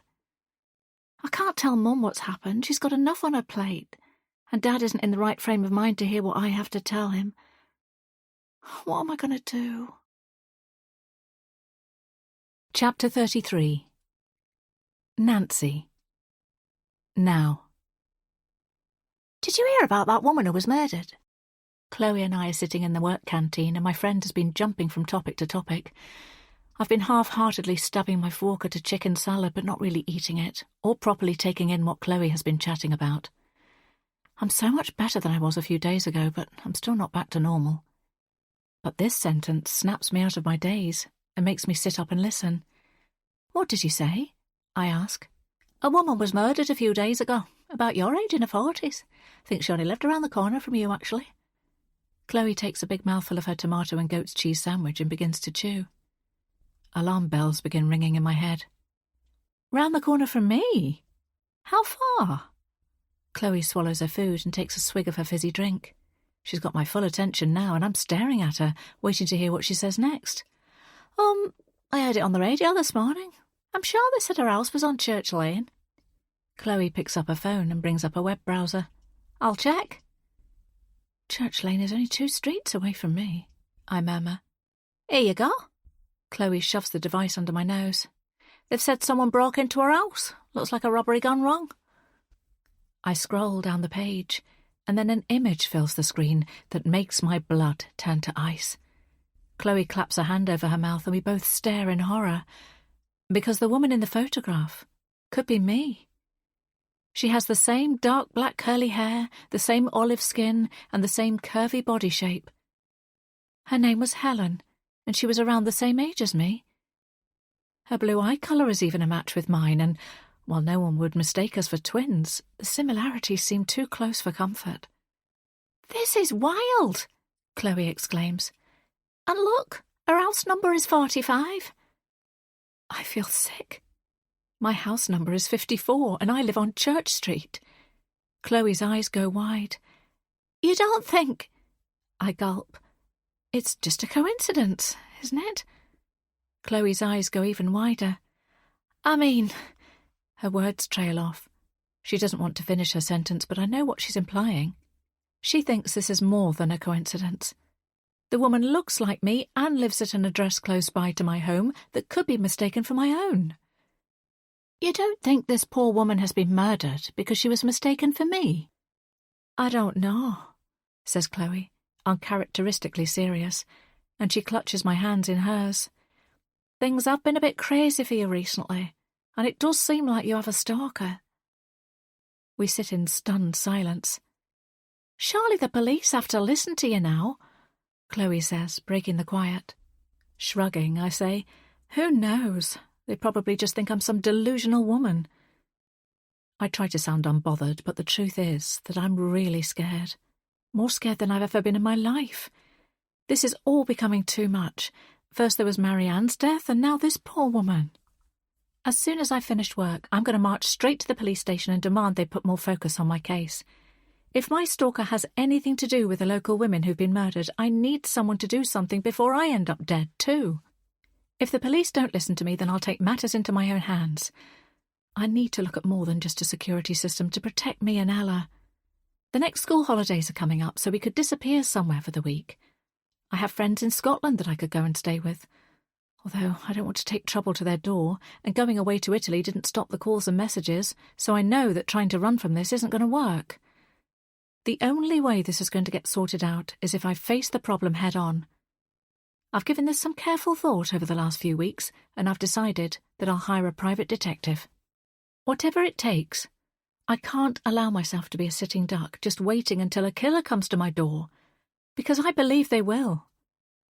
Covering my face with my hands, I groan. Why is this nightmare happening to me? What have I done to deserve this? Nancy, try not to worry, Chloe says, moving her chair closer to mine so she can put an arm around me. Like you said, it probably is just a coincidence. She sounds about as convinced by her statement as I do. Do you think Jonathan could be behind all of this? I blurt out suddenly. What do you mean? Chloe's lips pucker. Do you think he killed them? The waitress and the woman who lived near me? I lean forward now. I want to tell her the truth. If there's any chance Jonathan could be involved, then I need to tell the police this as well. Not just for my own safety, but for Ella's too. No! Chloe's response is immediate. Jonathan is jealous and devastated that you're moving on, that's for sure, but I can't see him orchestrating some kind of revenge killing spree. Are you being honest? I press her. Chloe looks at me strangely then. Nancy, I know all of this is getting to you, but Jonathan is about as likely to stab someone as I am. Have you seen this report? Her death sounds brutal. The words hang in the air between us. I don't think Jonathan has got a violent bone in his body. Chloe takes another swig of her fizzy drink. I would place bets he has nothing to do with it. Chloe and her husband used to spend a lot of time with Jonathan and me.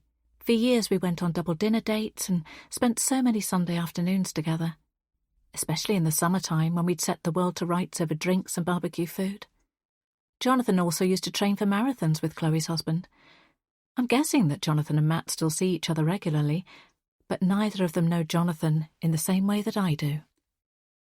Nancy, Chloe says in a tentative voice, I really think you should speak to Jonathan and just give him a chance. Listen to what he has to say. Chloe was blindsided when I broke up with my husband. She's always been an advocate for Jonathan. In the early days after our split, she would often urge me to hear Jonathan out. I'm sure it was because she wanted us to get back together and for things to go back to normal, but there was no way that could be the case, and after a while she stopped mentioning him to me. Really, it was a testament to her friendship that she and Matt supported Jonathan through the split as well as me. They tried to mediate as best they could, and when that didn't work, they carried on being there for us both. I'm sure Chloe dropped as many home-cooked meals at Jonathan's door as she did at mine in the early days of our breakup. Recently, Chloe has been supporting me as I try to restart my life. When I told her I wanted to start dating again, she was fully invested in helping me to find a new boyfriend. She went shopping with me, revamped my wardrobe, and gave me a full glow-up. Then she took the photos that went on my dating profile and set the whole thing up because I didn't have a clue how it all worked. Brad obviously didn't show up to our date, but as the result of that night was me meeting Scott, I still credit Chloe with being my fairy godmother, setting me on the path to my new romance. I cover her hand with mine. Thank you for being such a good friend, Chloe. You know how much I appreciate you, don't you? She nods, uncharacteristically speechless. But I just don't want to discuss Jonathan anymore. I know you and Matt are still friends with him and have his best interests at heart too, but the only way I can protect myself is to have as minimal contact as I can with him. Chloe opens her mouth as if to say something, but then thinks better of it and just nods. Thank you for understanding. It still breaks my heart to see the two of you apart, Chloe says quietly. But I'm here for you, in whatever way you need me to be. Tears spring to my eyes then. I squeeze her hand in mine. Thank you, I whisper back. At that moment my phone beeps loudly, making us both jump. Who is it? Chloe questions. I pull up the new message and a wave of nausea washes over me. It's him again. My voice falters. The weird old stalker. I nod, pushing the phone towards her so Chloe can see what it says. Not long now, and it will all be over. OMG! Chloe cuts herself off mid-sentence when our manager enters the canteen. She reduces her volume and says, That's just too weird. Nancy, you have to go back to the police and get them to take this seriously before this gets out of hand. I know, I mutter. I hoped all of this would just go away, but now I'm wishing that I'd gone back to the police sooner. Promise me, because this could be connected to the two murders. You can't risk your safety any longer. I don't want to, but I know that Chloe is right. Do you want to call them now? They might be able to trace the number and work out who was sending the messages. I sigh. It's not always the same number. There's a couple of different ones. I imagine the person is using a few burner phones to try and avoid being tracked down. All the more reason to get the police involved, Chloe presses. I just want you to be... I don't hear the end of her sentence, because I'm aware of a shadow falling over our table. Someone is looming over me, too close for comfort. They clear their throat, and I'm spooked, and I shoot out of my seat, whirling around to see who it is, half expecting to see a man with the same face as Brad's profile photos. But it's not Brad. Instead, a scowling face is staring down at me. "You've been sitting here for an hour and 15 minutes, my boss barks. "That's 15 minutes more than your allotted lunchtime, and half an hour of company time that you're being paid for." Tim eyeballs us both.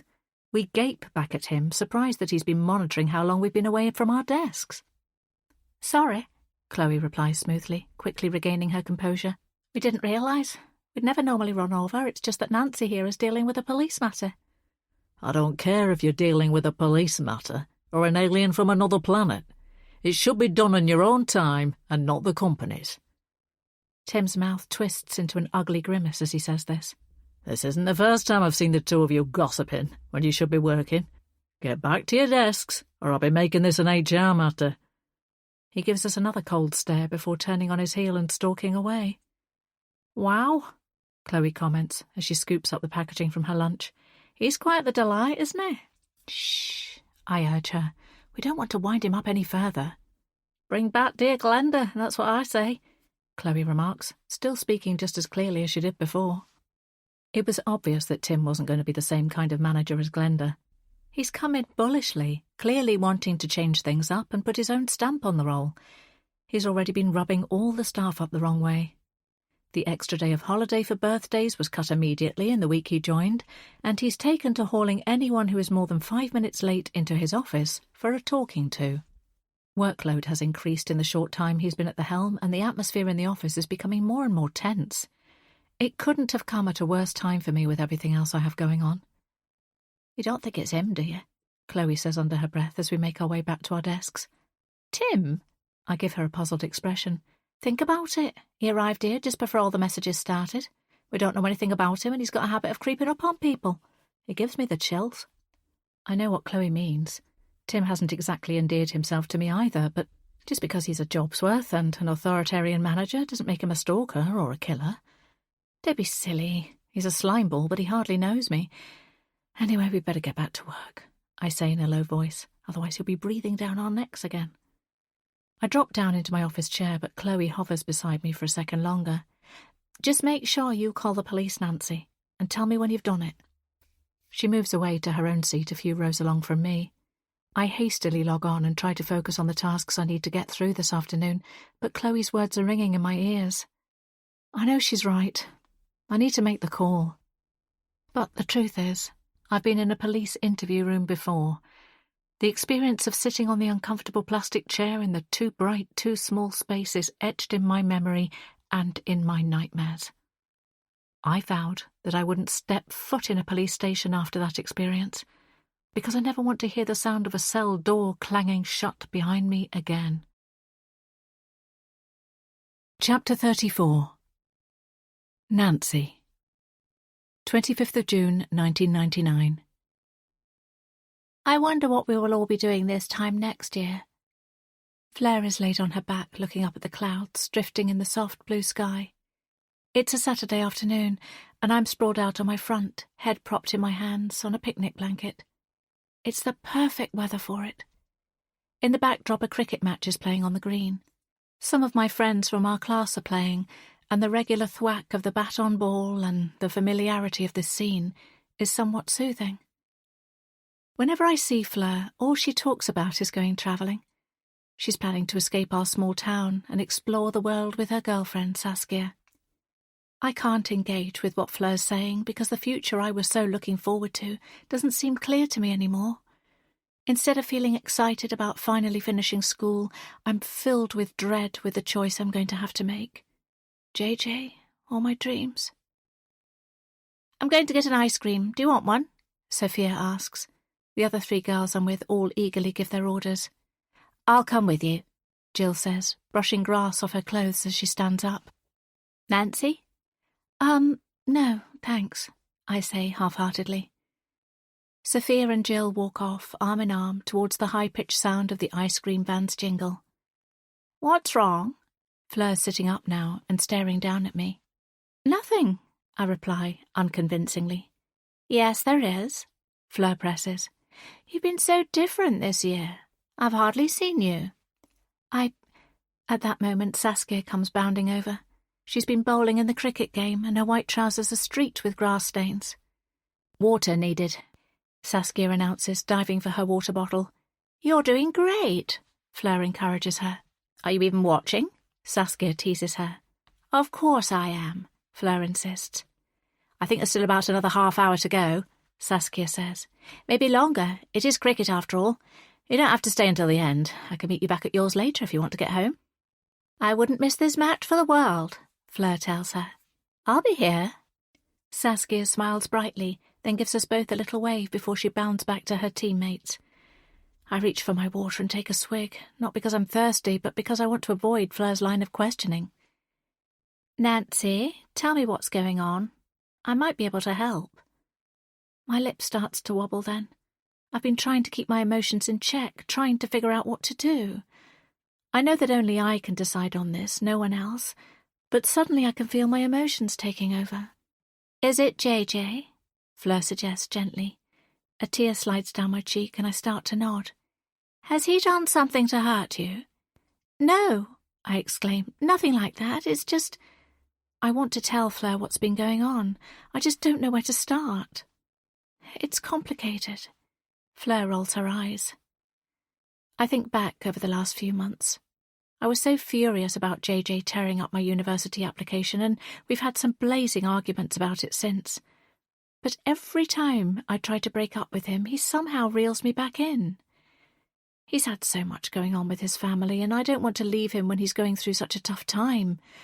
I'm so confused. It feels like I have to make a choice between JJ's happiness and mine. Before I can say anything else, I see him. He's hovering on the other side of the cricket pitch, watching me. My chest tightens. We hadn't arranged to meet today. I was planning to spend the day with my girlfriends. I barely see them outside of school now, but JJ is making his way over to me and it looks like that's about to change.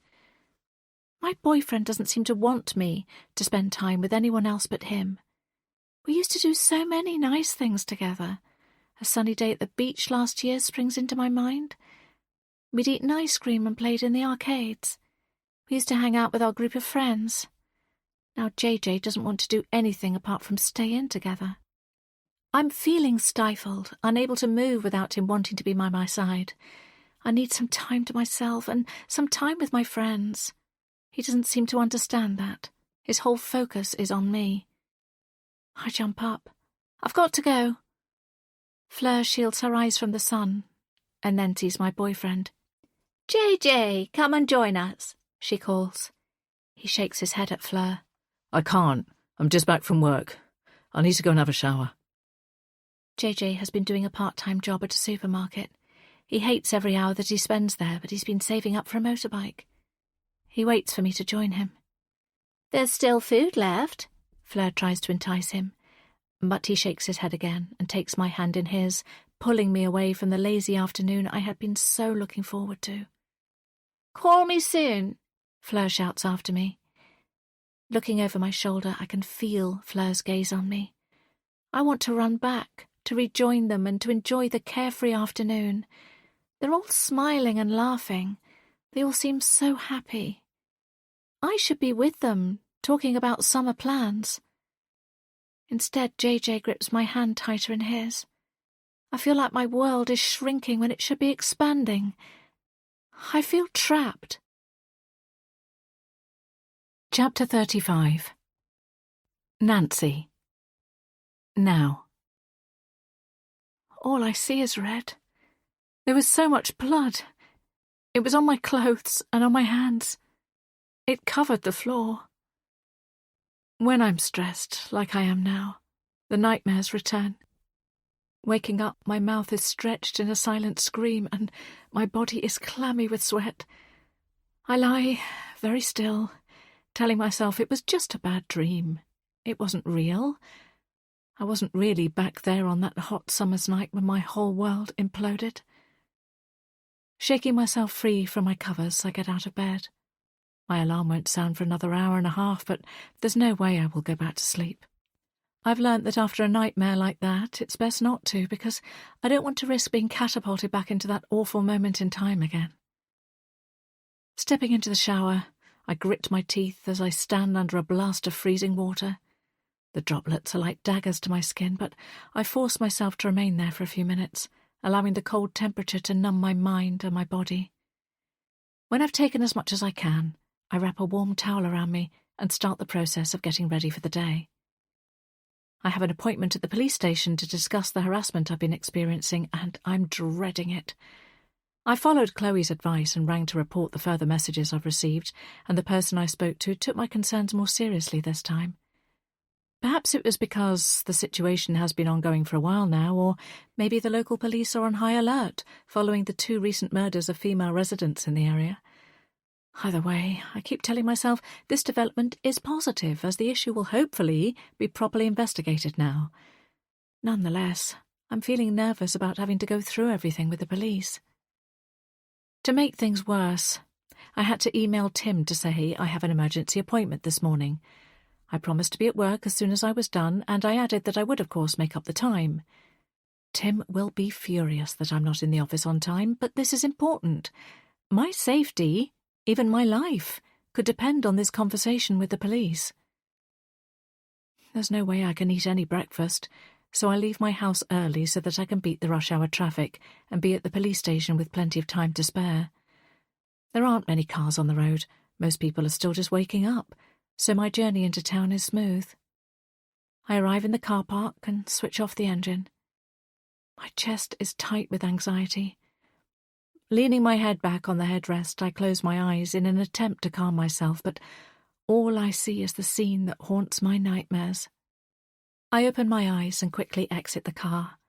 I found the only way to distract myself from my troubled thoughts is with movement. I pull on my gloves and hat and walk in the direction of the common, a stretch of grass and woodland at the edge of the town. Some fresh air and a nice walk will put me in a better frame of mind before my appointment at the station. I've got at least 20 minutes, so I set off at a brisk pace. Usually, whenever I go for a walk, I give Liam a call. But it's before 9 o'clock, and the chances of him being out of bed are slim. Most of his lectures seem to happen after 10 o'clock, and his accommodation is so near to the university that I'm pretty sure he rolls out of bed about 10 minutes before they start. I make a mental note to try to get hold of him later on in the day to check in on him. There's a cold chill in the air. I'm glad that I've wrapped up warm. As I stride along a well-trodden path, I force myself to take deep breaths and to relax my shoulders. After 10 minutes of walking, it occurs to me there aren't any dog walkers around at the moment. Often there are lots of dogs and their humans on this spot of land, but today all is quiet.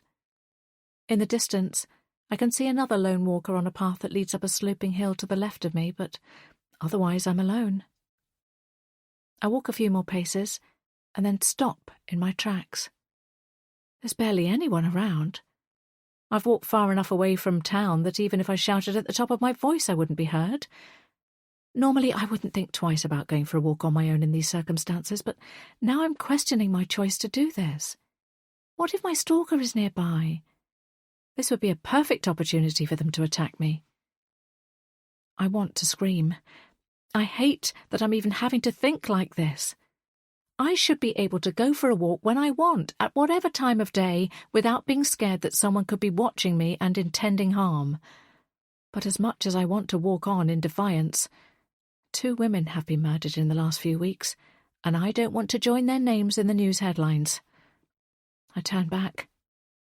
Picking up my pace, I walk as fast as I can back towards the town.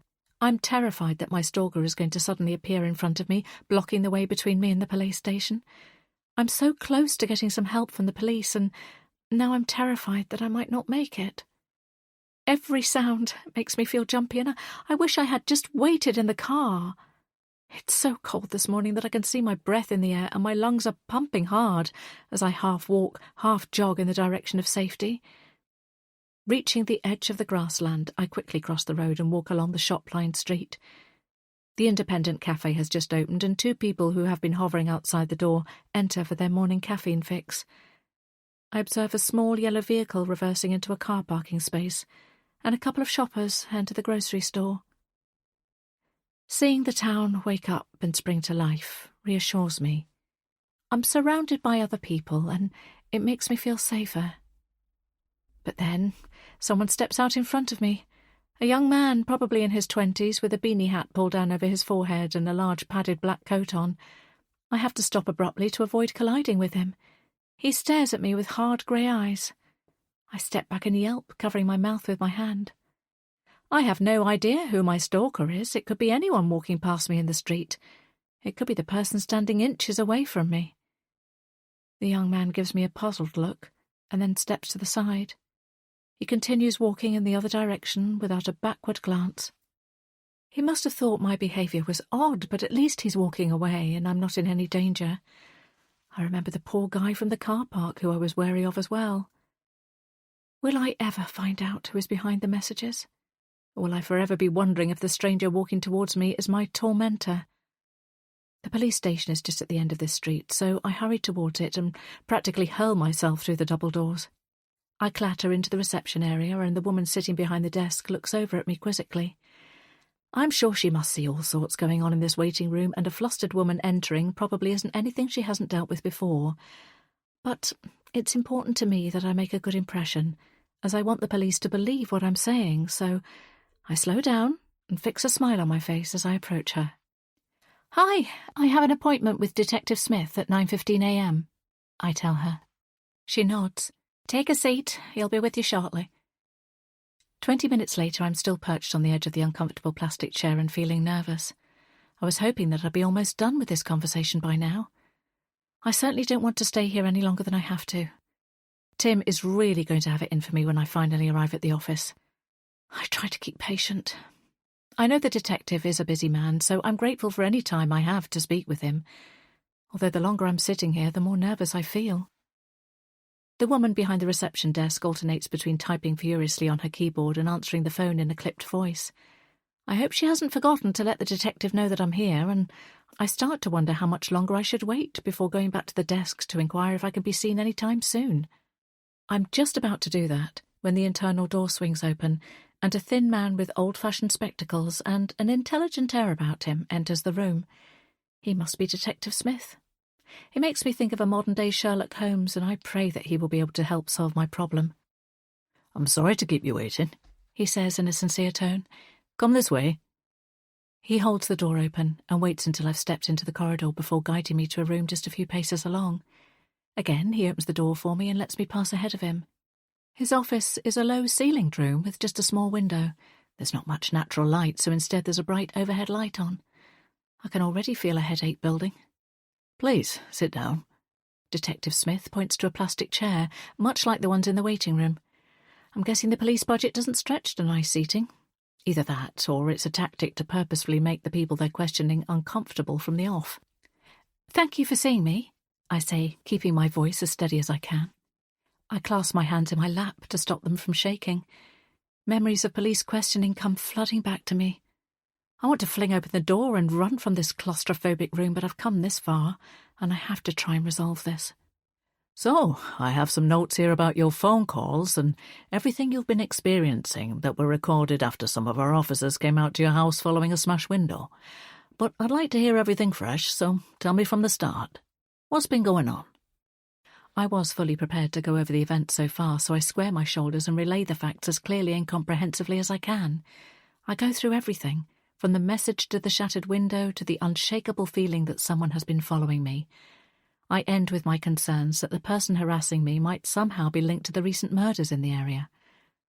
When I finish speaking, Detective Smith is tapping his pen against his teeth, a sound that's mildly irritating, but I try to block it out. He doesn't speak for a few moments, but I refrain from filling in the silence and wait to see what his thoughts are. "And there was no unusual activity prior to you joining the dating site?" Detective Smith asks. "None," I confirm. "Any other changes in your circumstances recently?" "A few things. I have a new boss. He joined the team about 6 weeks ago." Detective Smith makes an interested noise and jots something down on his notepad. "Name?" "Timothy Elliot. He goes by Tim." I clear my throat. "I separated from my husband almost 2 years ago," I say, "and I started seeing someone new not long after I joined the dating app. Although I didn't meet him online. I met him in a bookshop." The detective muses, tapping his pen against his teeth again. "The names?" My estranged husband is Jonathan Henderson, and my new boyfriend is Scott Murphy. Detective Smith then goes on to ask an array of questions about my marriage and my current relationship. He seems intrigued by Jonathan and Scott, and he has also scribbled down lots of notes on the information I shared with him about Harrison, Brad, and Tim, but he doesn't give any thoughts away. Eventually he stops questioning me and says, "The brick that was thrown through your window is being analysed. We're looking into the incident further, and we will investigate the messages." I bite my lip. Essentially, this means there has been no further progress. "I suggest that you switch to a different phone number for your close friends and family for a short period of time. Still keep an eye on messages and calls coming into your current number."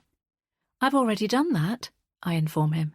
"Even though I've narrowed my contacts to those closest to me, I'm now getting the unwanted calls on my new number as well." Detective Smith looks up sharply then. "Write down a list of the people who have your new contact details," he instructs. As I do this, the detective taps the pen against his teeth again before saying, "I'd also advise that you travel with someone, where possible. Increase security in your home and keep in touch with us if there are any further updates." "Do you think it'll be possible to work out who is responsible from the phone numbers contacting me?" I ask. "It depends on a few things. How quickly the person using the phones makes a mistake, and how much information we can get from the phone providers, and what data patterns we can see there. We can start to narrow down the location the devices are being used in, and that's what we're working on at the moment." "Detective Smith, how high priority is my case?" The question has been niggling at me. My fear is that I'll be dead before they've worked through the paperwork ahead of my case. Detective Smith gives a wry smile. "In truth, much higher, because of the deaths of the two local women. The information you've given me about the similar address you shared with the last victim, and the fact you were in contact with Marianne the night she died, increase your connection to all of this. It's still plausible that what is happening to you is not being caused by the same person, but we have to keep open-minded at this stage. As there is a possible link, you have my word that this will be a focus for me and my team." I appreciate your honesty. My mouth is dry as I take in the seriousness of the situation. He leans back in his chair. "If you have any new concerns at all, please call us immediately. I'll arrange for a police officer to be in the local area so we can keep surveillance on your house, particularly at night time. If anything more alarming happens, which I hope that it won't, then we can step up measures. I'll be assigning a support officer to you so that you can have someone in a hurry if needed, and they can come to your home to talk through any questions you might have." "Thank you." "Stay safe, Nancy, and I will be in touch as soon as we have any more information." As I leave the police station, one question is at the forefront of my mind. Should I have told them about what happened all those years ago? I didn't share my past because I didn't want it to cast a shadow over the information I was telling them now. But have I done the wrong thing? Should I have told them? And is my past coming back to destroy me? Chapter 36. Nancy. Now. Now it's time to face the consequences. I'm so late. I can't believe it's after midday already. My boss is not going to be amused. I wish I could drive home, dive into bed and hide there for the rest of the day. Although I'm no longer certain if my own bed is a safe place to be. Instead, I have to go into work to face Tim. As it's lunchtime, I might be able to sneak to my seat relatively unnoticed while the kitchen area is busy with people making coffee and reheating food in the microwaves. The police interview went on for a lot longer than I was expecting it to. I feel more reassured now that I've spoken to Detective Smith, and it seems like they're going to try and find the person who has been stalking me. I'm sure that having a murderer loose in the town has made them take things more seriously. I just hope the two things aren't connected. When I arrive at the office, I keep my head down. As predicted, my colleagues are clustered in small groups as they start their lunch breaks. The smell of food hangs in the air, making my stomach rumble. I haven't had a thing to eat all day, and I'm beginning to feel a little lightheaded. Peeling off my coat, I dump it over the back of my chair and fire up my computer. Despite how hungry I'm feeling, there's no way I can pause to make myself a drink or grab something from the canteen. I log on and open up my emails. My jaw tenses when I see there is one from Tim. The subject line is loud and clear. Please report to my office as soon as you arrive at work. There's no chance of me blending into the working day then. I straighten my top and then put my best foot forward, as I may as well get the telling off from my boss out of the way. Workplaces are meant to allow time off for urgent personal issues such as medical issues and compassionate leave. Surely having an appointment with a detective to discuss my dangerous, possibly serial killer stalker will be deemed urgent enough too? Somehow I just don't think Tim will see it that way, but I'm determined to stand up for myself and my rights. I knock on the door. "Enter," Tim barks, as though he's some kind of old-school headmaster. I square my shoulders and steel myself for the conversation to come, then walk into the room. When Glenda was here, there was a smaller desk in place, along with a large leafy plant in one corner, pastel furnishings and a faded photograph of her 3 children on the wall. All of those familiar objects are now gone, and instead Tim is sitting behind an oversized desk. I'm sure he wants this new piece of furniture to look impressive, but it has the opposite effect and makes me wonder if he's overcompensating for something. I sit down in one of the small chairs opposite him. He looks at me with hooded eyes. "You're here, then?" he says in a clipped voice. I bite back a sarcastic retort and smoothly say, "Yes, apologies, my appointment overran, but I will make up the time this week and ensure I keep on top of my workload."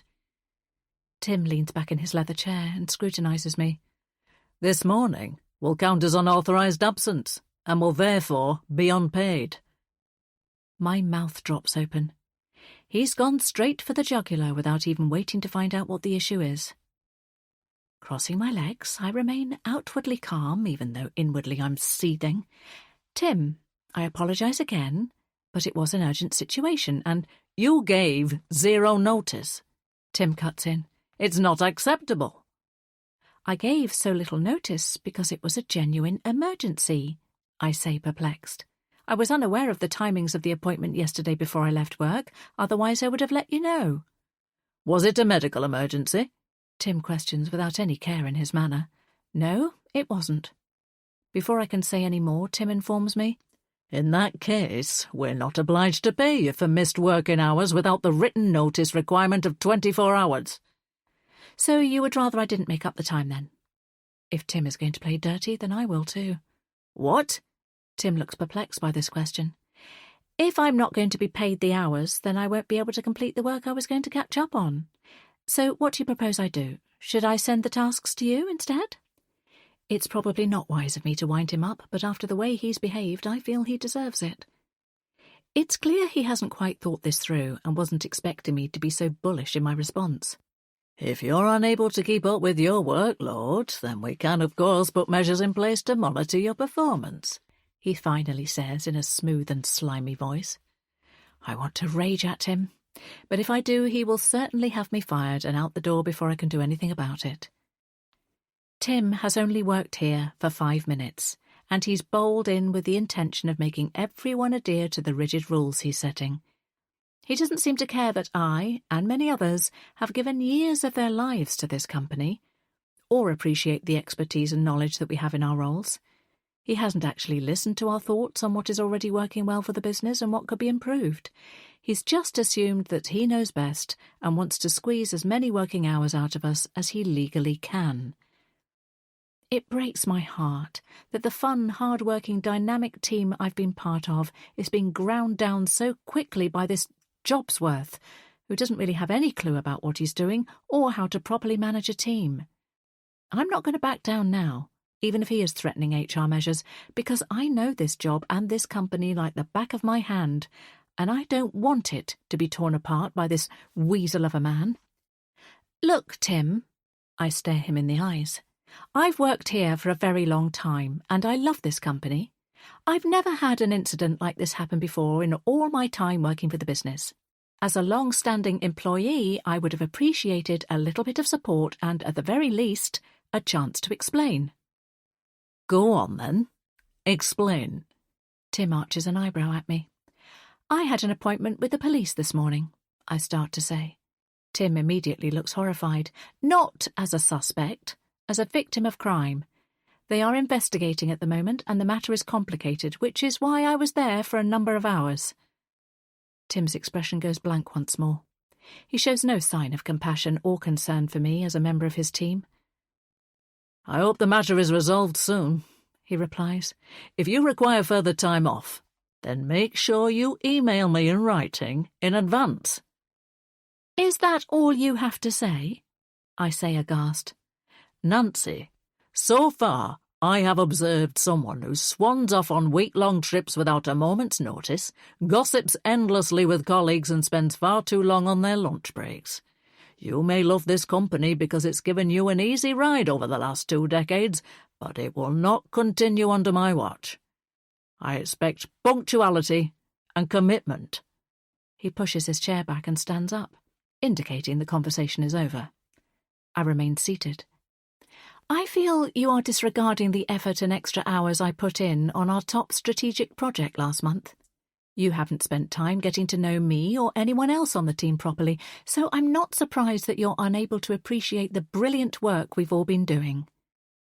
Tim turns puce, but I continue. "Just so you know, the police will be in touch with you regarding the matter I've been discussing with them. I would have gone into more detail, but you haven't allowed for that, so I'll let them explain why they want to talk to you." This seemed to take the bravado out of his stance. "What do you mean?" he bleats in a high-pitched voice. "Given the stress I've been under today, I'm not feeling too well, so I'm signing out sick now and I'll be home for the rest of the afternoon. I'll follow this up in writing as well and copy in Gina from HR for her records." I swiftly remove myself from Tim's office. I half expect him to follow me, but he doesn't. I grab my bag and coat, then make my way out of the office. If Tim wants to do battle, then I'm more than prepared to take him on in an HR forum. I have a long work history and excellent relationships across the business, and I've known Gina for years. I'm confident that if Tim tries to challenge me, that I'm in a strong position to counter him. Chloe is coming out of the loo just as I arrive at the top of the staircase. I must look flustered, and I desperately want to tell her what's going on, but I also don't want to get her into trouble. "I can't talk now, Chloe," I say quickly. She looks taken aback, but I'll call her later to explain. I give her a brief nod and then descend the stairs as quickly as I can. I just want to get out of the office and as far away from Tim as possible. My brain is aching from the confrontation with him, and his reaction to my mention of the police being in touch with him was like I'd truly touched a nerve. In my mind, everyone is a potential suspect right now. Everything about Tim gives me the creeps. But is Chloe right? Is he my stalker? And could he be a killer, too? Chapter 37. Nancy. Now. "Scott, I'm so glad to see you." I fling my arms around his broad shoulders and hold on tight to him. He presses me to him and we stay like that for a few moments. I've been agonizing over Jonathan's insistence that Scott is a murderer, and I haven't been messaging him as much in the last few days. But after a lot of thinking, I've realized that Jonathan will say anything to try to get me back, even something as far-fetched as my boyfriend being a killer. Scott has given me no reason to doubt him, whereas Jonathan has lied to me repeatedly. Seeing Scott in person again, I just want to push all the crazy stuff that's been going on to one side. "Hey." His face crinkles with concern as he pulls back from me and takes me in. "I've had the worst week," I confess. "I'm sorry I haven't been replying to your messages." I thought that maybe you believed what Jonathan said." I shake my head. "No," I say firmly. "I don't know what Jonathan is up to, but he can't go around making accusations like that. I'm sorry you've got caught up in it." Scott shrugs his shoulders. He's trying to brush it off, but I can tell by the look on his face that Jonathan's words have got to him. "So we're okay? We're still together?" Scott asks tentatively. "Yes," I reassure him. I've been agonizing about this for days, but based on everything I know, I can't trust Jonathan, and I have no reason to think that Scott is lying. "I get the sense that something else has been going on," Scott says quizzically. I rattle through the events of the last few days, from the appointment with the police to leaving work after my conversation with Tim. "And you just walked out?" Scott chuckles. My cheeks flame red. "Yeah, I've never done anything like that before at work." "Well, go you. It sounds like Tim needs someone to stand up to him. Scott looks at me appraisingly. But what if it's him? What if my new boss is also my stalker and I've just made him angry? My voice goes up a pitch. If it is him, then you've just told him the police are sniffing round, so that should make him back off. Scott hooks my coat down from the peg in the hallway and helps me into it. Let's walk and talk. A breath of fresh air will do you good. I muse, as I pick up my keys and phone and stuff them into my coat pockets. Maybe you're right, if he is just a nuisance caller, but what if he's connected to the deaths of those other women? My question hangs in the air as we step outside together. I've always prided myself on being sensible and logical. I've never been the sort of person prone to hysterics, but this situation is different. I feel under threat in a way that I never have done before. Did the police give you any other advice? Scott questions. They've set me up with a liaison officer. She phoned me this morning and asked me some more questions and gave me her contact details in case I need them. I loop my arm through his and run through what the detective said as we make the short walk from my house to town. Our plan is to pick up 2 portions of fish and chips for dinner and then return home for a cosy evening in. They did ask me if there were any changes in my personal life.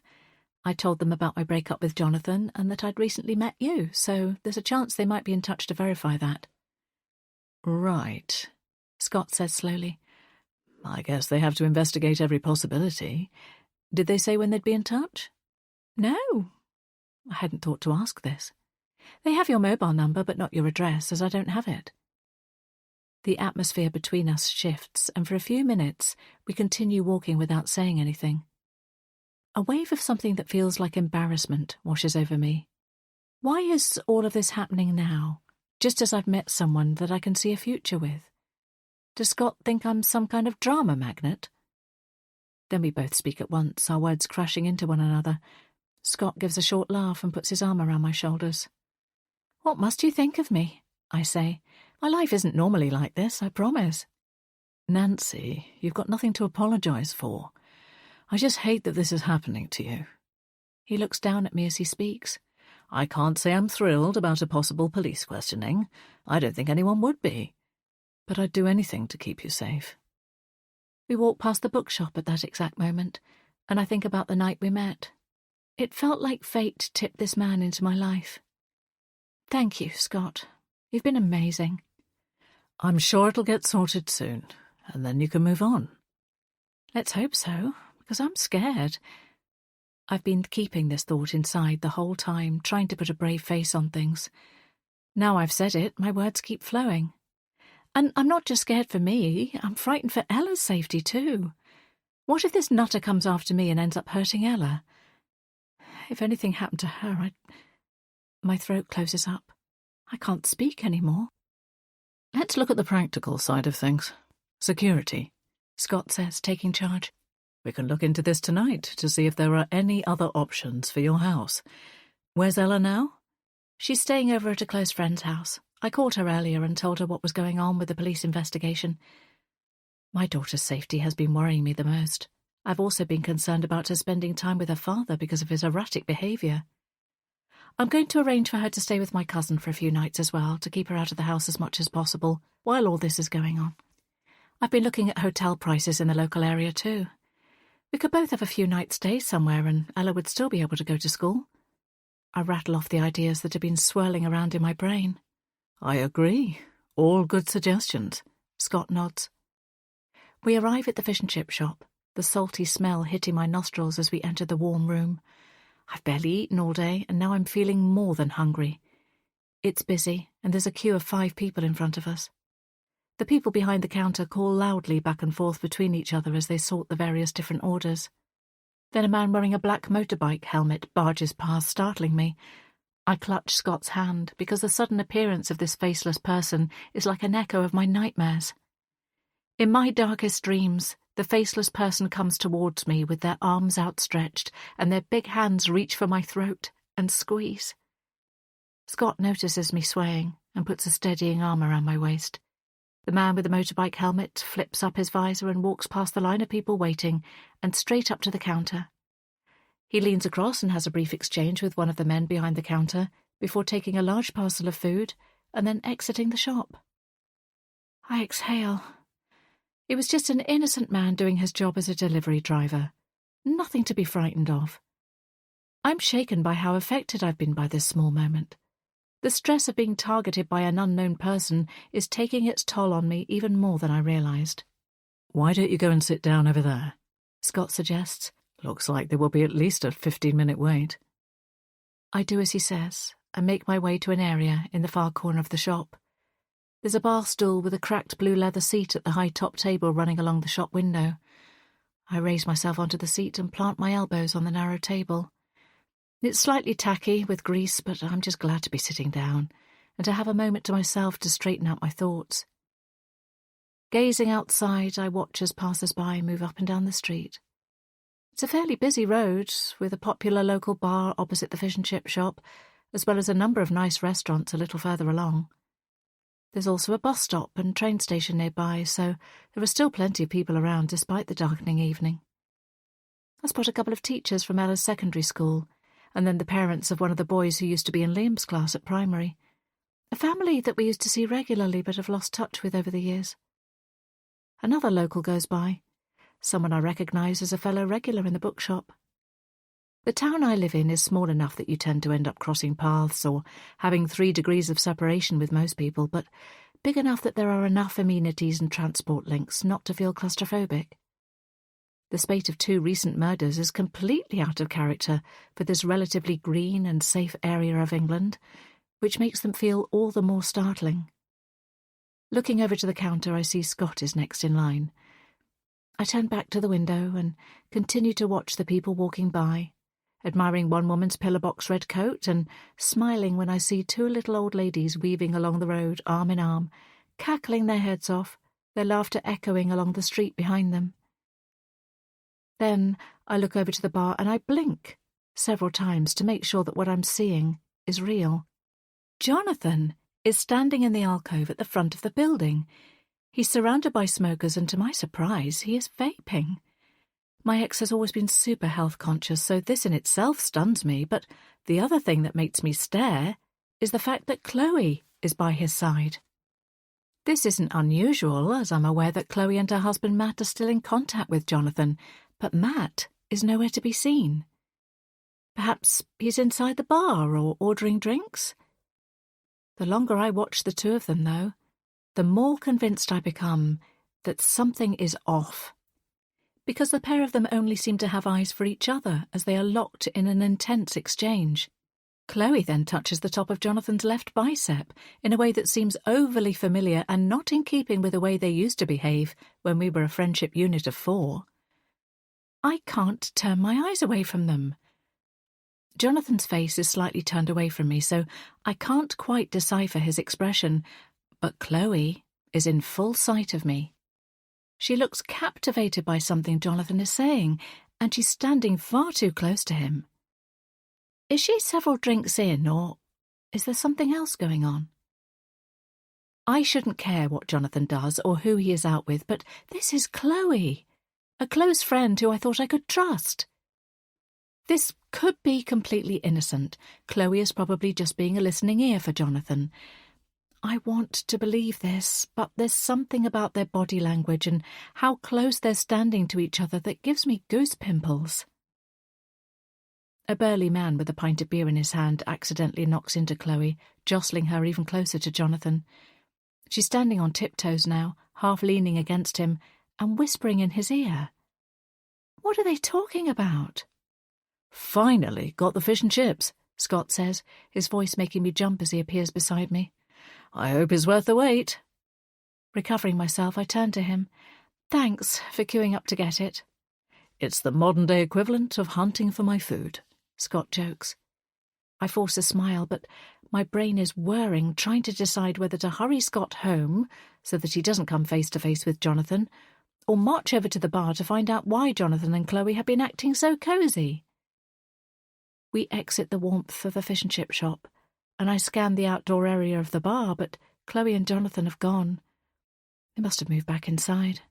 I'm tempted to go after them, but I don't want to drag Scott into the middle of a confrontation when my life must already look crazy enough to him, so I walk back with him in the direction of home.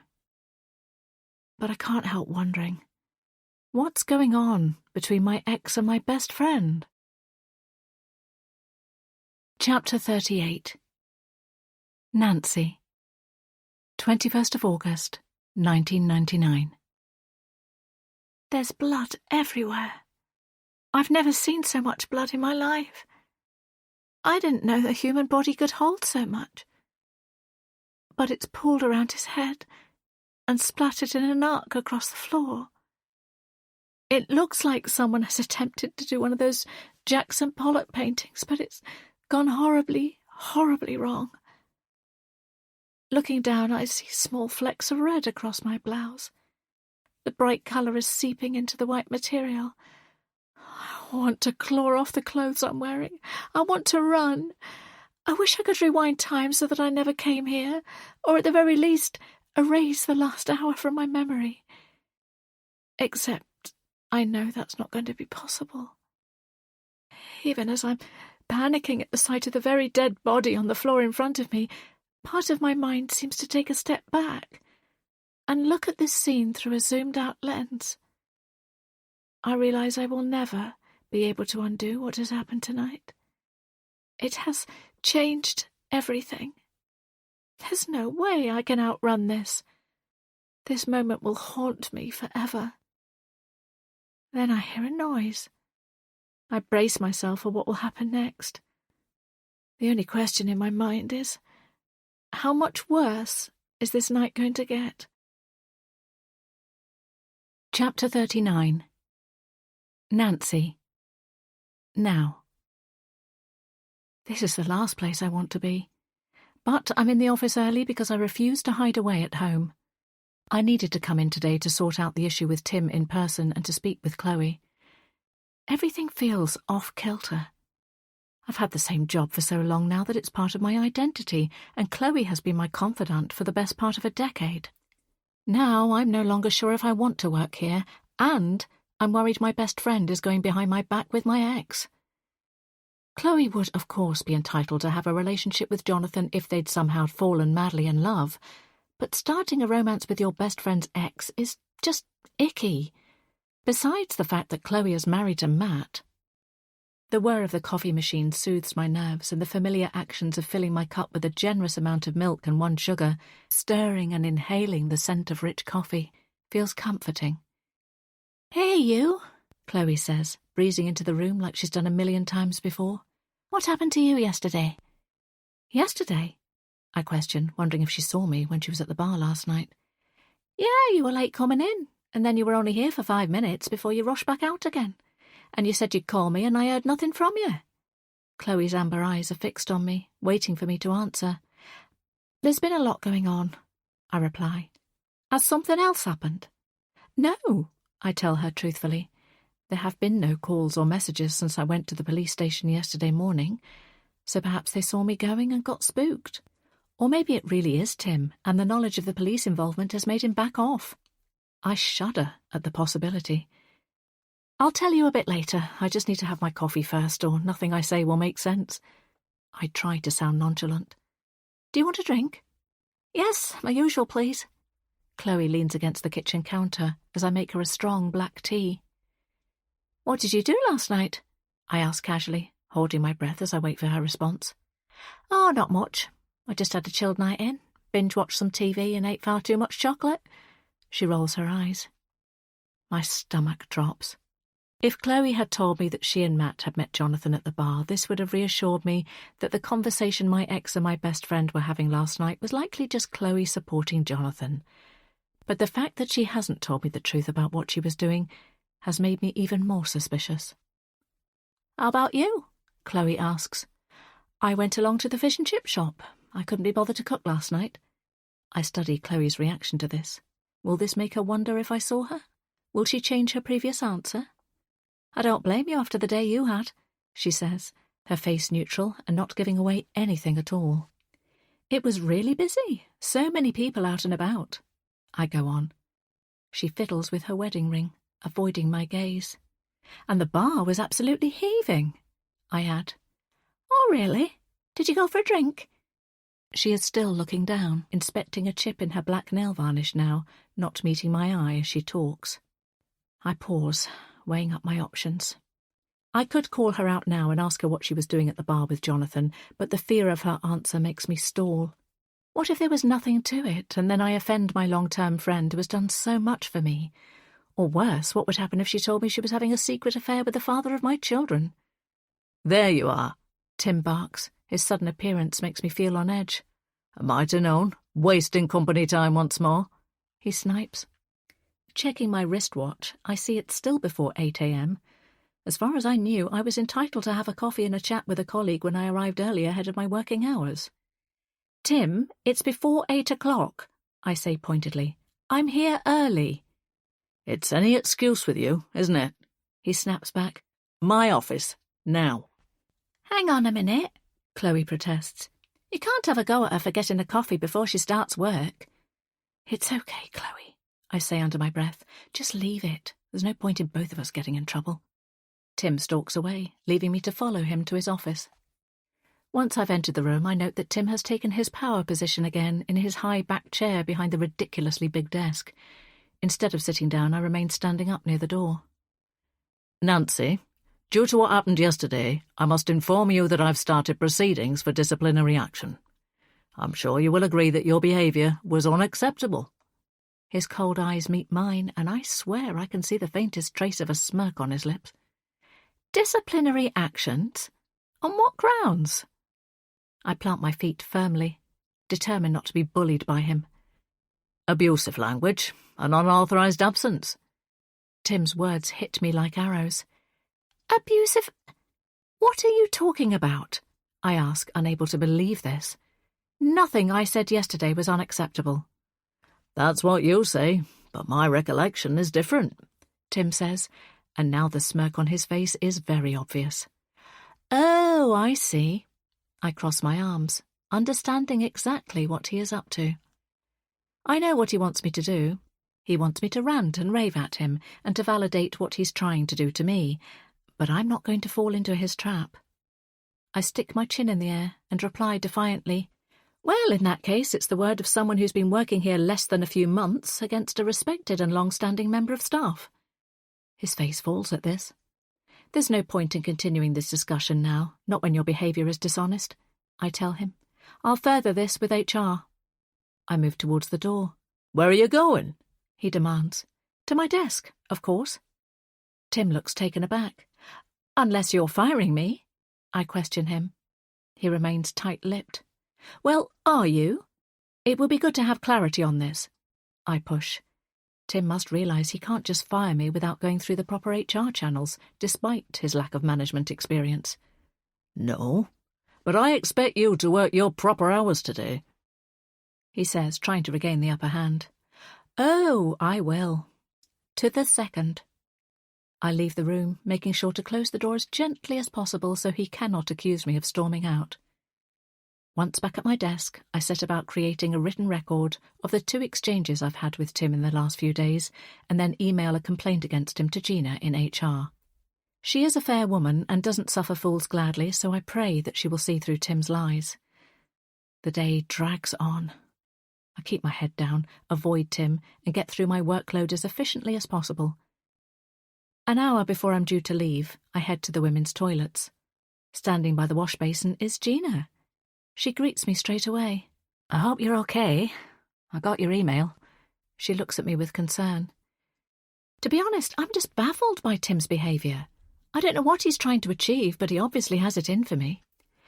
Nancy, I can't say too much, as this is an official HR matter, but off record, I will let you know that Tim has been ruffling other feathers since he arrived. Really? I arch an eyebrow. This likely means I'm not the only person who has made a complaint against him. Gina bites her lip and then says something else. Look, you didn't hear this from me, she whispers, but Tim was hired to shake things up to pave the way for future changes. Well, he's certainly doing that. The thing is, he has been making more of a nuisance of himself than was intended, so try not to worry too much about the situation. I'm sure it'll get resolved. I let out a sigh of relief. Thanks, Gina. I appreciate it. Although I'm starting to wonder if this might be a sign that it's finally time for me to move on. After all, I've been here so long that I would have done less time for murder. The second these words leave my lips, my stomach somersaults at the thought. "We wouldn't want to lose you," Gina says. "You know how valued you are." Her words are exactly what I need right now. She looks furtively towards the door. "Again, you didn't hear it from me, but one of the reasons for Tim coming in and shaking things up is that there are going to be voluntary redundancies coming up in the next month. I'm actually thinking about it myself, and given the time you've been here, you'd get a nice redundancy package too. The company will be changing a lot over the coming year, there's no doubt about that, so it's worth having a think about what you want to do." I can't hide the surprised look on my face. Gina is usually so professional about company matters, but it's clear from her words that there's a lot going on behind the scenes and that she's not happy about it. If Gina is considering a redundancy package, then I imagine the changes ahead aren't good ones, and so she thinks it's better to jump ship sooner rather than later. "I'm glad I bumped into you." I give her a wry smile. "Just watch your back with Tim. He's a snake," she warns me. "Don't worry, I will." Gina puts a gentle hand on my shoulder and gives me a small nod before she leaves. Thank goodness for women who look out for other women. She's certainly given me a lot to think about. So much in my life is changing. Maybe I need to start fresh somewhere else. And if that means I escape my persistent ex and my potential stalker in the process, then all the better. Chapter 40. Nancy. Now. Finally, I can escape. The time has just hit 4 o'clock, so I shoot out of my seat and make a beeline for the exit.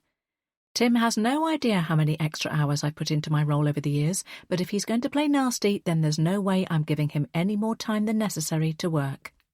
I wave to Chloe on my way out, and only stop once I'm outside.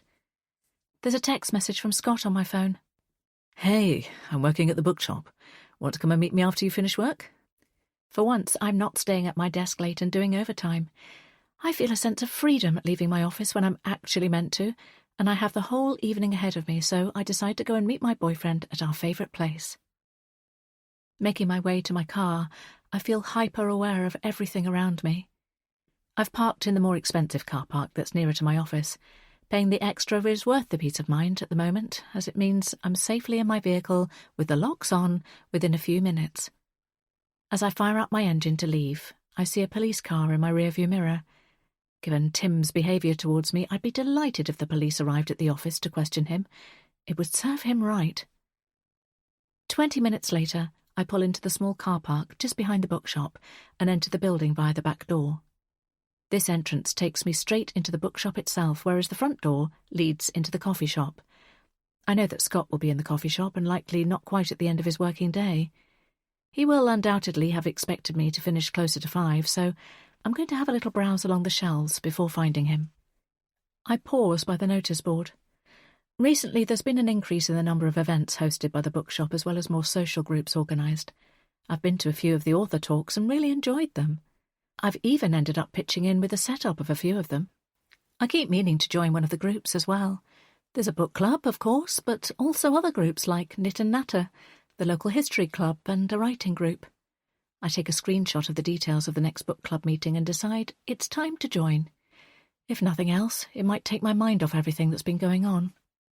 That's when I see it. A new advertisement that's different to the others on the board. This one is advertising for a new member of staff to work in the bookshop and help with the events. It sounds like the perfect job. I'd absolutely love to spend even more time here. The salary details are included as well, and even though it would be a drop in my current wages, I calculate that if I saved my weekly car parking fees by walking to the bookshop and also had a decent redundancy payout, then it might be feasible for me to work here. It's not something I would have seriously considered until this week. If Gina is right and voluntary redundancy opportunities are coming up, then perhaps I could make a career switch and apply for this role. It would be a dream job for a book lover like me. I imagine how my new life might look. No more sitting in traffic, no more Tim, and no more spending 8 hours straight at a computer screen. Instead, I could be working with books all day and spending time with other like-minded people. I wander over to the sales counter and spot Victoria, the assistant sales manager. Normally she greets me warmly, but now she's looking at me like she's seen a ghost. "Hi, Victoria," I say. "I wondered if I could ask you a few questions about the job being advertised. Is now a good time?" I figure it's worth me finding out more about it, at the very least. As I get closer, I notice that she's holding a white balloon in her hand. "No worries if now isn't convenient," I indicate the balloon. "Are you setting up for an event?" Yes," Victoria says, slightly flustered. "Sorry, a bit busy now." She looks around furtively. "But if you want some more information, the office is empty at the moment, and I've got a copy of the job specification. Head in there and you can have a read through it." "Are you sure?" This sounds exactly what I need. "Absolutely." She ushers me into the room that's positioned just behind the sales counter. It strikes me this is a very different space to Tim's macho office that I was in earlier today. The room is full of colour and the desk is hardly visible among the stacks of books and paperwork. There's a corkboard on the wall covered with brightly coloured notes and a line of thank you cards on the windowsill. It's a room full of warmth. I love it. "Now, where is it?" Victoria asks herself as she moves around a few piles of paper on the desk. She bustles about and then opens a small cupboard, and after a bit of rummaging around she says, "Aha! Got it." She clears a square of space on the desk and pulls out the chair next to it. "Here you are. Sit down and have a read through. I'll nip back in a bit and then we can have a chat." "That's so kind of you, Victoria. But is there anything I can do to help first, if things are busy?" No, I'm fine. I'll see you in a bit." She ducks back out of the room and leaves me sitting in the office. Dust particles swirl in the air and I feel like I've stepped into a snapshot of what my life could be like if I worked at the bookshop. Picking up the job specification, I read through it slowly to absorb the details. It sounds dreamy, exactly the sort of job that I've always wanted. But can I really step away from the company I've worked at for so long? I've always thought I'd stay there until I retired. My shoulders tense at the thought of Tim, and I realise that I may not have a choice anyway, as he seems determined to push me out. Perhaps, like with my marriage, I need to let go of the old in order to embrace a new dream. 10 minutes later, Victoria bursts back into the room. Her face is flushed and she speaks rapidly. "Nancy, I need you to come and help me with something." "Of course." I leap up and follow her into the bookshop. She leads me into the reading nook of the bookshop where there are lots of squishy chairs arranged between two stacks of shelving. I blink a few times as I can't quite believe what I'm seeing. There's an arrangement of white balloons affixed to one of the shelves, white rose petals scattered across the floor and a banner above the window. In the middle of the floor space, Scott is down on one knee, the banner above him emblazoned with the sentence, "Will you marry me?" My hand flies to my mouth. I'm in complete shock. Meeting Scott has been like something out of a movie. He's handsome and funny, and dating him has been unexpected enough. I've been hopeful that we're at the start of a long-term relationship, but I had no idea that he might propose. Scott clears his throat. "I know we've only been together for a little while, but I think you're the most beautiful, amazing woman I've ever met, and, well, when you know, you know. You're the one for me, and I hope you feel the same." He clicks open the black box he is holding in his hands and reveals a ring inside, silver with a sparkling, sizable diamond. "Nancy, will you marry me?" Chapter 41. Nancy. Now. I know I should feel happy, deliriously happy, as I stare down at the glittering rock on my finger, but for a split second I want to rip the ring off and throw it back to Scott. I want to run from this situation and take back my yes. I feel completely overwhelmed. It's too much, too soon. I'm still feeling bruised after how my relationship with Jonathan ended. I thought my future was to be a single cat lady. I didn't see this coming at all, but then Scott has made me happier than I've been in a long time, so I tell myself to stop panicking and enjoy the moment. Scott is beaming, his brown eyes lighting up. He leans in and plants a kiss on my lips and then picks me up and spins me around. There are whoops and whistles from the small crowd that have now gathered to watch.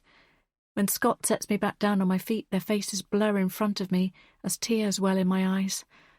What the hell just happened? And have I done the right thing?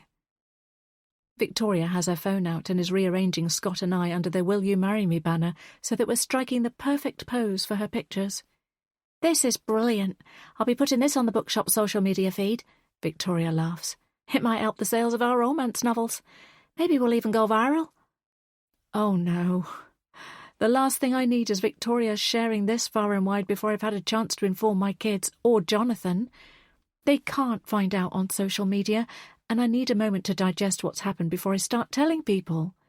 And what if my stalker sees the photos? One more, Victoria says. I try my best to look ecstatic, although I'm betting I probably just look totally deranged right now. Victoria stops snapping photos and the smile falls from my face. I pull away from Scott and hurriedly whisper to Victoria, "Can you not post anything just yet?" She nods. "I need to tell the kids," I explain. I will also need to tell Jonathan as well, and I'm not looking forward to that conversation. "Of course," she says. "Just let me know when I can upload, yeah?" Before I can answer, Scott is next to me and he takes my left hand. He kisses it and then holds my hand aloft, admiring the diamond under the lighting. "Do you like it?" "It's stunning," I say truthfully. "I love you," he beams. His smooth voice calms my fears a little. Yes, this is all moving very fast, but there isn't a timeline for love, and it is all very romantic. I allow myself to be pulled into his side, and then he moves us over to where the cluster of customers are standing. Mrs. Eda is a regular in the bookshop, and we chat together often. "Wishing you a lifetime of happiness, lovey," she coos. "This fine man will make an excellent husband." Next to her stands Liv, the coffee shop barista, and she gives me a wink. "I take back everything I said. He's a keeper." I smile at them both, still bewildered, and trying to take in what's just happened. A short, rotund man shakes Scott's hand. "Congratulations," he says, looking emotional himself. "My late wife and I were married for 40 blissful years. Enjoy every moment." Scott lays a hand on his shoulder, his kindness shining through in his response. Several others pass on words of congratulations, and more people from the coffee shop pile into the room to see what all the noise is about. I smile until my face aches, speaking to a number of people I know, but also others who are complete strangers. It all feels so surreal.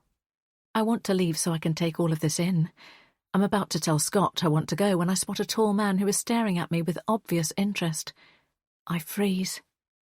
It's the same guy who tried to embarrass me by attempting to move a chair away from my table on the first night I met Scott. I have no wish to see him right now, or for him to be any part of this proposal moment, but it's too late.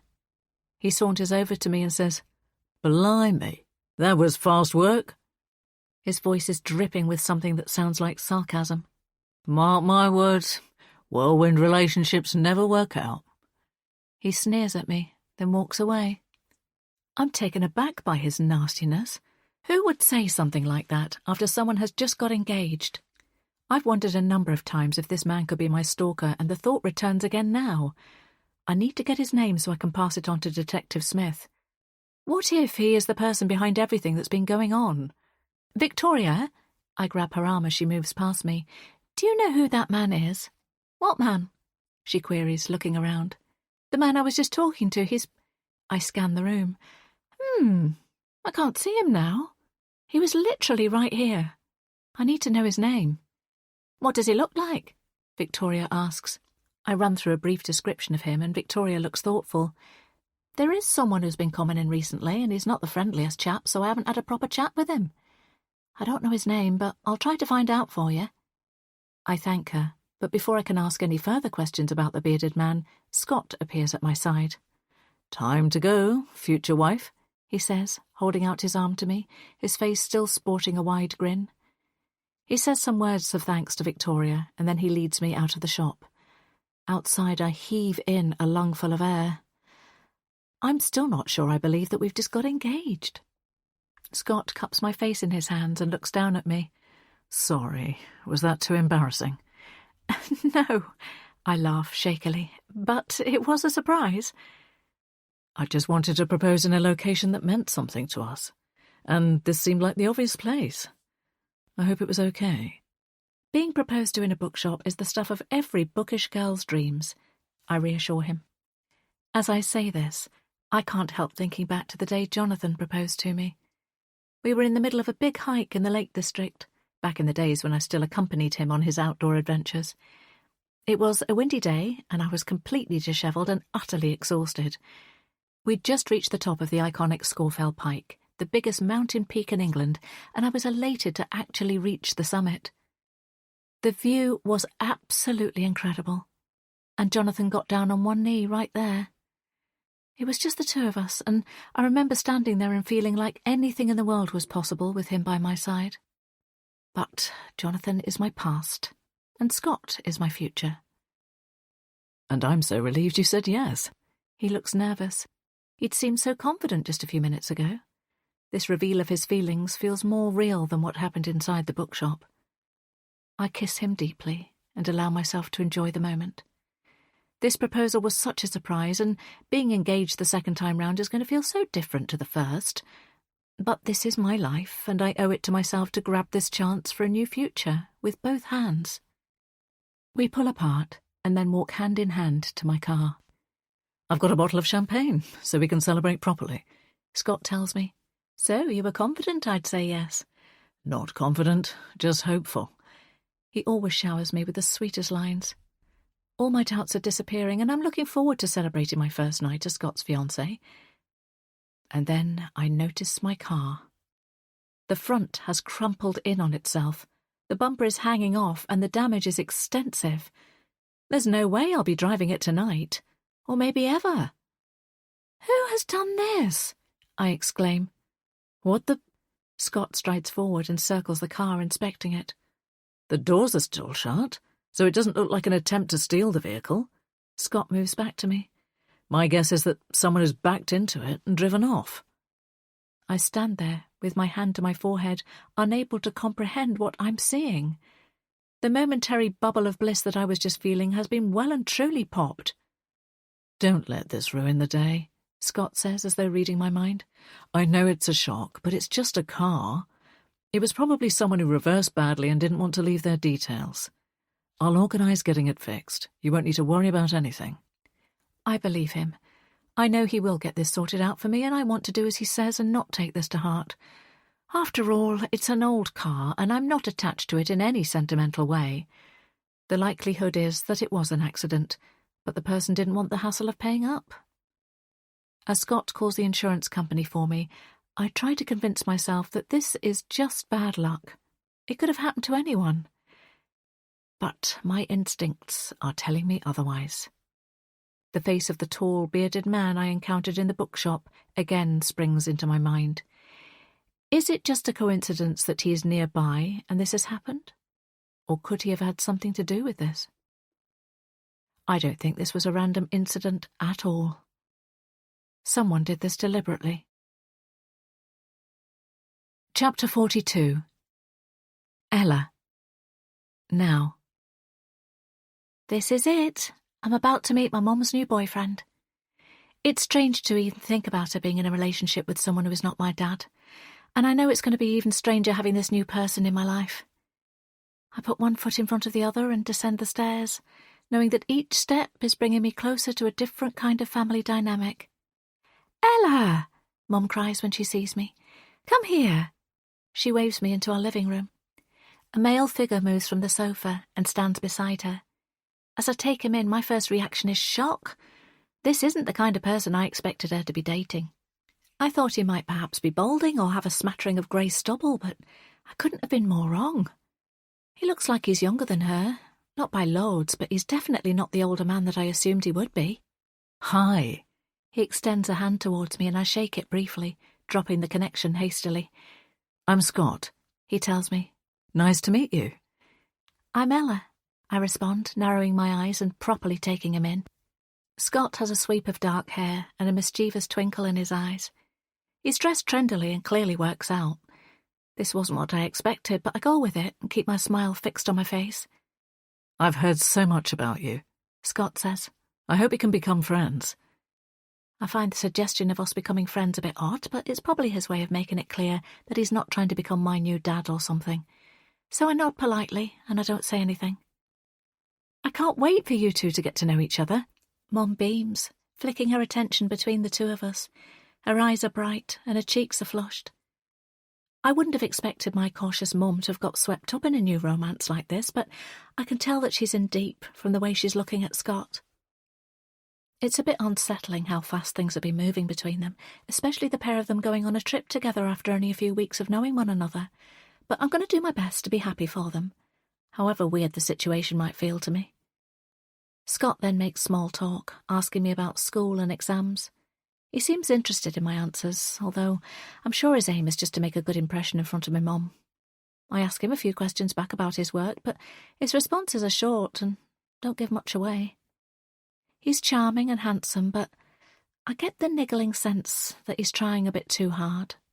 I can't put my finger on what it is, but something doesn't feel right as we're talking. It's almost like he's a bit too polished. "Let's sit down," Mum says after a while, indicating to the sofa and the two armchairs. "We've got something to tell you." She's acting jittery and her voice keeps pitching high and low.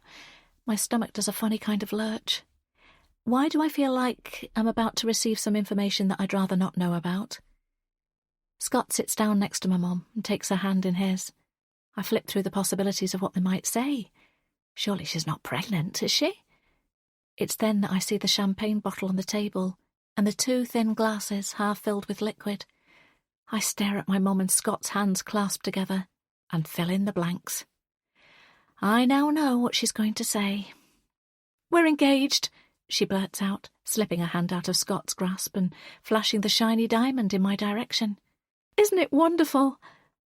My mouth falls open. I've only just met this man and he's already my mum's fiancé, my new stepdad. I just didn't see this coming.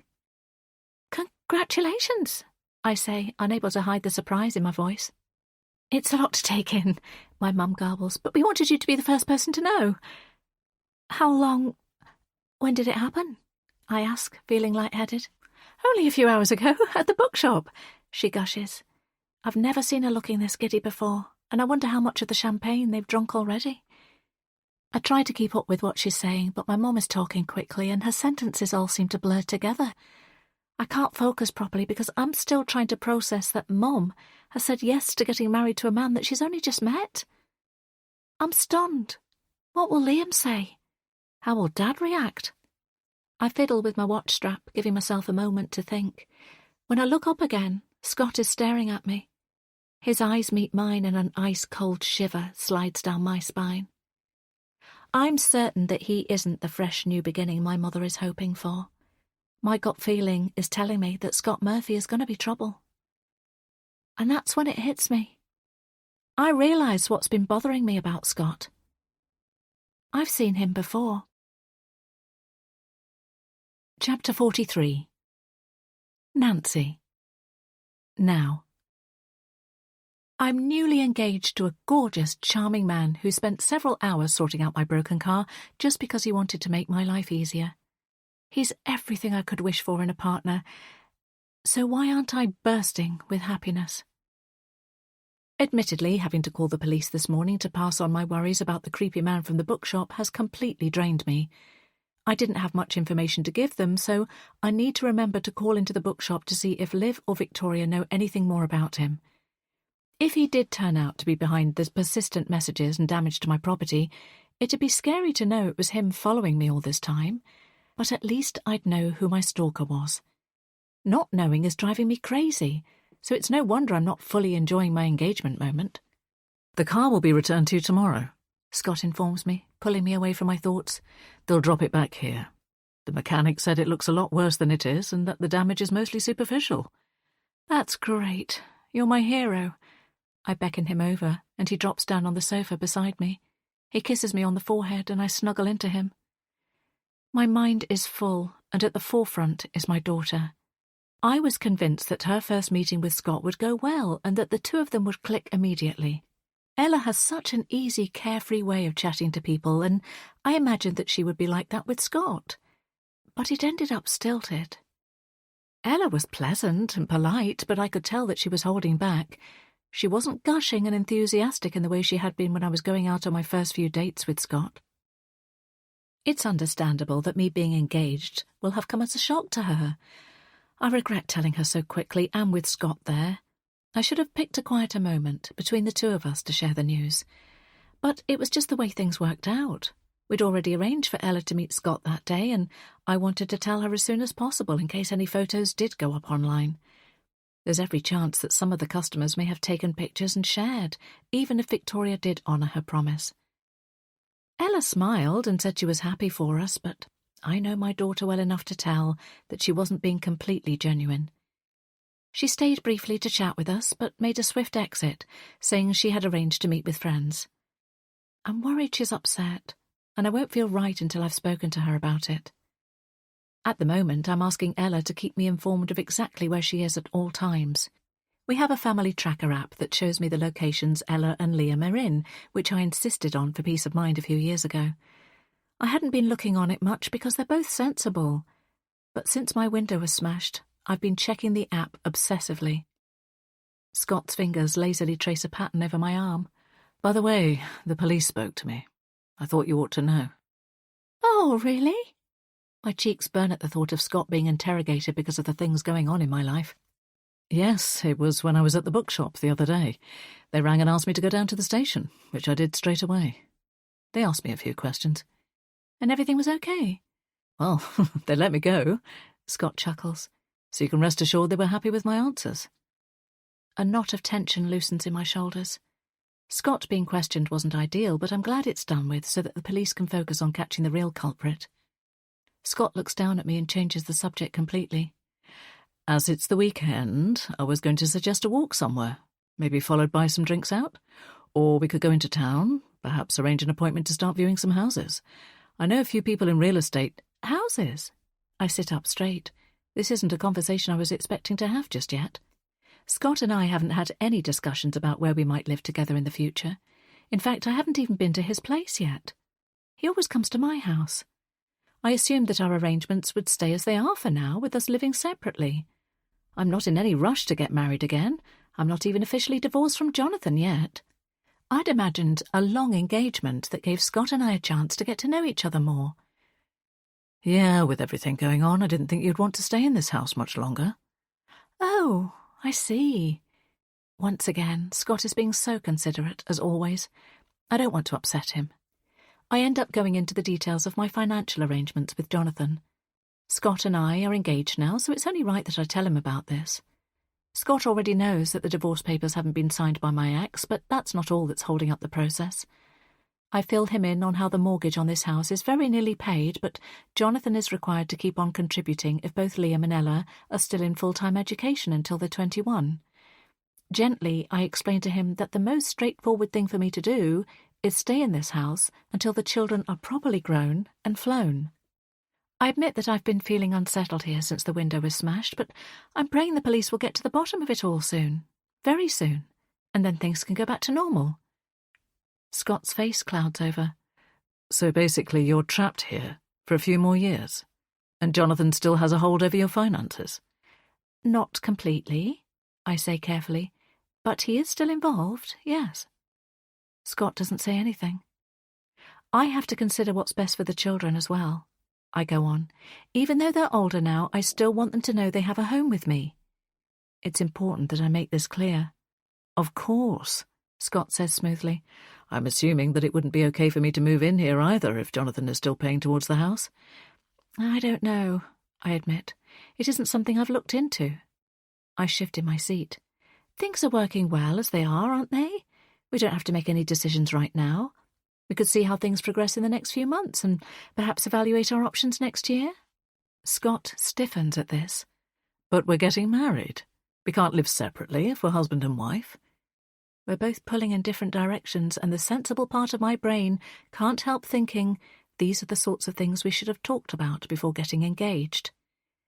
My divorce isn't fully sorted out yet. It'll take some time, and it would be nice to enjoy our engagement for a bit.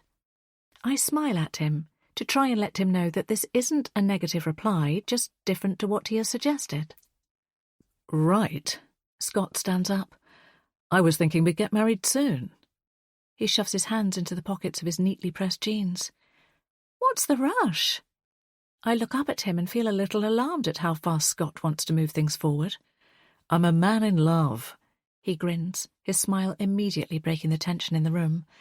Okay, I'm being eager, he acknowledges. You're right. Let's enjoy our engagement for a bit first. I'm flattered by Scott's enthusiasm, but I feel relieved he's not continuing to push the matter. He turns to me then. If money is the reason you're hesitating, you don't have to worry about that. I will buy us our marital home. What do you mean? I would pay my share, of course. It's just a bit more complicated to work out. The thought of signing up for another mortgage doesn't exactly thrill me, but if I'm starting over with someone new, then I've got to be realistic and expect there to be costs involved. Nancy, it'll be my wedding gift to you, he says sincerely. You can choose whatever house you like. Are you being serious?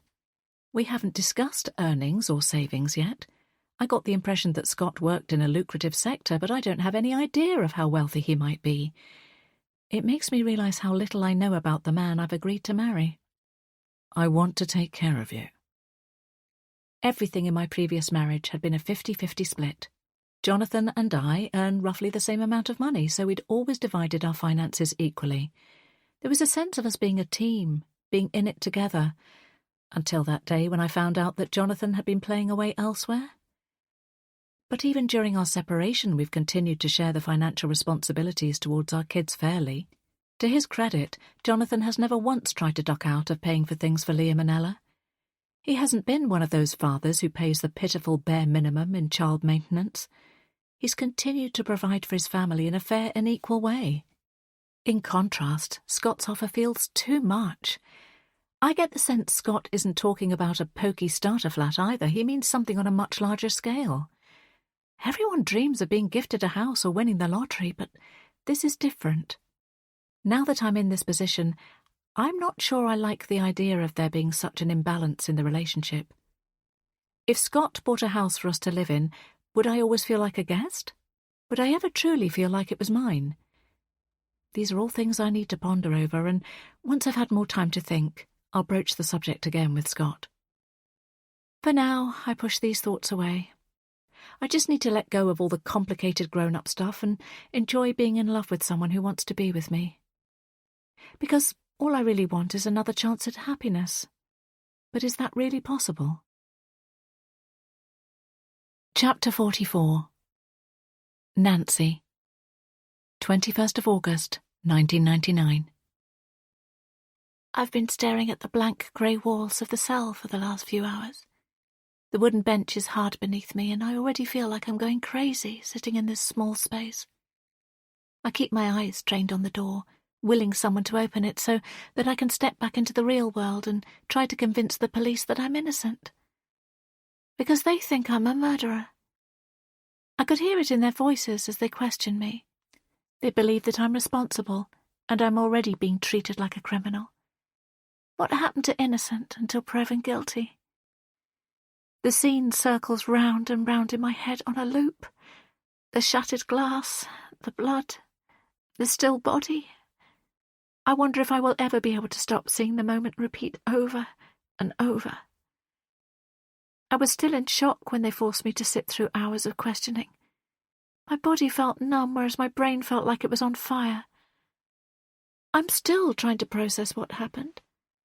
When they kept pushing me for answers, asking me the same thing in different ways, it felt like a trick, a trap, and I'm scared that I've fallen into it. All they want is to put someone away for the crime so they can close the investigation and say they've done their job. I'm their number one suspect. I was there at the scene of the crime and my fingerprints were over everything. Panic rises up inside me. Will I be able to make them see that they've got this all wrong?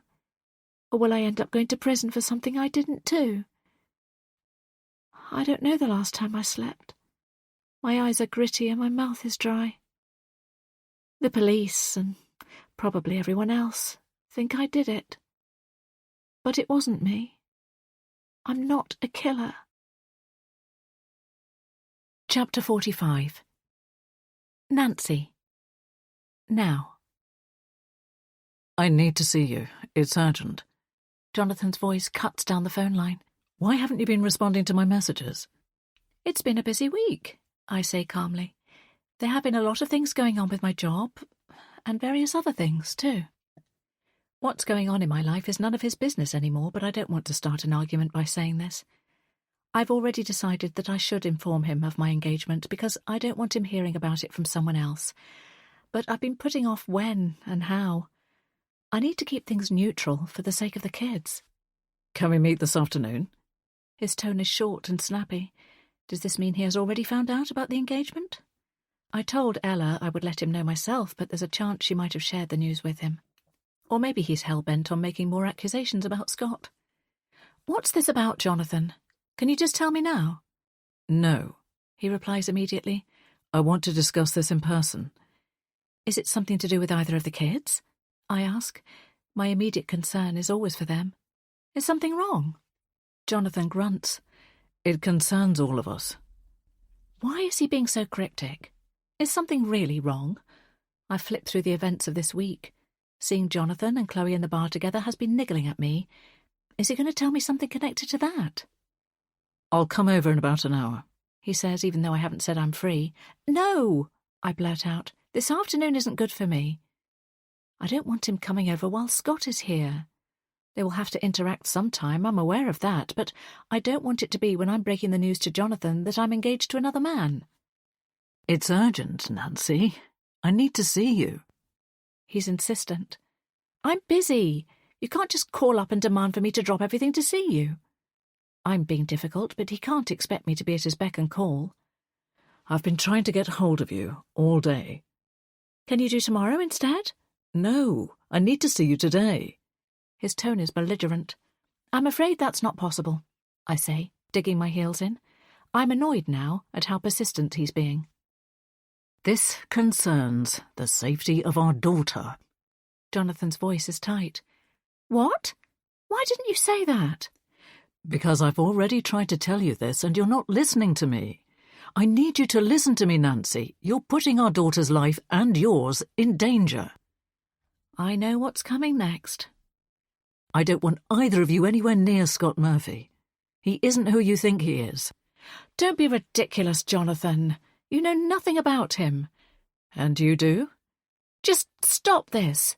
You can't go around accusing people of something like this without any proof. You have to accept that I'm moving on. It's not about that, I promise. Yes, I admit that it's breaking my heart that you're with someone else, but I'm not lying. This is real. Jonathan, I'm putting the phone down now. Stop. There are things you need to know. If you don't speak to me, then I'm going to the police. I should have told them earlier. What do you mean? He's got my attention now. The police had me down the station for questioning. Can you imagine how difficult that was, Nancy? Being in that police station, with my life being scrutinised? I bite down on my lip, hard until it stings. Reaching a hand to my mouth, I realise I've drawn blood. Memories of the past coming flooding into my mind. Memories of another time when the police were unpicking my actions. It was excruciating, Nancy. I'd never harm you. You know I'd risk my life for you. His voice shakes on the other end of the line. Yet you seem to think I'm behind this stalker business. No, Jonathan, I protest. The police just wanted to question those closest to me, to rule people out. It didn't seem like that to me, he retorts. I hear him moving around and then he says, Listen, Nancy, Scott is a dangerous man. He's the one the police should be looking into. You're making this up to mess with my life, I say exasperatedly. The police have spoken to him and they have no concern, so just stop with all of this. Is it not enough that you destroyed our marriage? I end the call before he can say any more. I'm not having Jonathan fill my head with more unfounded doubts about Scott. I have no reason to think my new partner is anything but kind, supportive and generous. I'm not going to let Jonathan's words poison my newfound happiness. Was that Jonathan? Scott is leaning against the doorframe, his dark hair tousled and his brown eyes questioning. Yes, I nod, still feeling the adrenaline pumping through my body after the exchange with my ex. What did he want?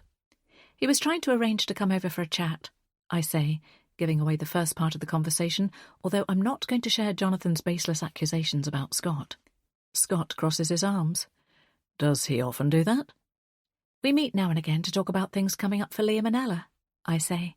We're co-parents, but that's the extent of our interactions. From my side, this is all completely true. However, Jonathan has, on many occasions, pushed for us to spend time with each other and clear the air outside of our co-parenting duties. I've kept him at arm's length, declining to speak with him unless it is absolutely necessary. As Jonathan still owns half this house, I guess he still feels entitled to come here. Scott looks at me for a response. Our agreement is that he has to ask my permission before coming to the house. I don't want it to sound like I'm defending Jonathan. I'm just being truthful about the situation. Apart from when he was skulking around the other night, Scott reminds me. I can't imagine why Jonathan would be hanging around near the house. Scott says he saw him, but he's never met my ex in person before, and he's only seen one photograph of him, so there's a chance that he could have been mistaken. It's clear that Scott is mentally adding all of these things up as reasons for me not to continue living here.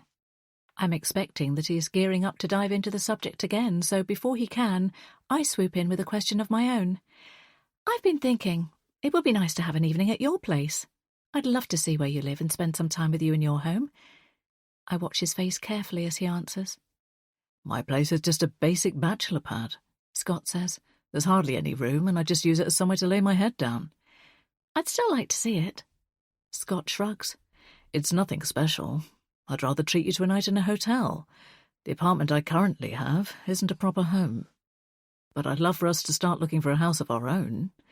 It would be weird for me to move in here, into the space that you shared with your first husband, and I'd like to have a fresh start for our marriage. I hadn't thought about it like this before, and I can understand why he wouldn't want to move into this house, given that it was where I lived with Jonathan throughout our married life. I'm not asking to move into your apartment. I attempt to laugh light-heartedly, but it comes out forced. It would just be nice to experience you on your home turf. I don't want us to be ping-ponging back and forth from each other's places. We're engaged now. We should live together too. Scott looks so eager as he says this. What's the rush? I laugh. Scott doesn't say anything, and a silence stretches between us. I realise he really does want us to start looking for our own place soon. I couldn't move until Ella is settled at university, I say carefully. She wants to study performing arts, and I don't want her to go through any more upheaval when she's doing her most important exams. Just at that moment, my phone rings, Ella's name flashing up on the screen. I avert my eyes from Scott and answer. Mom? My daughter's voice comes through loud and clear. I forgot my overnight bag. Can you bring it over to Jess's house for me? Of course, I reply. I'll be with you soon. Thanks, Mom. I love you. Love you too, sweetie, I say, and then she's gone. I know that in a few years' time Ella will be at university and Liam will be about to graduate and ready to do his own thing. But until that time comes, I want to enjoy these last few years of Ella's childhood and Liam's first steps into adulthood. I need to take something to Ella. She's at a friend's house, I say. I understand how important your children are, Scott says, encircling his arms around me. I get that you want to support them, and I know you'll be worth the wait. Nancy, I love you so much. Scott's whole demeanour has changed in a matter of minutes. I lean into him, relieved that he seems to understand that moving in with him isn't as straightforward for me. My main takeaway from these conversations is that, however wonderful Scott is, things between us need to slow down a little now, and we need to take the time to properly get to know one another to see if what we both want for our futures is truly compatible. I have to make sure that he is right, not just for me, but for my family too. Nancy, there's something I want to ask you, Scott says, pulling away but still holding me by my upper arms. Has Jonathan ever done anything to scare you? No, I shake my head. He's never been violent or anything like that, if that's what you mean. Why? Scott looks thoughtful. He's constantly trying to get your attention in a way that makes me think that things aren't over for him. He has continued to protest that he didn't have an affair, but I don't believe him. I saw a photo, and I found some red lingerie in our bed that didn't belong to me. The evidence was there, however much he denied it. Wow, I'm sorry to hear that. That must have been awful. It was, I say simply. It was the worst time of my life. Scott scans my face, and I can tell there's something more he wants to say. What are you thinking? I want to ask you, do you think Brad is a real person? I frown. Of course, he arranged to meet me. But then he didn't show. Scott points out. What are you suggesting? As soon as the words are out of my lips, I understand what Scott is thinking. Have you ever thought that Jonathan might be Brad? Chapter 46. Nancy. Now. I'm reeling. I don't know what is the truth and what is a lie. After my conversation with Scott yesterday, I was left feeling so confused. He has pointed the finger of blame towards Jonathan before and made his suspicions of my ex very clear. But at no point have I really thought Jonathan could be Brad, or that he could be my stalker. Scott urged me to go back to the police to get them to investigate Jonathan further, but I need time to clear my head before I do anything. Scott and I watched a movie last night, but my mind kept circling around the question of what is really going on. Scott didn't stay over. He offered to stay over, but I needed some space, and he's away again for work tomorrow, so I kissed him goodnight and told him I would be okay. As I waved at him from my doorway, I saw a patrol car stationed outside my house. It's been there every evening since I went to the police station, and I found its presence reassuring. Today I'm working my way through a big stack of laundry. It's gotten out of hand, as there's been so many things distracting me from basic chores lately, but just looking at the pile is making me feel overwhelmed. It's a pretty accurate representation of my mind right now. Everything is a big, tangled mess. There have been so many shifting dynamics in my relationships over the past month.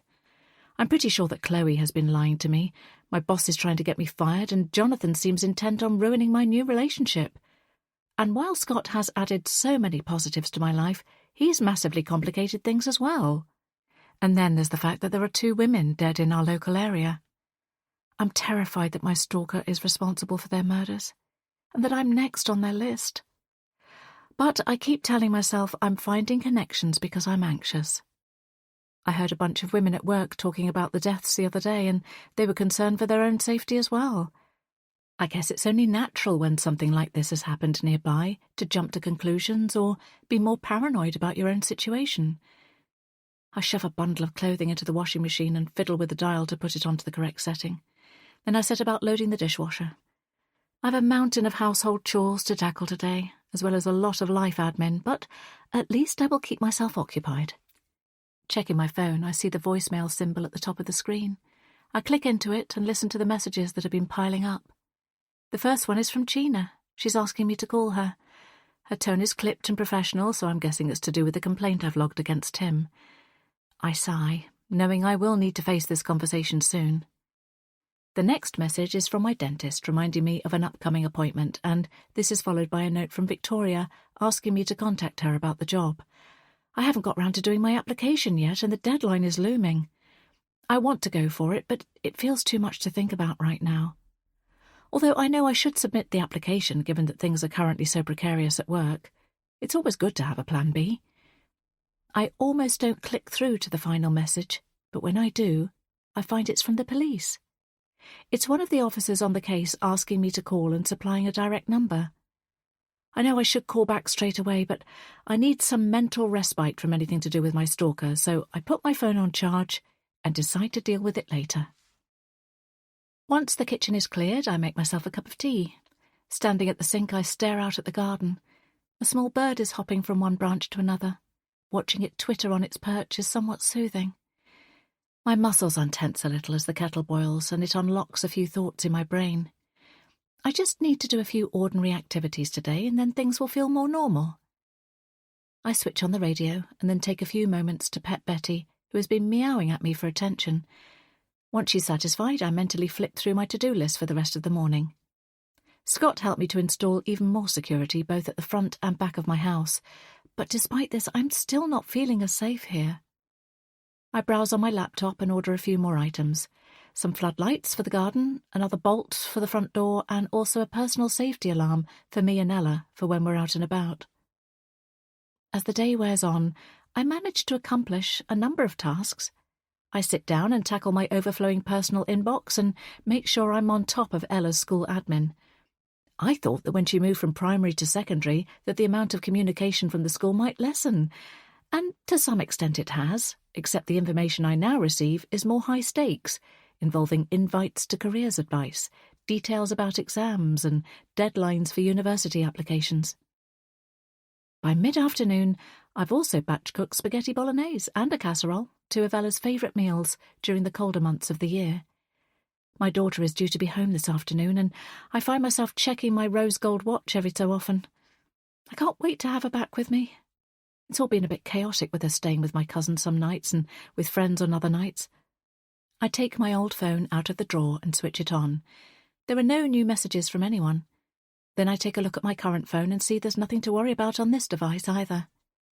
Relief floods through me, and I begin to hope that the person behind the unwanted messages has lost interest and decided to stop. I fire off a quick message to Liam to see how he is and asking him to call me when he's able to. Scrolling back through our message exchanges, I see it's been 3 days since I last heard from him. That's a little longer than usual, as we normally send messages at least every other day and call each other a few times a week. I'm sure he's just caught up with uni work and enjoying himself. Several times I've considered taking Ella to go and stay somewhere else. I thought about going to Manchester to be near Liam or going off on a spontaneous trip somewhere. But this is a crucial time for her at school, as she'll be taking exams next year. I don't want to make things more unstable for her than they already are. As I haven't received an anonymous message for a while and the damage to my car could have been accidental, I try to convince myself that everything is returning to normal. The police are also more involved, and with a patrol car sitting opposite the house every night, I've arranged for Ella to be home tonight. Ella arrives just before 3 p.m.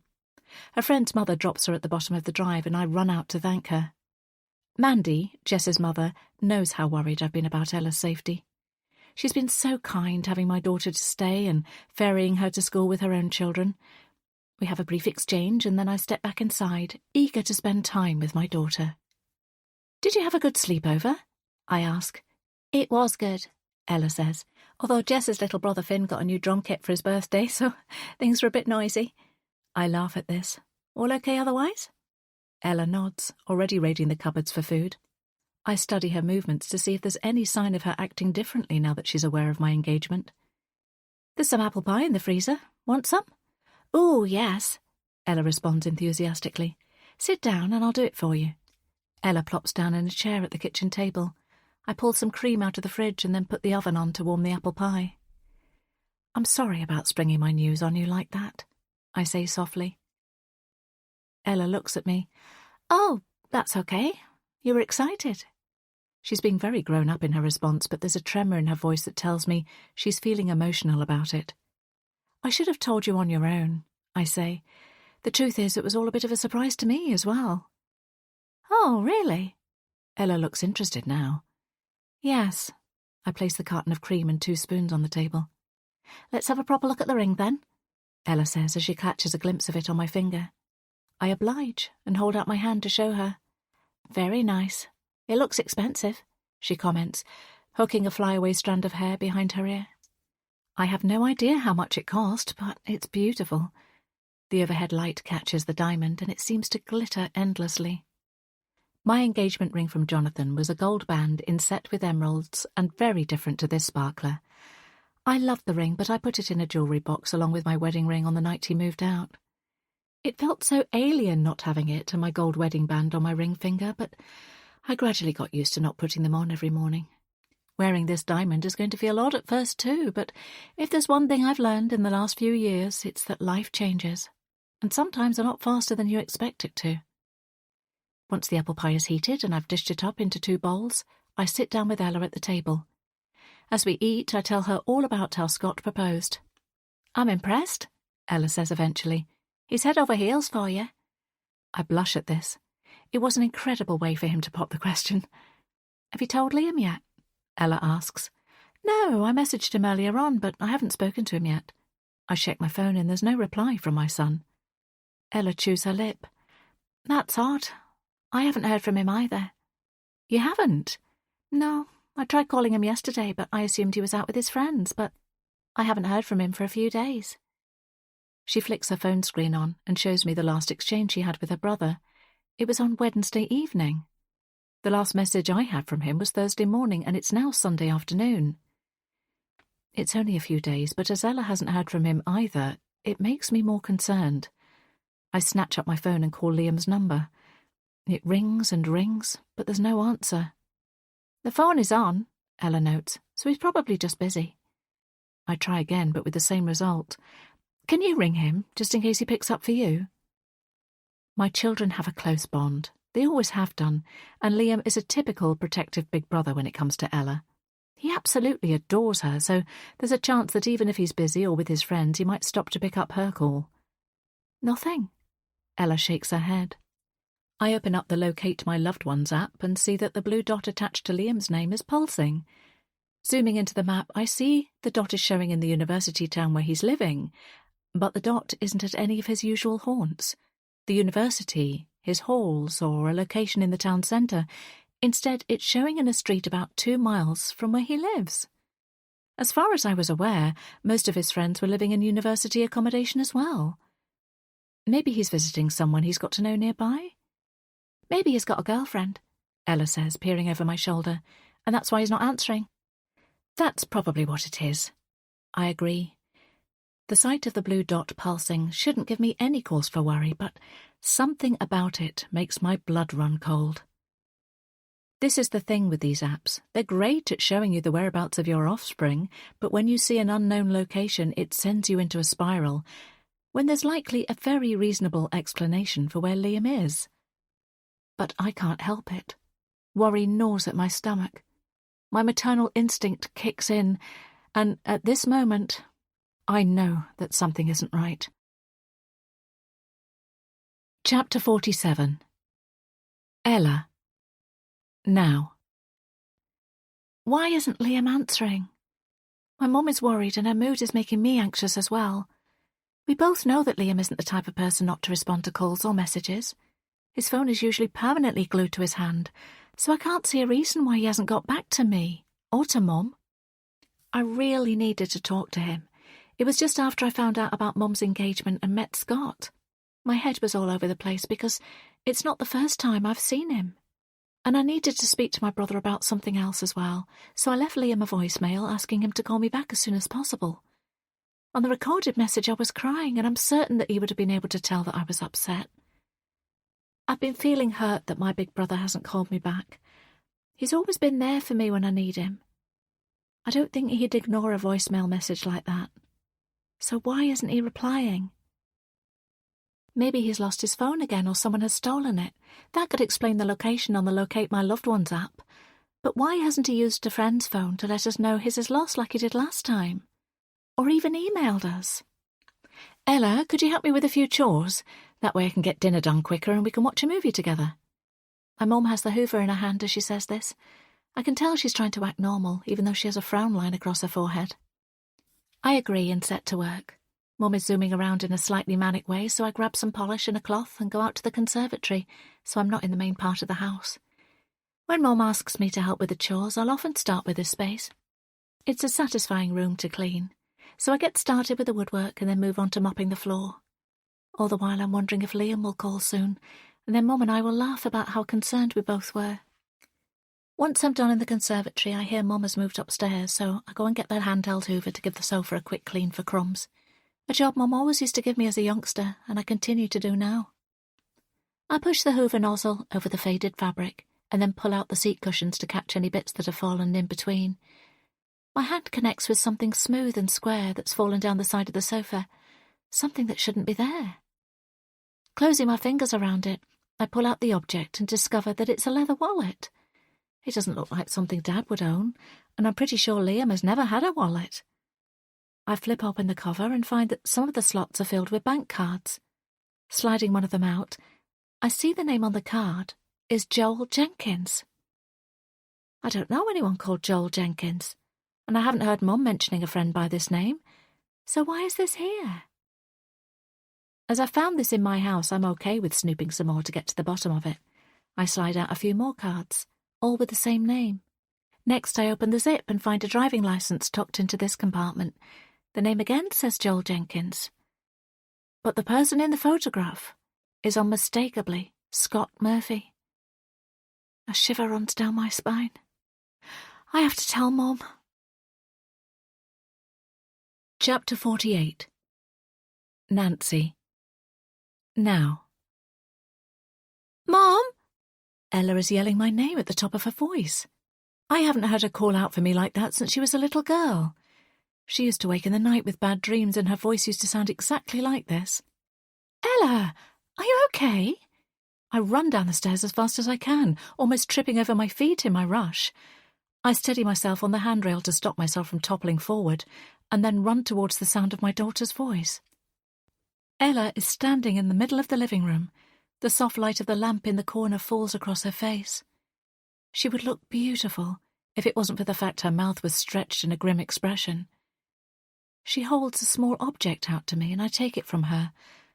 I feel the light weight in the palm of my hand and turn over the sleek brown wallet. It looks almost brand new, or like it hasn't been used much. "What's this?" I question. "Open it," she says in a small voice. I hesitate.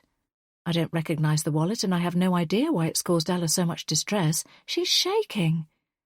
"Come here," I say, putting my arm around her and rubbing her shoulder.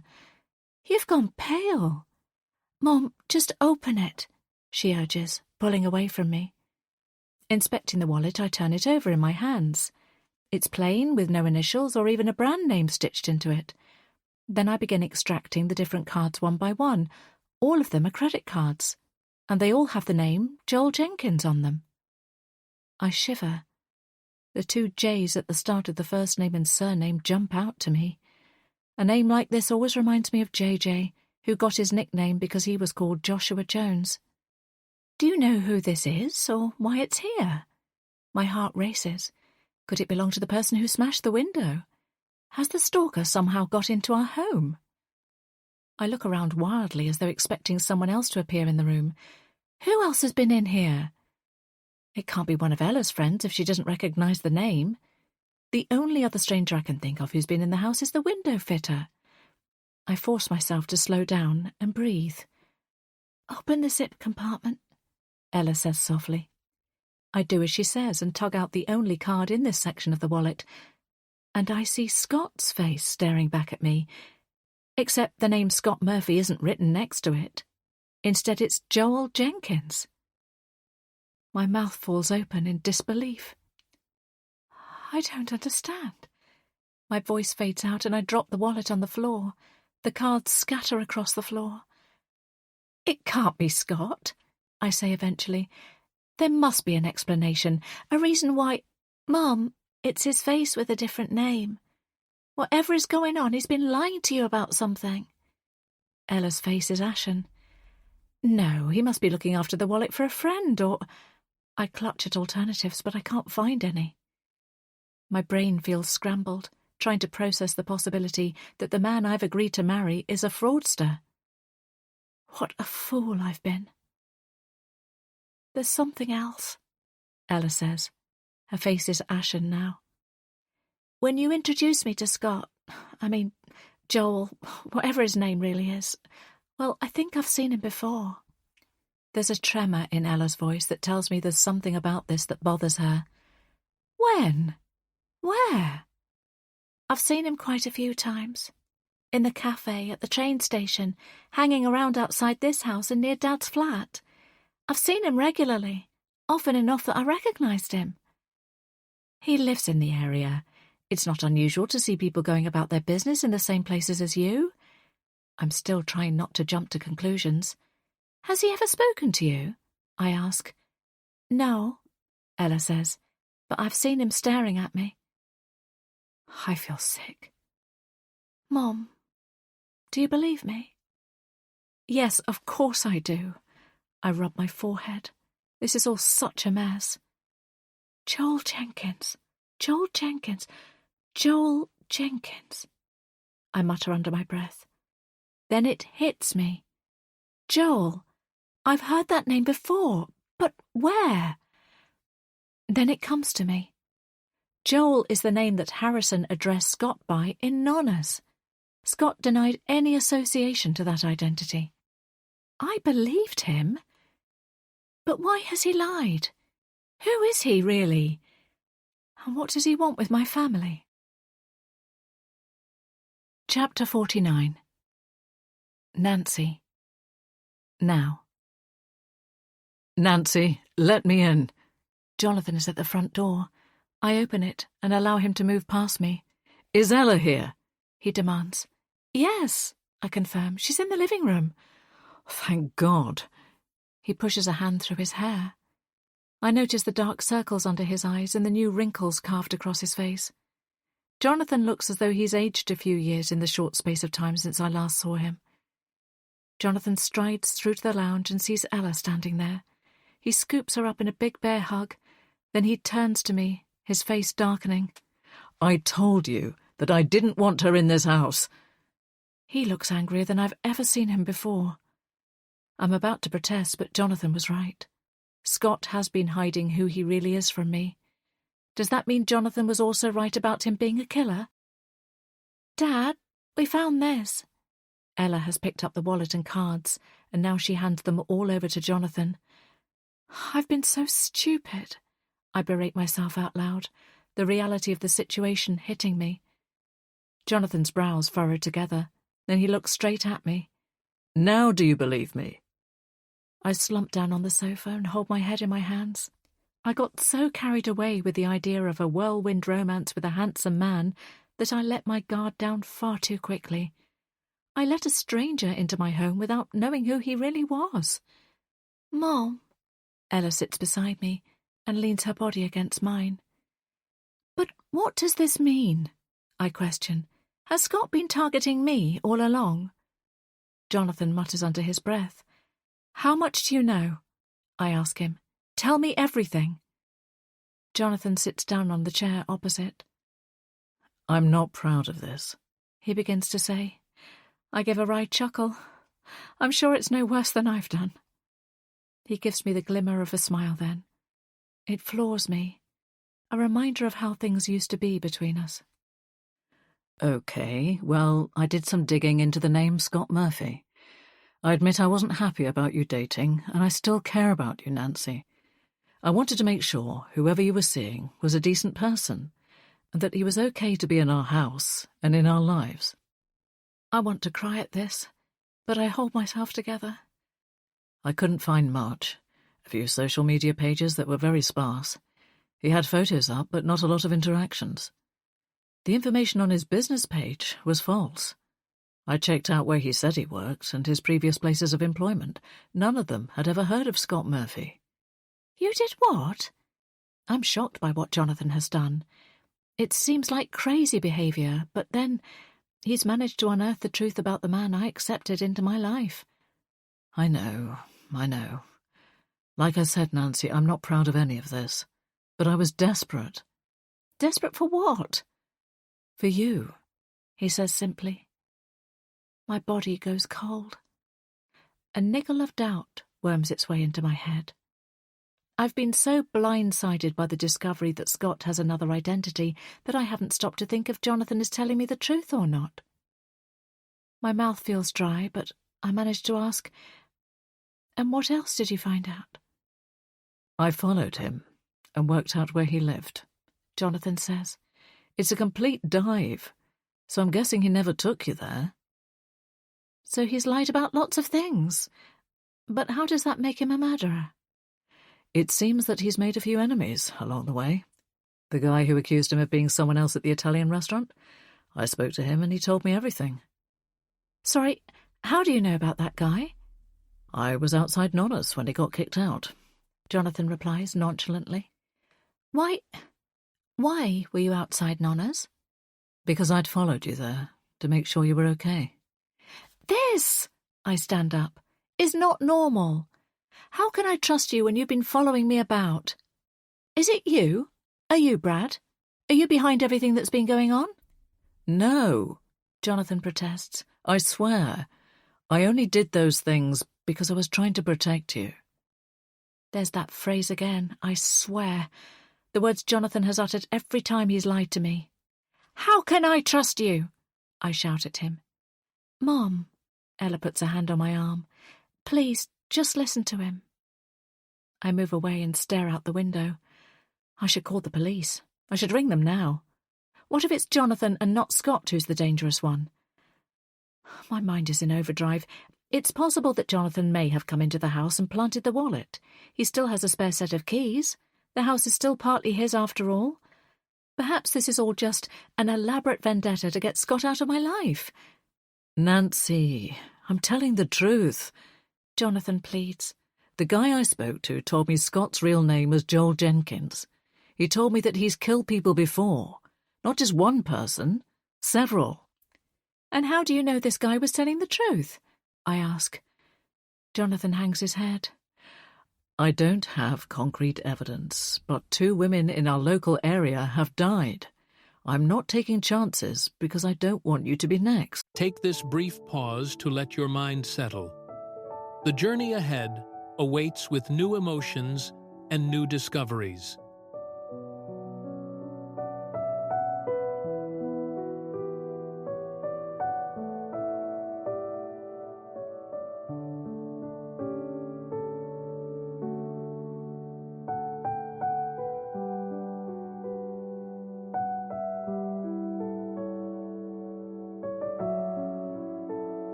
I'm so confused. Is Jonathan the hero or the villain in my story? I have to speak to him. I need to speak to Scott, I say. If I can just hear his voice, hear his responses to my questions, then I feel like I'll know for certain if he's telling the truth or not. This has to be handled carefully, Jonathan says. Should we call the police? Ella voices the same thought that has entered my mind. Yes, Jonathan and I say in unison. I'm relieved he agrees. If Jonathan is happy to speak to the police, then is he really just trying to help me? I want to believe him. With every fibre of my being I do, but our history over the past few years is holding me back. But I do know that Jonathan would never hurt a hair on Ella's head, and that's what makes me stay and listen to him. We need to put together everything we know first, so they have enough information to investigate him. I'm certain he's killed those poor women, and he needs to be jailed for it. Jonathan looks weighed down by all of this. Ella scurries out of the room and brings back a pen and notepad. I'll write down what we know. She starts scribbling away, her tongue slightly poking out of her mouth as she concentrates. My phone pings. When I look at the message, I almost drop the device like it's a hot brick. You're getting closer. What took you so long? It's him. He sent me a message. I show my phone screen to Jonathan and Ella. What does he mean, you're getting closer? I don't know, I say dully. Without further thought, I bring up Scott's number and hit the call button. What are you doing? Ella exclaims. It rings and rings, but there's no answer. He's meant to be at a work conference today, I say. Do you know where? Jonathan asks. I shake my head. Scott hasn't shared the details of his life with me, and I know this is a huge red flag. Have you heard from Liam in the last few days? Ella asks her father suddenly. No, Jonathan replies, his forehead creasing. Haven't you? Ella bites her lip. He hasn't been answering mine or Mom's messages. Jonathan looks at me sharply. How long for? Almost 3 days. I was going to give it another hour and try him again. His phone is appearing on the Locate My Loved Ones app. Something doesn't feel right, Ella squeaks, saying what we're all thinking. Does Scott know where Liam lives? Jonathan queries. I'd mentioned what university he was at, but not his exact address. You don't think... My phone pings again. This time the message reads, Finally, you're getting hotter. What does that mean? I wring my hands. I look around me. It's like whoever is sending these messages is listening to our conversation. But how? Jonathan stands up and heads to the door, then turns back to me. I'm not waiting around to find out.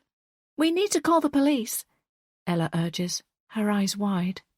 My phone pings again. I scan the words on the screen and then cry out. What is it, Mom? Ella asks, her lip trembling as she speaks. I show her the phone. Do not involve the police, or your son will get hurt.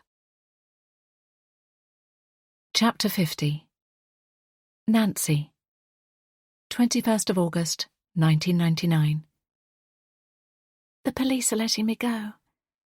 I want to run out of the cell, but I force myself to walk at a normal pace. The detective who, hours earlier, was asking endless questions is now telling me that I'm allowed to leave. When the police saw the bruises over my body, their approach changed from accusatory to concerned. My brain feels like mush, and I can barely concentrate on what she's saying, but my lawyer is there, taking it all in. We'll be in touch if there are any further developments, the detective says. As I step outside, I turn my face up to the sunshine. The blue summer sky is cloudless, and it's the kind of day where you should be outside enjoying yourself, not spending half of it locked up in a police cell. Thank you for everything you've done, I manage to stutter to my solicitor, Mr. Clifford, as we stand outside on the pavement. The sharp-faced man nods gravely. I'm certain that the reason I'm leaving here so quickly and without any charges is because of this man. He will no doubt be one of my father's clever friends, and someone who knew exactly what to say. Your father has instructed me to drop you back home, Mr. Clifford tells me, straightening his grey tie. I follow him to his sleek black BMW and sink into the leather seat in the back of the car. As he exits the car park and drives back past the police station, I shudder at the thought of what could have been. I was so close to being charged with a crime that I didn't commit. I'm still 17, just a few weeks off my 18th birthday, and being the youngest in the school year has always been a disadvantage up until now. The fact that I'm not yet officially an adult may have played into the police's decision to let me go. There was no other evidence to keep me there.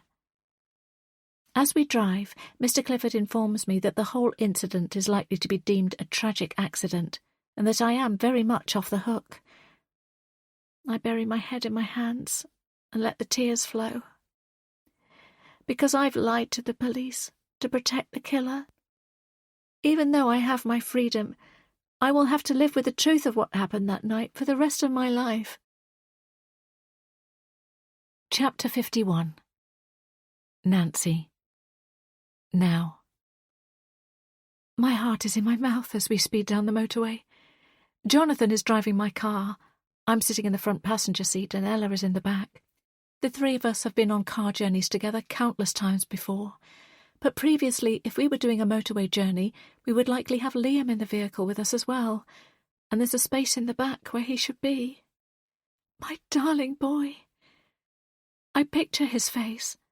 He still has a smattering of freckles across his cheeks, which come out more when the sun has been shining. His floppy brown hair always falls across his forehead, and recently he's been sporting light stubble on his jawline. He's on the brink of manhood, but he will always be my baby. I dig my nails into the palms of my hands. I try not to be a helicopter parent. I try to give my children freedom and not be breathing down their necks all the time while they're learning to grow. But I still have a close relationship with them both, and 3 days is too long for Liam to have been out of contact. Guilt swirls in my stomach. I was so caught up in the engagement that I hadn't quite registered how many days had gone by. I should have been more aware. I should have checked in with Ella and Jonathan sooner to see if they'd heard from him. Now I'm terrified because my precious son is in danger.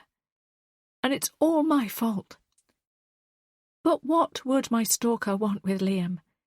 If it's Scott, it doesn't make sense. He's never met him before, unless there's some kind of prior connection between the two of them, but I can't think what that would be.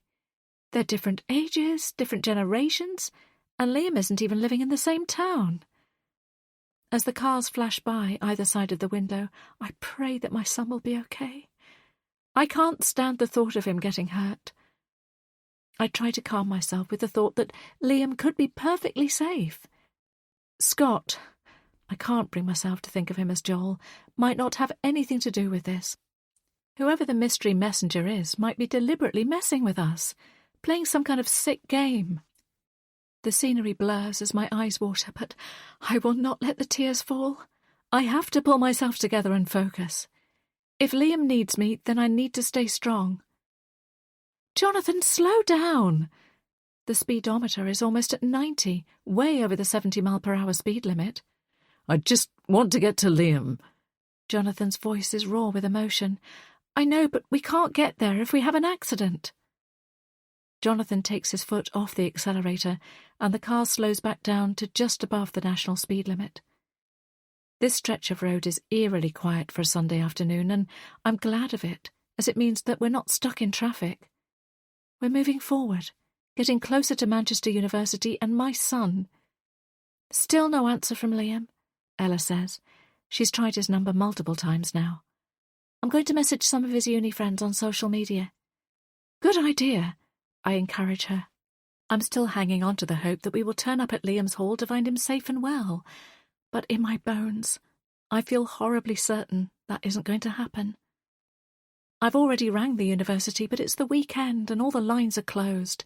So while Ella is trying to see what Liam has been up to in the last few days from social media, I pull up the contact details of the warden in the block of student accommodation that Liam is staying in. Someone answers. I garble my request to be put through to my son. The person at the other end of the line seems completely unbothered. I imagine they frequently receive calls from parents who haven't heard from their kids for a while because they've been too busy out partying and having fun. Please hold the line. They haven't said that there's an issue, and if something bad had happened, then surely the university would have notified us. The next few minutes are agonising. Hello, the warden says. I've banged on the door of his room a few times, but there's no answer. It's not unusual if a student is out or asleep. Thanks for trying. Could you try again in about an hour? I ask. I can almost feel the eye roll travel down the phone line. Sure, she says in a lazy way that doesn't make me feel reassured. Only I'm really concerned about him. In fact, I'm on the way now. I hold in the sob that's threatening to escape. I wouldn't worry too much, she says. Students come and go. Sometimes they stay at friends' houses, but generally they're just out enjoying themselves. I know, I say, but there are other reasons I'm concerned. The police are involved, so please let me know as soon as you see him. I leave the warden with my number and another plea to call me with any news, and then ring off. No sign of him? Jonathan asks. She couldn't say when she last saw Liam, and he wasn't in his room. I fidget with a strap on my wristwatch. There must be several hundred students living in the accommodation block Jonathan is in, so it's not surprising that the warden isn't able to give a detailed account of my son's whereabouts. Besides, it's not her job to track the students. I'm sure she has enough to do with letting in youngsters who've lost their keys and making sure kitchen parties don't get too noisy. I lean my head against the cool glass of the window. What's going on? We're an ordinary family. We've never had anything like this happen before. I just can't make sense of it. Why is someone targeting me like this? My whole adult life was normal, happy, and uneventful up until the moment Jonathan's infidelity was revealed. But even after this, our separation hasn't been explosive in any way. It's been quiet, painful and emotional, but nothing untoward has happened. The last time my life was tumultuous was when I was a teenager, around the same age that Liam is now. I try not to think about that time.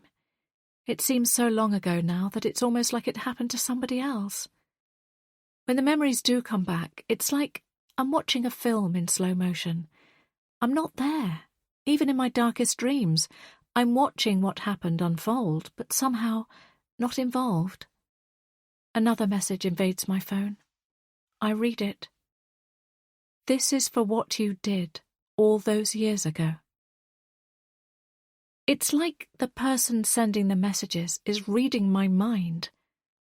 Has someone found out about the secret I've been keeping since I was 17? Jonathan moves the steering wheel to change lanes, but the car swerves erratically. The truck behind us blasts its horn, the sound filling my ears. I grip my seatbelt. Swivelling my eyes towards Jonathan, I see he's doing battle with the steering wheel, which seems to have seized up. I can't move it, Nancy, he cries, as we veer diagonally across one lane and then another. We narrowly miss a motorbike. Jonathan slams our own car horn repeatedly, letting the other motorists around us know there's a problem. There's something wrong, he yells. The brakes aren't working properly either. I watch in horror as we hurtle towards a black SUV, but it surges forward and we only clip the rear bumper. But now we're heading towards a grassy embankment and it feels like we're still going at full speed. Ella screams in the back, but there's nothing I can do. We're going to crash. Chapter 52. Nancy. Now. I've got to get my boy. My head swims. I'm not sure where I am or what's happening. The only thought I have is of Liam. I need to get to Liam. There are sounds around me, but I can't quite latch on to what they are. My body is numb and my eyes are heavy, so heavy it feels like too much effort to open them. I want to sleep. I'm so deeply tired, but my mind is fixed on Liam. I have to get up and find my son. Nancy! A voice calls to me sharply. All of a sudden my senses kick in at once. I hear the sound of cars, the same voice calling me, and the sensation that I'm being shaken. Nancy, wake up! The voice implores. My eyes snap open. Jonathan? I look up into his familiar face. His glasses are bent. He has a bruise on his cheekbone and a gash across his forehead. What happened? The car was out of control. We crashed, he tells me. It all comes flooding back to me. Ella? I widen my eyes, bracing for his answer. She's fine. All fine. What about you? Does anything hurt? My face and my shoulders, I say gingerly. That was the airbag, he says, indicating the white material in front of me. It got me pretty good too. He points at his damaged glasses. Are you okay? I ask, taking him in. Just glad it wasn't any worse, he says grimly. He checks me over, moving my arms and then helping me to swivel round in my seat. Do you think you can stand up okay? I nod. I move to stand, but then I stagger. Jonathan's arms are around me instantly, holding me up. I've got you, he says steadily. Oh, Mom! Ella sobs. She's by my side, putting her arm around me. Then Jonathan draws us both in so that we're standing in a circle together. He holds us tightly to him, and it makes me want to cry for the family unit we once had. Hey there, is everyone okay? Raising my head, I see a woman who looks to be in her 60s walking towards us.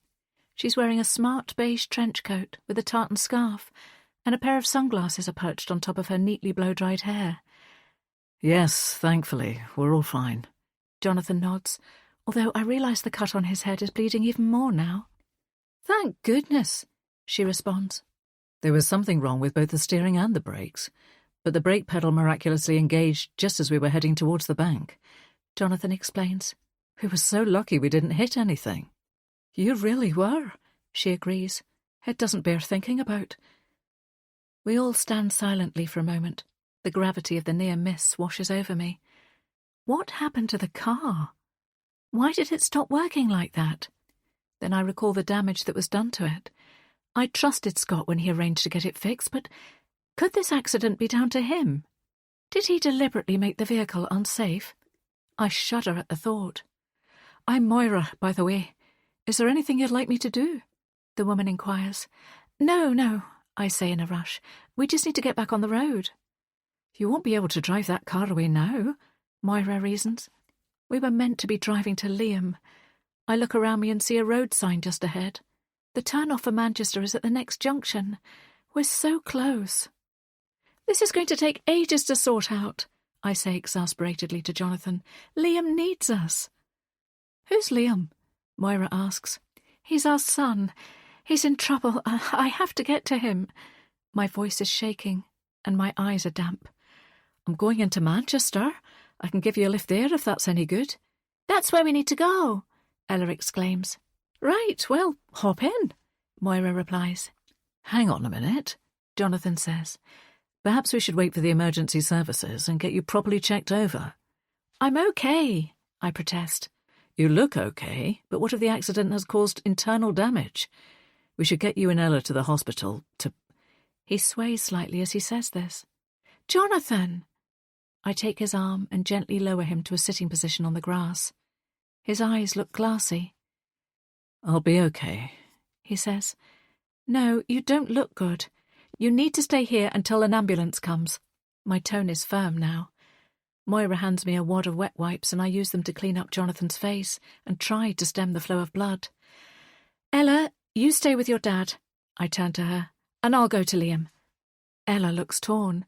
But what if Scott's there? I'll call you as soon as I'm with Liam, I say decisively. My whole body is aching from being slammed into the airbag in the car, but I'm already sprinting towards Moira's small blue hatchback. I can see Jonathan isn't happy with this arrangement, so I'm leaving before he tries to stop me. I hear the screech of a siren in the distance. It's likely the police or highway officers responding to reports of a crash. I have to get out of here before the emergency services arrive, otherwise I could be stuck here for ages or sent to the hospital. Moira, can we go? I ask. The kind woman nods, understanding my need for haste, and she gets in the driver's side of the car. I'm coming with you. Ella runs after me, climbing into the back seat. Dad told me to. I hate the thought of us both getting back into a car and onto the motorway after what's just happened, but it's the only way we can leave this spot to get to Manchester. Just be careful. Look after each other and keep your phones on, Jonathan calls to us as I close the door of the blue car. Moira pulls away, and I keep my eyes on Jonathan for as long as possible. I wish he was coming with us, but every second we wait is a second that Liam could be in trouble. Moira makes small talk, but I'm only able to give brief answers. My head is throbbing, and my chest is tight with anxiety. Eventually, she says, I've got children of my own, and sometimes they really put you through the ringer, but I'm sure everything will turn out okay. I hope you're right, I say softly, staring out the window at the grey clouds and falling rain. For the rest of the journey, the car is silent. I'm willing the car to go faster with every fibre of my being. Moira, you're an angel. Thank you for helping us, I say softly as we get nearer to our destination. It's a pleasure, dear. Glad I could be of assistance. Now, where do you want me to drop you? My plan was to go to Liam's halls first, but that was when we had our own car. Now my instincts are telling me to go straight to where his phone is currently located. Opening up the Locate My Loved Ones app, I see the blue dot is still in the same place. Liam's phone location hasn't moved all day, and that in itself feels off.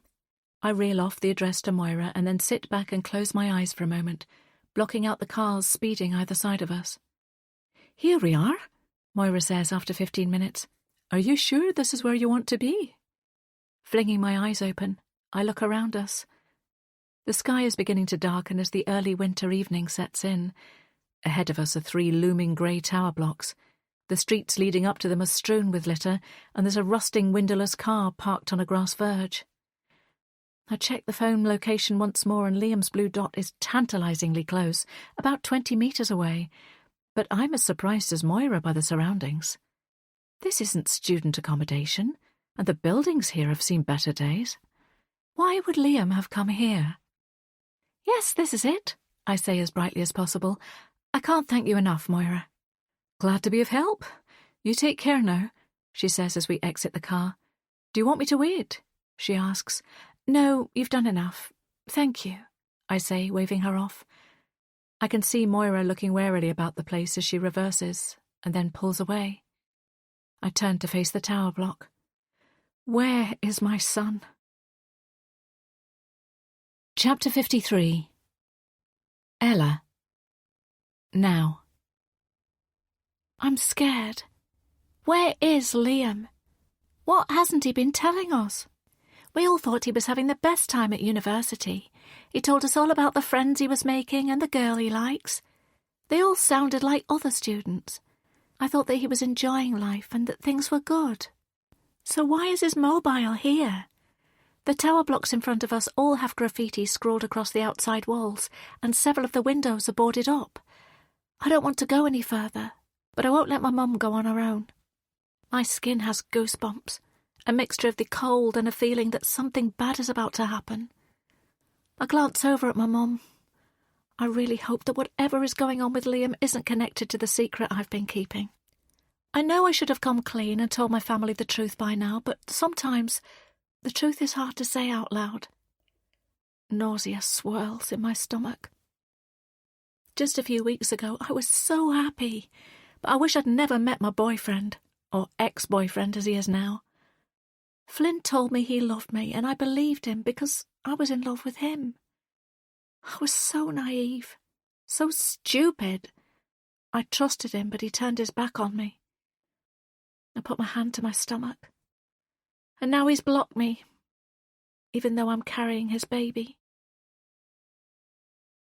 Chapter 54. Nancy. Now. Does the app show which flat he's in? Ella asks. Her face is pinched as she studies the buildings ahead of us. I shake my head. I'd assumed he was at a house and it would therefore be obvious where we needed to go. But there must be dozens of flats in these 3 sky-high towers. I'm not sure where we even start. A woman, weighed down by bags of food, cuts across a strip of muddy grass and walks towards the entrance of one of the blocks. A snotty-nosed, pink-cheeked little boy trails behind her. He must only be 3 or 4, and looking at him makes my heart pang for my own child. "Excuse me," I call after the woman. But she doesn't turn, she just keeps walking. "Excuse me," I try again, catching up to her. "Do you live here?" She glares at me. "Why?" "Sorry, I'm looking for my son. I wondered if you'd seen him." I shove my phone towards her, pointing to the screensaver image of Liam smiling into the camera. The photo was taken at his school prom, and he looks so handsome. "No." Her reply is immediate. "Are you sure?" I press. Shrugging, she presses a button on the intercom and juggles the bags whilst trying to open the door. I grab the wooden handle and pull the door open for her. She steps inside, the little boy following after her. "He's here, somewhere, in one of these flats," I tell her. "Try number 10, There are always teenagers going in and out of there, she says. Then she ushers her little one ahead of her. Mother and child walk along the corridor and then turn a corner, disappearing out of sight. Ella is just behind me and we both race up the stairs, following the sign showing that flat 10 is a few levels up. The steps are slightly slippery from mud and rainwater that's been dragged inside, making our shoes slide. Do you think he's here? Will we find him? Ella asks me. Slowing for a moment, I turn to look at her. We will find him. I give her a quick peck on the cheek. You should have stayed with Dad, I say softly. 2 people searching is better than 1, she answers in such a grown-up way. I smile at her. I've been blessed with 2 beautiful children, and Ella has such a close bond with Liam. I pray that he is okay, and that we can all be at home together soon. Look, number 10 is there. Ella points at a door just along the badly lit corridor. We rush towards it and I knock loudly and clearly on the door. We wait a minute or so, but there's no response. I knock again, even harder this time. All right, someone inside calls. The door opens and a teenage boy about the same age as Liam stands there. He's wearing a stained white t-shirt and dark jogging bottoms that hang low on his hips. The unmistakable smell of marijuana fills the air between us. I look down and see he has a rolled cigarette in his hand. Hi, I'm looking for my son. His name is Liam, I say quickly, sensing that this person might be impatient to get rid of me. No Liam here, he says, automatically going to close the door. Wait! Ella steps forward. The boy becomes more interested at the sight of my pretty daughter. Look at this photo. Have you seen him? She shoves her phone towards him, another image of Liam filling the screen. Your boyfriend? The teenager asks. My brother, Ella replies. Nah, sorry, I haven't seen him, the youth responds. But if you want to come in and chat, I might be able to help you. Ella flushes red and backs away. No, thanks. He shrugs and closes the door. Come on. I usher Ella along and we try a few more doors, but no one has seen Liam. I'm starting to feel despondent, but I will knock on every single door in this building, and the next one, and the next one, if that's what it takes to find my son. Oh, I've got a reply from one of Liam's friends, Ella says suddenly, peering at a message. They haven't seen him since Wednesday night. They assumed he was ill. Ella bites her lip nervously. Message back and see if they can ask around to find if anyone else has seen him, I say. Ella's fingers fly over the screen as she does so. Let's keep trying the doors in this block. We need to be methodical about it. My voice catches in my throat as I try to be practical. He's got to be here somewhere. I check my own phone and see I have another message from the person taunting me. You're looking too high up. What's outside? It's clear whoever it is wants to play a game of cat and mouse with me, and they must be watching. I don't want to walk straight into a trap, but what choice do I have? Ella, let your dad know where we are, I tell my daughter. I'm hoping that Jonathan will be able to get here soon. We retrace our steps and exit the building. The message seemed to indicate Liam wasn't in any of the flats, but where could he be outside? Ella and I walk around the small car park, peering into the vehicles and calling Liam's name. There's no sign of anyone. I even check in the carcass of what used to be a Mini. It's completely dark now, apart from the glow of lights from the windows above us, and adrenaline is pumping through my veins. I wish that Ella hadn't come. I should have insisted that she stayed with Jonathan. Ella, I'm going to order you a taxi to go to the university, I say. You can go and look there and I'll carry on here. Ella opens her mouth to protest. No arguments. Clicking on the app, I start organising a taxi for my daughter. I walk along to the end of the car park as I do this, and then along the length of a row of garages. Just as I'm about to click the green button to pay, I hear a sound. I'm not sure what it is at first. It could be a fox or a cat. Then I hear it again. It's a cry, and it's unmistakably human. I'm sure it's coming from the far end of the row of garages. My muscles scream as I run full pelt towards it, but I'm forced to stop because of the tangled mass of bushes and overhanging tree branches. The area is so overgrown, and I realise it's going to be difficult to pass through to reach the remaining garages. I notice the roof is caved in on one of them, and it has the air of being abandoned and disused. "Liam!" I yell. "Mum!" The shout in the darkness comes back. Chapter 55. Nancy. Now. I can't believe what I'm seeing. It took a few moments for my eyes to adjust to the lack of light, but now I can't miss what's in front of me. There's a person in the middle of the room, bound to a chair. And it's Scott. Scott! I rush towards him. He has a gag around his mouth, so I quickly untie it. Are you hurt? Are you okay? Scott looks at me blankly, his expression unreadable. I inhale sharply. The way he's looking at me is unnerving, and it crosses my mind that he might have been drugged.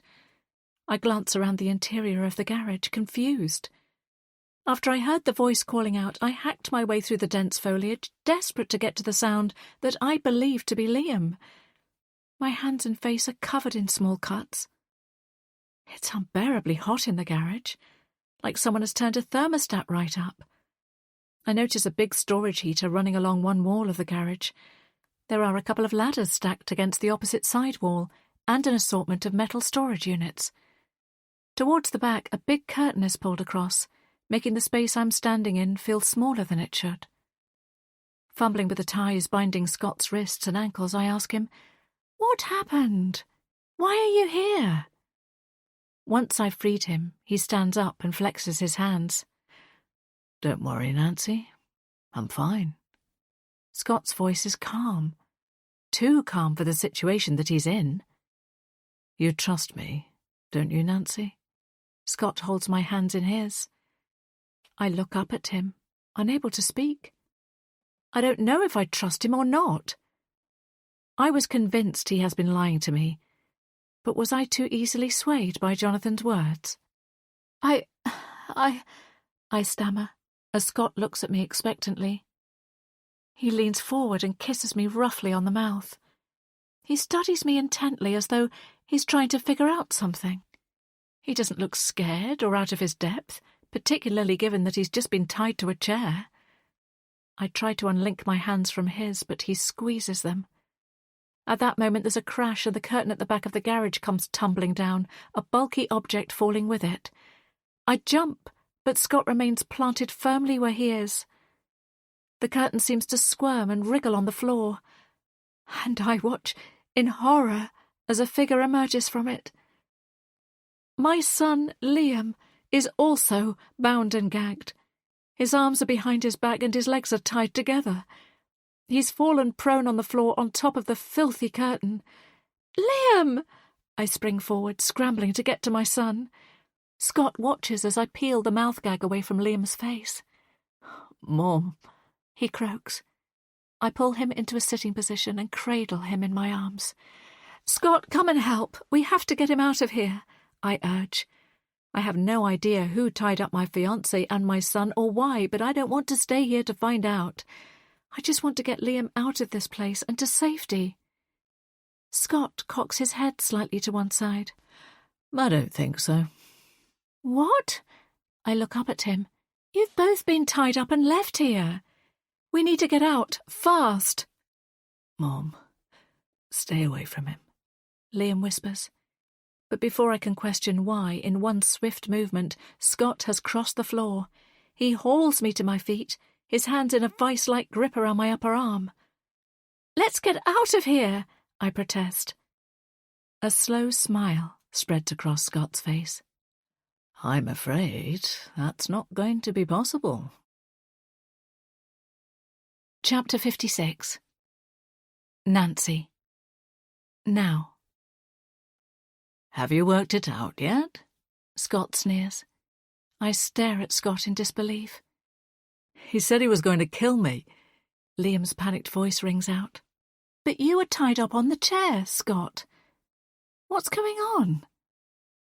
"Just another part of the game.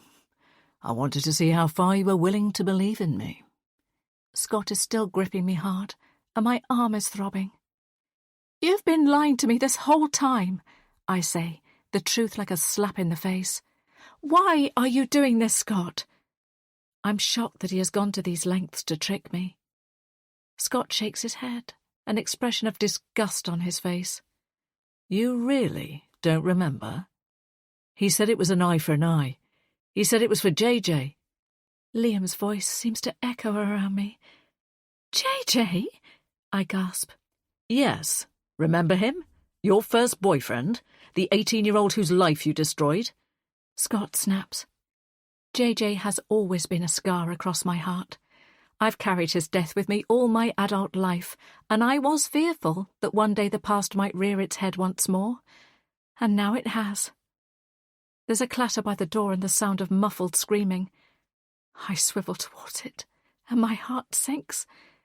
Ella is being dragged into the garage, kicking and writhing.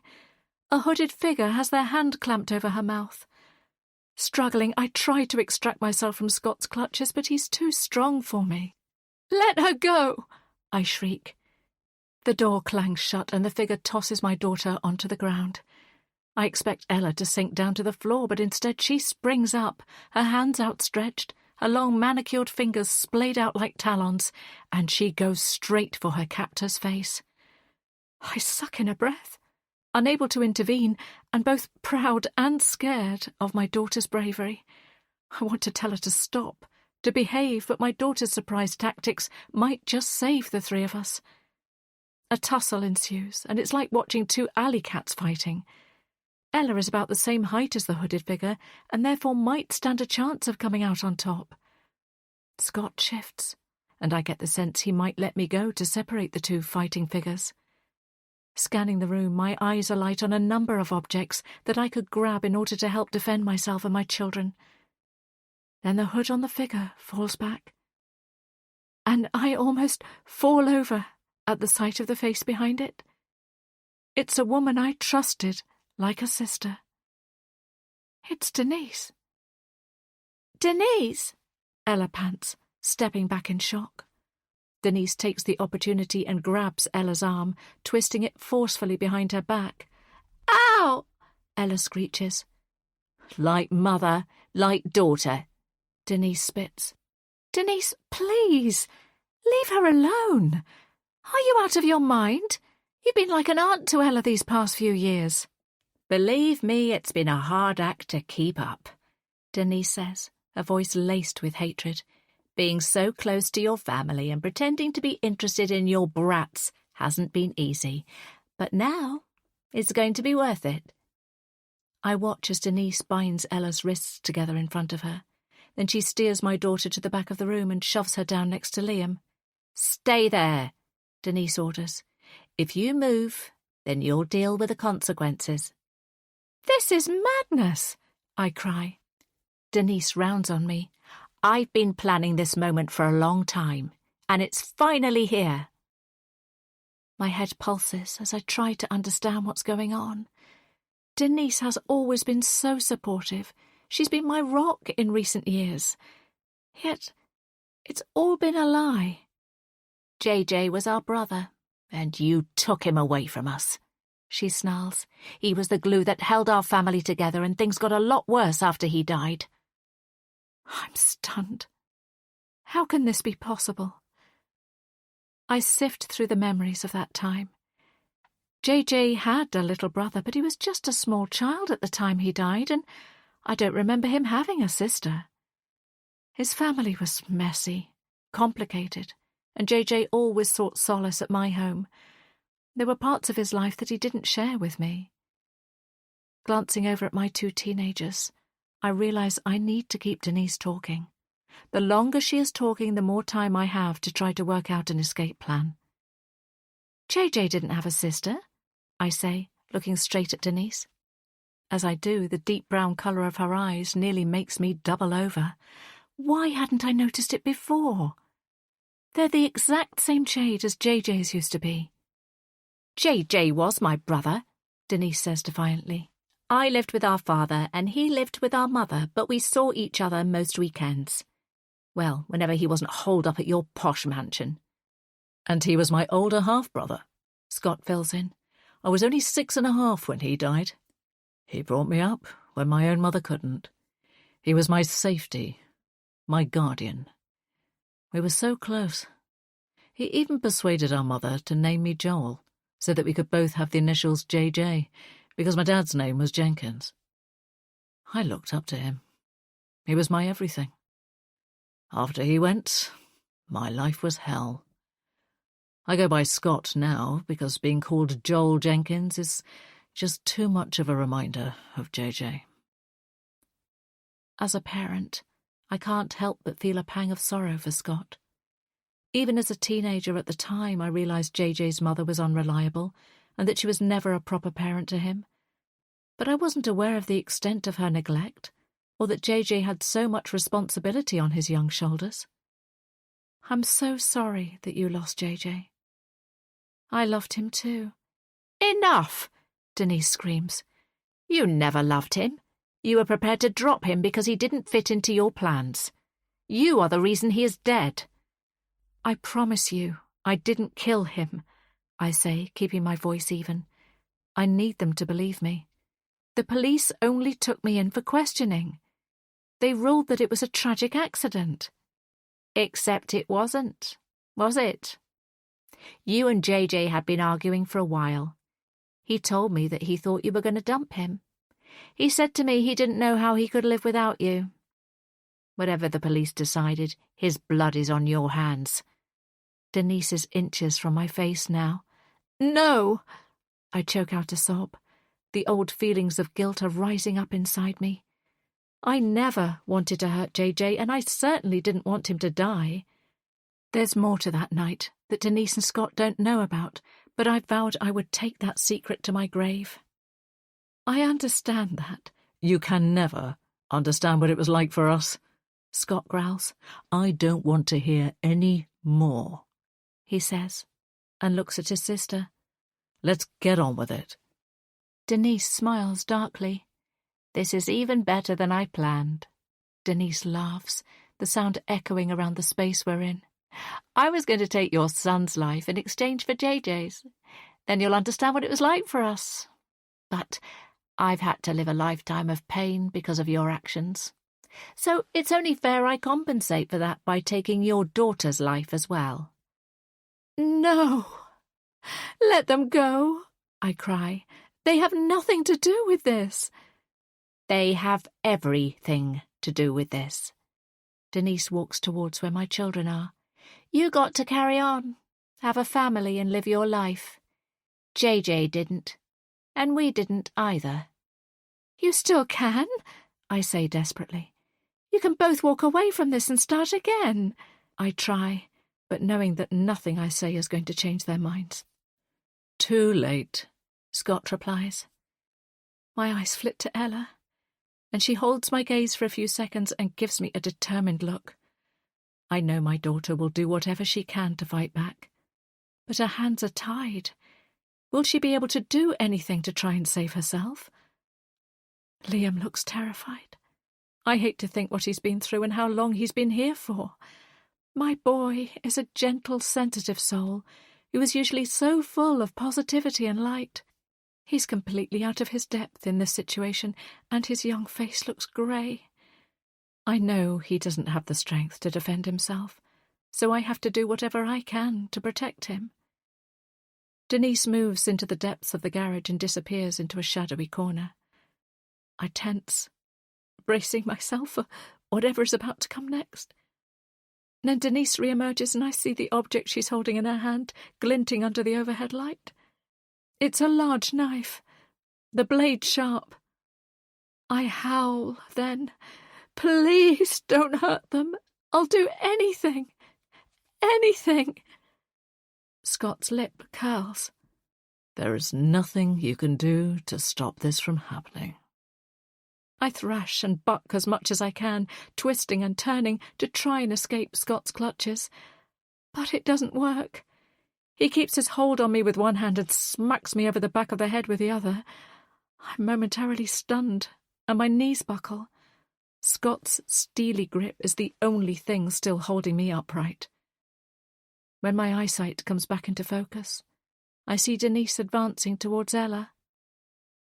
"Ella, Liam, I love you both, I sob. Denise is so close to Ella now. The knife inches from my daughter. I have to stop her.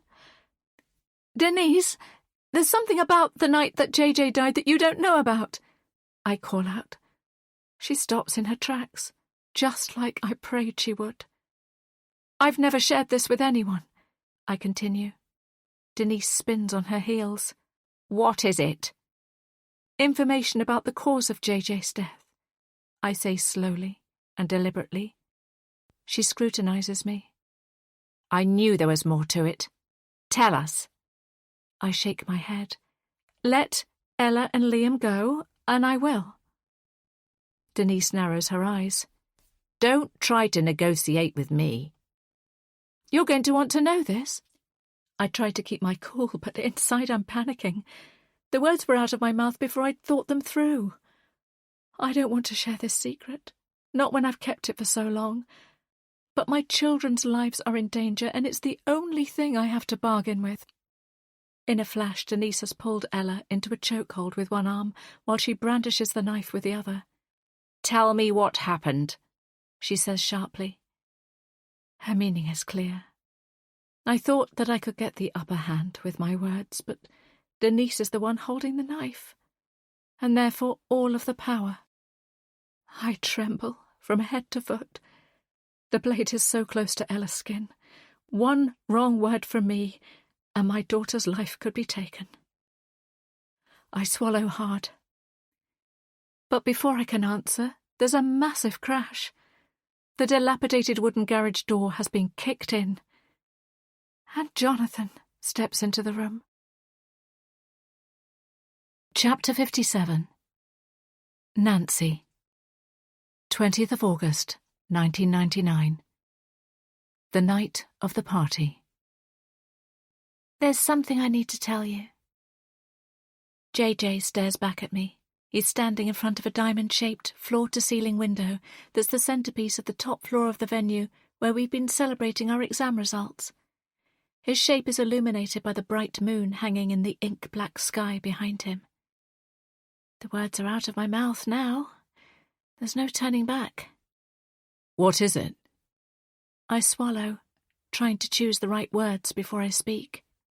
Tonight, all my classmates have gathered together for the last time before we all scatter in different directions for university, work, travelling, and launching into our adult lives. We're celebrating our A-level results and the end of our school years.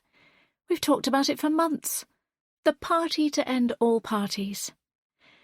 It was meant to be the best night of my life so far. It started out brilliantly with everyone smiling and laughing. The venue is incredible. On the ground floor there was a buffet along with a photo booth and various seating areas to chill out and chat. The top floor is the bar and the dance floor where people have been dancing all night long. I was so happy to be with all of my friends. But JJ became more and more sullen as the night went on, dampening my mood. He kept trying to pull me away from the crowd and find ways to keep me all to himself. It was the last straw. I was going to talk to him tomorrow about my plans and tell him the truth, but I can't pretend any longer. He's ruined the evening and I want to get this off my chest, because I'm finally going to break up with JJ. All night the music in this venue has been blaring so loudly that even now it's ended, my ears are still ringing and it's making it hard to think clearly. Everyone else is gone now. It's just the two of us left in the aftermath of the party. I've had too much to drink, but I feel tipsy rather than too drunk. And the alcohol has given me a confidence that I've been lacking in the last few months. I've accepted a university place, I say boldly. Say that again. JJ's voice is hard. How? I redid the application. You're a liar. JJ screams at me. I knew he wasn't going to like the fact that I'd submitted the application even after he had torn the first one to pieces. I'm going, JJ. I'm sorry, I know it's not what you wanted, but I'd regret it forever if I didn't take the opportunity. JJ stares at me for a long moment. Then he says quietly, No, you're not. JJ, you can't stop me. It's something I need to do.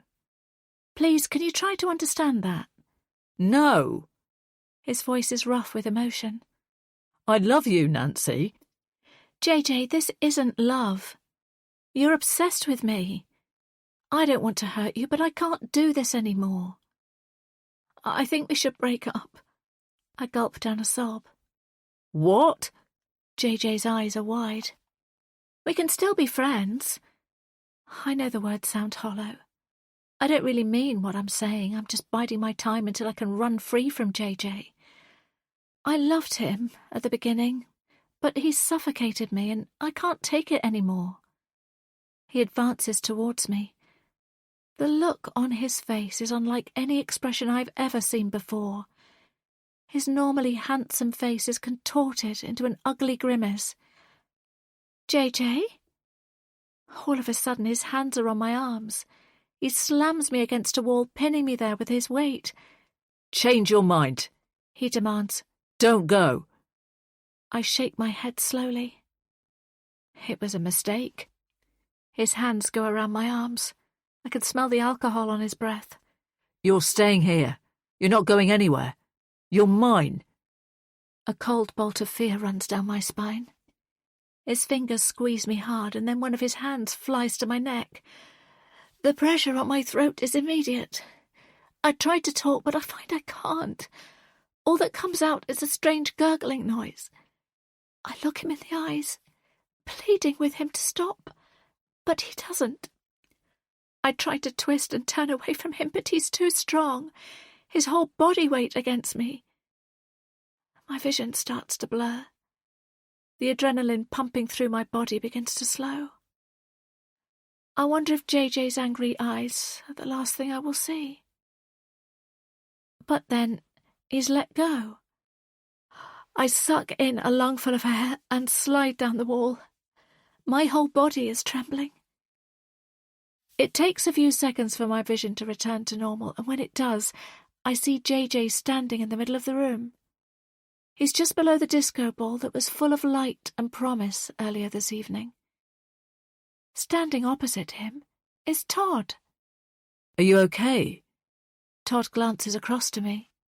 I try to answer, but all that comes out is a croak. Before Todd swivels his gaze back to JJ, my boyfriend shoves him hard. Todd stumbles across the floor. They begin grappling with each other, both trying to get the upper hand. Watching them, I realise that Todd saved me. If he hadn't come into the room when he did, I could be dead right now. There's a glint in JJ's eyes that tells me if Todd doesn't win this fight, then I'm still in danger. Todd stumbles to the ground, and I think that JJ has got the better of him. JJ goes to punch Todd while he's down, but he swings his arm and misses. Todd rises up and shoves JJ hard. JJ flies back. He's going too fast through the air. Crashes into the diamond-shaped window. The glass shatters. And then I hear the sickening thud of his body hitting the ground below. JJ! I gasp. Todd and I both rush to the window and look down. JJ's body is on the patio below, broken and unmoving. I turn to Todd. Get out of here! Go! I can't leave you here, he says. You've done enough for me already. You saved my life. Now I'm repaying you. You were never here. I will never tell anyone. Just get out of here without being seen. Todd looks stunned. Take the back stairs. He gives me a final fleeting look, and then goes. I stare down at the body of my boyfriend, and I can't even begin to process the sadness that's welling up inside me. My hand goes to my sore throat. We loved each other. We really did. But JJ's love turned into obsession. And now he's dead. Chapter 58. Nancy. Now. Don't do this, Jonathan says calmly. He remains planted in the doorframe, his eyes trained on Denise. The police will be here any minute. If you harm a hair on my daughter's head, you'll end up in jail. And I don't think you want that. Scott's grasp on me seems to lessen a little bit, as he looks uncertainly between his sister and the doorway. It's obvious he doesn't want to be caught. No, they're not, Denise shoots back defiantly. You won't get away in time, Jonathan says confidently. There's a large plaster covering the gash in his forehead, but it's not doing a very good job, and there's blood smeared across his face. His eyes still look watery too. Tell me about the night JJ died, Denise demands, turning her attention back to me, clearly disbelieving Jonathan's warning about the police. Let my children go first, I repeat. There's a sound outside and Scott drops his hand from my arm. He looks spooked. I don't wait. This is my chance, so I bolt towards my daughter. Denise looks surprised as I launch myself towards her. She slashes at me with the knife but misses, and as I come at her, she's forced to release Ella. Run! Get out of here! I urge Ella. Denise slashes the knife at me again, and this time the silver blade catches my forearm as I defend myself. I don't think the cut is deep, but it stings, and I can feel blood running down my skin. Ella hesitates. Just go! I shout at her, as I just manage to step aside and miss another jab of the knife from Denise. But Ella doesn't do as I tell her, and instead she bends down and unties the rope around Liam's feet. She's somehow managed to undo her own wrist ties, and she's not going to leave her brother behind. Stop! I implore Denise as I duck out of her way once more. We've been friends for a long time, and you've meant the world to me. And I don't believe all of the conversations we had over cups of tea and glasses of wine were fake. Denise lowers the knife. It was all a lie. My name isn't even Denise. You have no idea who I really am. I'm your friend, if you'll let me be. I want to help you. I hope this approach might diffuse the situation. There's a scuffle behind me, and I become aware of Jonathan and Scott fighting. I'm worried for Jonathan because of the blow he's already taken to his head, but I can't risk turning to see what's happening between them. I have to get Denise to listen to me because this feels like the only way I can save Ella and Liam. Denise and I have spent countless hours together over the last few years. We've been there for one another through life's ups and downs. If I can remind her of all this, maybe, just maybe, she'll back down. Denise's attention is completely on me now. Just beyond her, I see Ella has almost freed all of Liam's ties.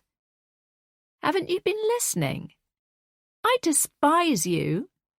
I always have, and I always will.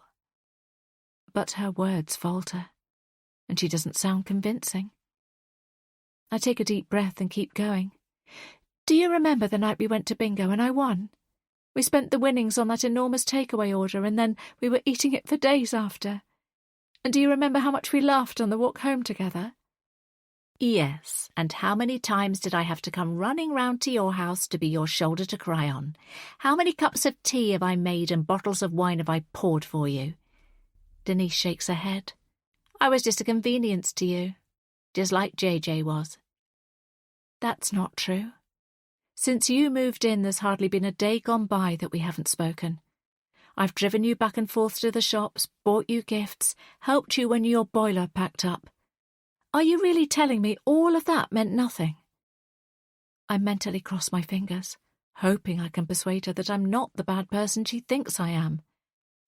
Denise cackles. Poor Nancy. There's so much you still don't know. I don't say anything. I just allow her to go on. The longer she talks, the longer she's not brandishing the knife. I hope Jonathan is getting the better of Scott.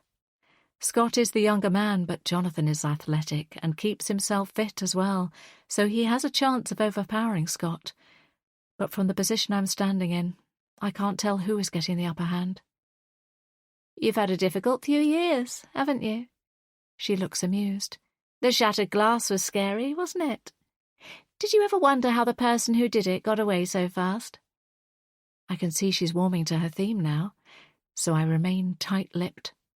I'm also curious to hear what she's going to say next. It's easy to get away when you don't have too far to run. So it was you. I had assumed that she'd get Scott to do her dirty work, but perhaps Denise has been more hands-on in her campaign against me. Yep, all me. And let me think, what other issues have you had since I moved in? A flooded bathroom, a flat tire, missing mail, a broken fridge. Are you saying you've been behind all of those things as well? Well, not just me. Scott's been busy too. Haven't you, brother? Spinning round, I see Scott and Jonathan break apart from each other after another clash. Then they circle round each other like caged fighters. Scott moves away and comes to stand near his sister. There's been plenty to keep me busy, he confirms. The last few months especially. The trip to Italy, when I arranged for you to have a little bit of food poisoning, was amusing. Then there was the killing of that waitress. It was a shame. She was so pretty and she put up a fight. The middle-aged woman who looked like you was much easier to kill. It was you? I gasp. Scott continues to list off more of his misdemeanours. I was delighted when you asked me to set up your security system because it meant I could connect to it as well. The proposal and tampering with your car kept things interesting too. You nearly killed us, I exclaim. I'm stunned by how many of these incidents have been down to the woman I thought was my best friend and the man I agreed to marry. Well, that was a risk we took, but we were hopeful you'd make it here for this little gathering. Denise looks amused. Oh, and then, of course, kidnapping your son. Has taken some arranging, but all those work trips were worth it. Everything from stealing his phone to tricking him to come here, and then using your family tracker app to lure you all here.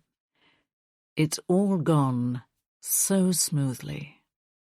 Scott gives me such a look of hatred that it almost floors me. It astonishes me how far they've both gone to make my life hell.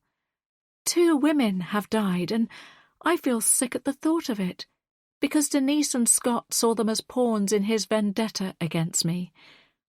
And they've gone into so much detail as well, stealing Liam's phone and using the tracker app to get us here. Denise smiles gleefully. It's been so much fun destroying your life, Nancy, and watching you spiral downwards. But that's not all. I don't really want to hear what she's about to say. It's horrible to think these people have been deliberately causing me and my family harm over and over and revelling in it. Which has been my favourite? She deliberates. Being Brad was a highlight. She waits for my reaction, but this time I hold it back, not wanting to give her the satisfaction of knowing how much her twisted games have affected me. But underneath the surface, I'm crumbling. I finally know who my tormentors are. It seems that Scott was the puppet and Denise was the puppet master, pulling all of the strings. But the best one has to be... She looks at me with pure spite. The breakdown of your marriage. Her words hang in the air, and it takes me a moment to digest the meaning of them. My marriage? My brain fights to untangle what she's done. I wasn't expecting her to say this. Yes, Nancy. Her voice goes up a notch. Loyal, devoted Jonathan didn't cheat on you. It was all a lie. And you fell for it. No, no, no. My hands fly to my mouth. She set me up. She made me believe Jonathan was lying to me. And she's right. I did believe it. Jonathan, I breathe. It was them. They tore our marriage apart. He looks at me, bewildered. Denise carries on. You made it too easy, Nancy. I put the red knickers in your bed and the photographs were fakes. It's amazing what you can do with technology these days. Jonathan didn't kiss the girl in that picture. All it took was me whispering in your ear and you were easier to convince than I ever imagined. Jonathan roars. He lashes out, throwing a punch at Scott. It lands on the younger man's jaw. I hear the crack, and Scott goes immediately down. Then he runs at Denise. As he reaches her, he comes to his senses. Jonathan is an old-fashioned gentleman. He's always treated women with respect, and even in the state he's in and given what Denise has done, he can't bring himself to physically harm her. He glances at the rope that's now on the floor by Liam, and I can tell he's weighing up how to get Denise tied up. Except he looked away for a moment too long. Denise thrusts the knife towards him. Jonathan moves to dodge it, and at first I think he's been successful. But then I see the manic look on Denise's face. Jonathan groans and clutches his chest. I see red blood gushing from his body and over his hand as he tries to stem the flow. Closing the gap between us, I go to the man who is still my husband. Jonathan, I'm so sorry, I say quietly, tears tracking down my cheeks. I reach out to him to try and help, getting his blood on my hands. I'm aware of a flicker of movement out of the corner of my eye. Then I see the glint of silver. I'm in danger. My brain is telling me to move and get out of Denise's way, but my heart is telling me to stay here, right by Jonathan's side. Run, he whispers to me. Even now, as hurt as he is, he's trying to save me. Why did I ever doubt him? How did I let trickery and lies destroy our marriage and tear us apart? Dad! Liam shouts, now free of his ties. My son stumbles towards his father. He's unsteady on his feet and not thinking about what he's doing. In horror, I can see exactly what is going to happen next. Liam is going to walk into the knife that has just speared his father. Liam! I warn him, pointing at Denise, who is already sizing up her next victim. My heart is turning inside out. I throw myself forward and try to topple Denise over, but she sidesteps me, still intent on getting Liam. But before my precious boy is harmed, the room turns to chaos as several people spill into it at once. They're all specially trained police officers, dressed all in black, and a police dog. As the room fills, Denise looks completely out of her depth. I can see her trying to work out her exit strategy, but she doesn't move quickly enough, and the armed police officers descend on her. I take the opportunity to seize both Ella and Liam, clutching them to me. Just get them out of here, Jonathan rasps. Jonathan is down on the floor now, bent double. I want to stay with him, but I know he's desperate for our children to be safe, so I do as he says. I'll come back for you, I say to him. Our eyes meet, and I see only love in his face. I can't bear to lose him now. Not when there is so much to be said. Propelling my teenagers out of this hellish place, I find an ambulance with flashing blue lights has pulled up outside. The undergrowth I struggled to get past earlier has been completely flattened, so I hand my children over to the emergency services, and then I run back. The police already have a struggling Scott in handcuffs and are hauling him towards an awaiting police vehicle, but I don't even look at him. My only thought is for Jonathan. I rush to where he is lying on the ground. There's a police officer crouched over him now, and I can tell by her expression when she looks at me that things aren't good. The blood has drained from Jonathan's face, and he's a deathly pale. I drop to my knees and stroke his hair. The kids are fine. You saved them, I whisper. It's all going to be okay now. I promise. He looks up at me with a weak smile. If I don't make it, Nancy, he says with difficulty, know that I've always loved you, and always will.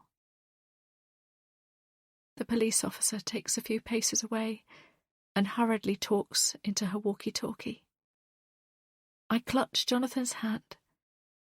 His eyelids flutter and then close. I watch helplessly as his breathing becomes shallower. Please don't die.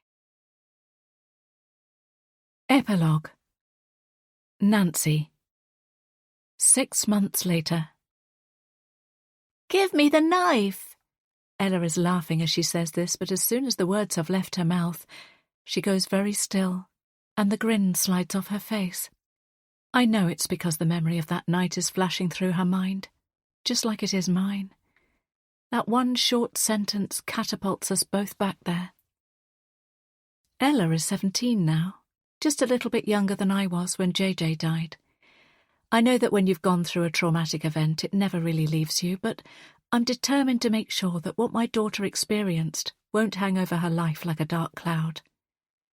As a family, we've all done a lot of therapy, but even after all these months, we still have moments like this. Moments where the nightmare comes crashing back.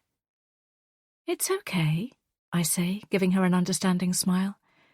Do you want to talk about it?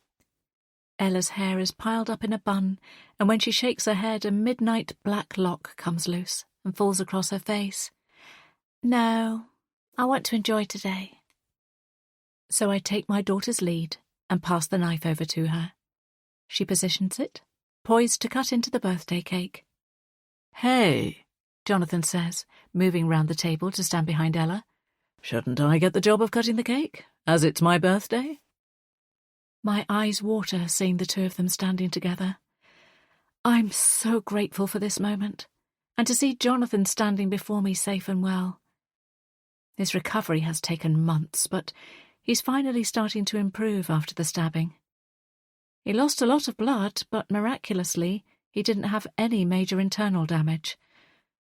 For a while, I was terrified I was going to lose him, and after so much wasted time apart, I thank my lucky stars every day that things didn't turn out worse. Let's do it together, Ella suggests. Her light summer dress clings to her blossoming bump. Ella is just over 8 months pregnant now. She confessed she was carrying a baby on the night we found Liam, and Jonathan was stabbed. The ambulance crew were checking her over, and she started sobbing, scared that the tiny life growing inside her might be harmed. Being pregnant so young isn't the life I imagined for my daughter, but I know that Ella will be a brilliant mum. She's shown so much strength already, and she's determined to give her little one the best start in life that she can. Jonathan and I will support her, and I have no doubt that she will find a way to pursue her acting dreams. And I'm just grateful that we're gaining a new life in our family, and that we haven't lost anyone. Things could have turned out very differently. Every day since Scott and Denise tried to kill us all, I've held my family a little tighter. Don't forget to make a wish, I remind her. I'm pretty sure this is the reason why Ella volunteered to cut the cake in the first place. Even though she's no longer a small child, she wants to make a wish for a happy future. Just like she wanted to drop a penny in the wishing well in the park last week and send off a message in a bottle when we did a day trip to the beach recently. She's putting positive thoughts out into the universe and hoping that good things will return from it. All of us have devised different ways of coping with what happened, and this is hers. Jonathan covers Ella's hands with his own, and they slice into the dense carrot cake like two people cutting into a wedding cake. Hold it there, I say to them, and then snap a photograph. I use my old Polaroid camera because these days I no longer have a smartphone. I decided to take my life offline, and it's been very freeing. The square of paper reels out of the camera. The image is grey to begin with, and I watch as the colour seeps into Jonathan and Ella's faces, the photograph mimicking reality. Because life felt very grey for a long time, and it finally feels as though the colour has been returning to our lives. Jonathan initially didn't want to celebrate his birthday, but Ella persuaded him to change his mind. So today there are a few silver balloons tied up in the garden, we've had a barbecue, and I baked a cake for the occasion. It's nothing big, but this is what Jonathan wanted, just the most important people in his life together for the day. The four of us are enjoying the simplicity of spending time in the garden in the early summer sunshine. My son carries over some plates and sets out 4 on the wooden garden table. Ella dishes out thick slices, and we all sit together, contentedly eating under the blue sky. A warmth spreads through me. It feels so wonderful to spend proper time together as a family this afternoon. It almost feels normal. And ordinary and normal is what I crave. I've been missing Liam like crazy, so it's been good to have him under my roof again for the summer holidays. Despite what he went through, Liam decided immediately that he was staying in Manchester and continuing his university course. I wanted to take him home and wrap him in cotton wool, but he was adamant that Denise and Scott weren't going to ruin his first year or the plans he had been making. It's hard to wrap my head around the fact that two people wanted to destroy me, that they plotted their revenge for such a long time. Scott worming his way into my life and into my heart devastated me. I can't understand how anyone could go to those levels of deception. And Denise's fake friendship and years of lies rocked me even more than Scott's false identity. I thought Denise was one of the good ones. The fact she was just pretending to be a friend still makes me sick to the stomach. But it's all over now. Denise and Scott have both been sentenced to long stretches in prison. The police investigation revealed they had both been behind the deaths of the two women. Scott's DNA was matched with both victims. During his interrogation, Scott raged that Denise was the mastermind behind the killings and that she'd forced him to commit them. The deaths of Marianne and Helen were designed to scare me. I drink my glass of fresh lemonade and I know I'm lucky to be alive. But the weight of these women's lives has been heavy on my shoulders. All I can do now is try and live my life to the fullest, in honour of the two women who weren't able to. It also unfolded that they weren't the only people to have died by Scott's hands. Once his DNA was in the system, it was also matched to 3 other unsolved murders of women that Scott had been responsible for in the last 10 years. Both he and Denise will be behind bars for life. Scott was sent down for being a serial killer, and Denise was sentenced to life for conspiracy to murder on 2 counts, along with the attempted murder of Jonathan. They were also charged for a string of other offences to punish them for their misdeeds towards me and my family. After all the darkness, the light is beginning to shine through again. My children are safe and building their lives. Their resilience and positivity have helped me on my own road to healing. They've been amazing in the way they've dealt with the aftermath, with a determination to look forward and not back. I've made big changes in my life as well. I took the voluntary redundancy opportunity at work. Even though Tim was fired just before I left, due to him being accused of several complaints of misconduct, I needed a change. It was hard after the company had been such a big part of my life for so long, but it was the right thing to do. And I still have my friendship with Chloe.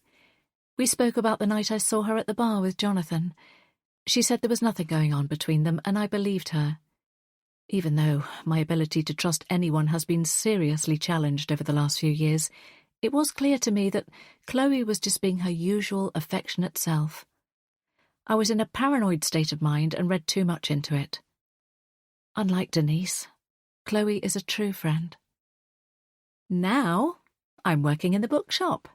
Inspired by Liam's refusal to give up his dreams, I took a leap. And I'm so glad that I did. At first, it felt a little strange knowing I was working in the place where my serial killer ex-fiancé proposed to me, but I'd spent years going to the cosy bookshop by myself, so I pushed the memories of Scott aside in order to be able to work somewhere I love. It really is my dream job. I look over to Jonathan, who is sitting contentedly after finishing his birthday cake. My steadfast, unwavering husband who rescued us all. He saved my life and our children's lives. I will be forever grateful to him. In the initial aftermath, I wanted to hold him in my arms and never let go, but guilt and shame for the way I'd treated him held me back. Because Jonathan never cheated on me, and he never lied. All along he was telling me the truth. The fabricated evidence of his affair, created by Denise and Scott, convinced me that my husband had betrayed me. I was caught up in the web of lies that Denise had been spinning. Deep in my soul, I couldn't understand how the Jonathan I knew and loved could do such a thing to me, but I was hurt and afraid. We've had many long, late-night conversations over the last few months, as well as a number of couples counselling sessions. Jonathan is insistent that he understands why I put the distance between us all, and all he wants is for us to be together again. He doesn't want to waste any more time apart. I want that as well, but I know I need to work on myself in order to give our relationship the best possible chance. So we're taking things slowly and trying to rebuild our marriage, now that Jonathan has moved back into the family home, where he belongs. I've got one more birthday present for you, I say to Jonathan. It's inside. I nod towards the interior of our house and indicate for him to follow me indoors. Before I go inside, I look over my shoulder. Ella and Liam remain sitting at the outdoor table, chatting away about something. Ella's hands rest on her baby bump. They look happy. Betty has placed herself on the wooden bench between them and is stretched out in the sunspot. This is my family, and the sight of them spurs me on to do what I'm about to do. I'm sorry it's not wrapped, I say to Jonathan, but I hope you like it. You didn't need to get me anything else. Just being here with you all is enough. Jonathan's eyes water as he speaks. I know exactly what he means, but I avert my eyes from him, otherwise he'll set me off crying. Instead, I open the cupboard where we file all of our paperwork and I pull out a sheaf of papers. Jonathan steps nearer to me. Are those the... Yes, they're the divorce papers, I confirm. And this is my gift. I start to tear up the papers, allowing them to flutter to the floor. Every strip I tear off makes Jonathan grin even wider.